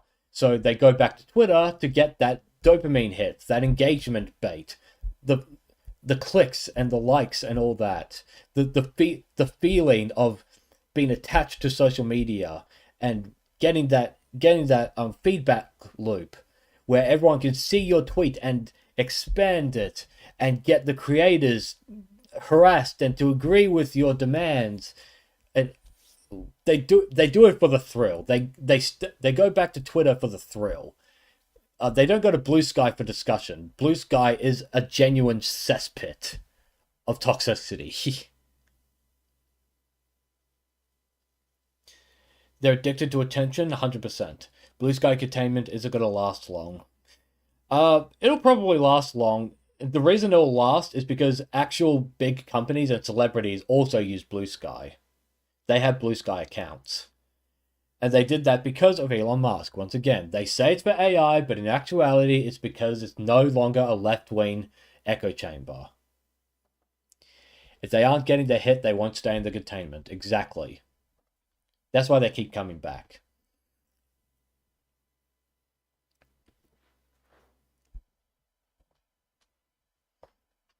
So yeah, gatekeep your hobbies.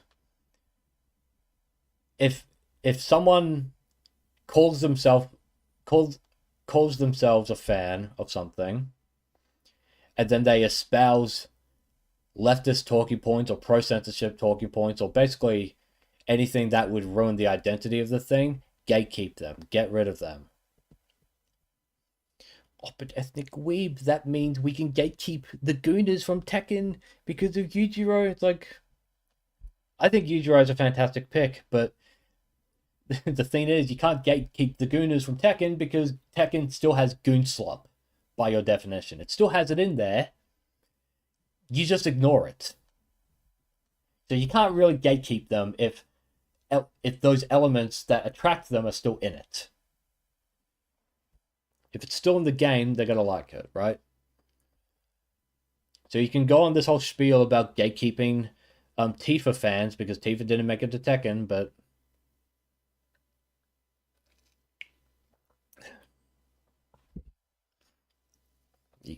it's not going to work. I'm sorry. You're not going to be able to gatekeep those people because they still have other characters. They still have Kunimitsu, Asuka, Lily, Xiaoyu, Miarizu, Zafina, Nina, Anna. They still have all these female characters, right? They're not going to go anywhere with that. We just need to force them all into blue sky and make sure they don't leave it. Yeah, well, I think they need to be in a padded cell, but yeah, we can do that too. If someone calls themselves a fan, you ask about particulars. If they can answer it, you tell them, that's nice, never talk to me or anyone else here. Oh, if they can't answer it, yeah. Yeah, no, if they can't answer it, then... Like, what was the old adage of the internet? If you don't know, lurk more. If you don't know something, lurk. Keep lurking.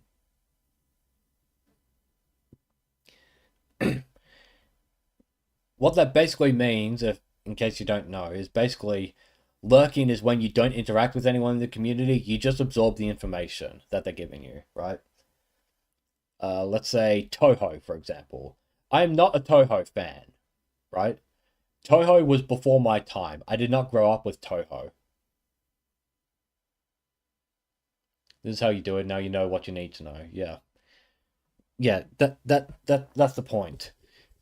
Lurk, don't don't speak out about something too often if you don't actually know about something because you'll look stupid, right? Like I'm not gonna sit here and say I'm a fan of all Final Fantasy games if I haven't even played all of them, right? Or fucking like what's an example? I don't know all the Street Fighter lore, for example. I haven't played all the Street Fighter games. Would I consider myself a fan of Street Fighter? Yeah, I'd say I am. I don't know everything, but I also don't talk about it that often, right? I never talk about something I don't know about. If I don't know, I don't say it. Or if I do say something, I say, I don't know, but, right? But I'm also just talking to myself. I'm not really interacting with other people to talk about this stuff. So if I don't know something, I don't say it to them. And if you don't know, again, lurk, read, watch, play.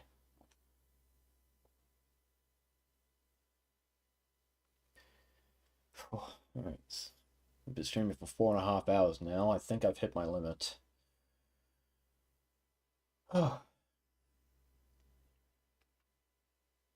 Anyway. I mean, it's good that I sat here and talked for a while. This is kind of what I wanted to do anyway. This is my plan for the stream. I wanted to beat the Elite Four and I wanted to chat afterward. Just to kind of make the whole thing round up. But I should be wrapping up now because this video is going to be quite big for my storage. So I need to wrap up now. Okay.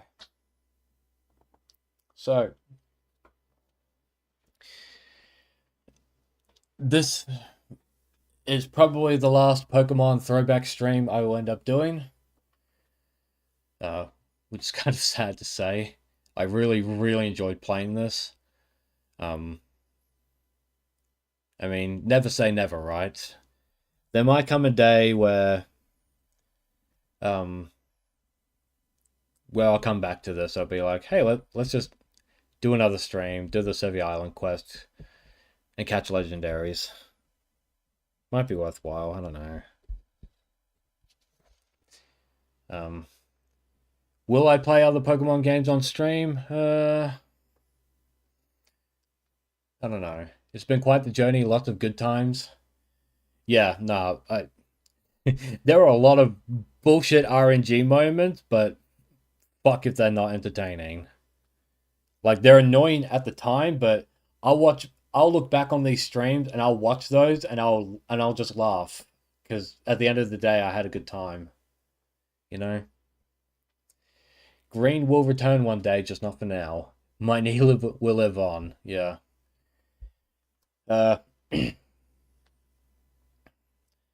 So until further notice, this will be considered the last stream for Pokemon Throwback. If I decide to come back to it, we'll see. Will I play other Pokemon games on the channel? I've thought about Pokemon Champions. Streaming Pokemon Champions, like ranked matches or like room matches with the viewers. I thought about that. That could be fun. I'm pretty okay at single battles, and I have a pretty nasty double battles team, but I don't. It's not very consistent, but it is pretty good. Um, but I don't know. We'll wait and see. Pokemon Champions, maybe. I do have an idea for champions. Like we could play with viewers, do ranked match, stuff like that.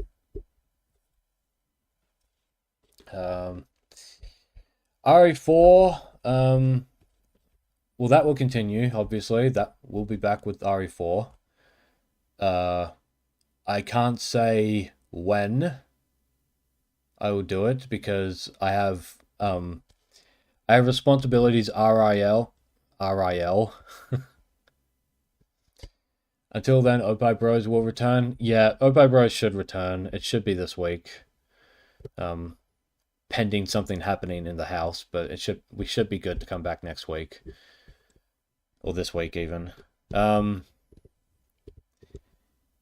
Yeah, I think what I will have to do is take a break from streaming for a little while.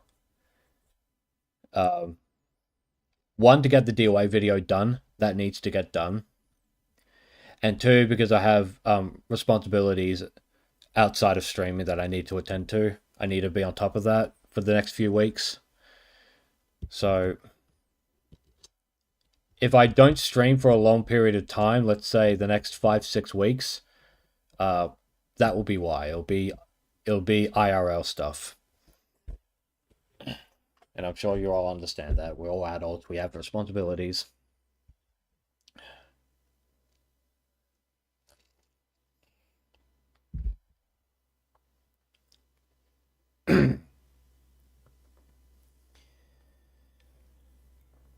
But yeah. Resident Evil 4 will return at some point. No promises. It would normally be Tuesday, but again, got stuff to take care of outside of streaming, so it'll be a bit spotty. I hope you understand. Opie Bros should be back this weekend, so please look forward to that. Alrighty, until then, you'll catch us later. Yep. Well, thank you for showing up, Warlock. Thank you for showing up, Doggo. Thank you, Shane, as well, for showing up as well. What can we expect from the channel in the meantime? Well, if I find time to do RE4, I will do RE4. If I find time to do Soul Calibur 6, I would love to do Soul Calibur 6. Oh, excuse me. Oh my god, I'm burping because I'm tired. Oh, excuse me. If I have anything else I'd want to stream, well, you'll see it when you see it. I'm a very spontaneous guy with these streams. I don't really plan ahead for these things very often, and even when I do, I always show up late. So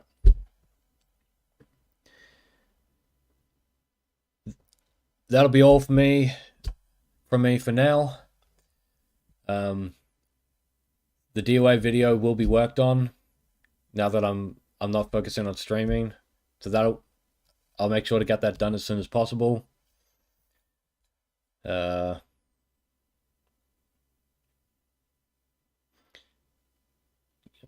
time frame. I'm not going to promise any time frame. I have an idea for a time frame, but I'm not promising it, because then I won't keep it.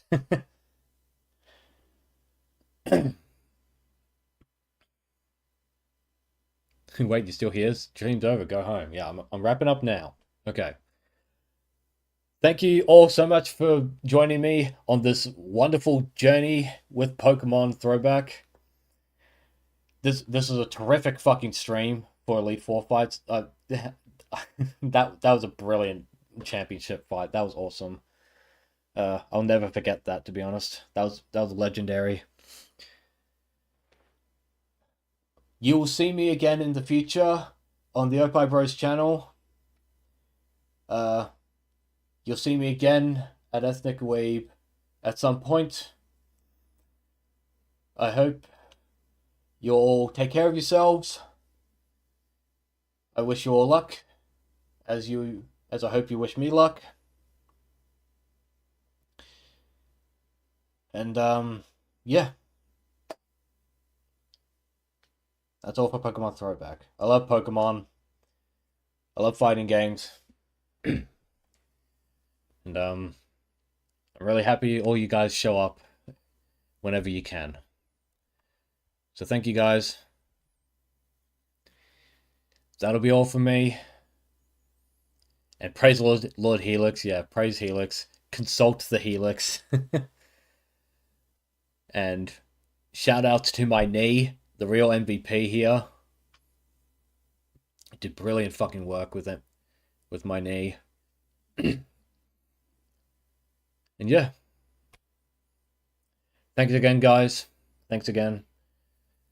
I hope to see you all again when I return. This weekend at Oppo Bros, obviously, but also at Ethnic Weeb. When the DOA video is out, you'll see it. And it will be legendarily nuclear. Okay. Bye-bye, guys. See you all soon.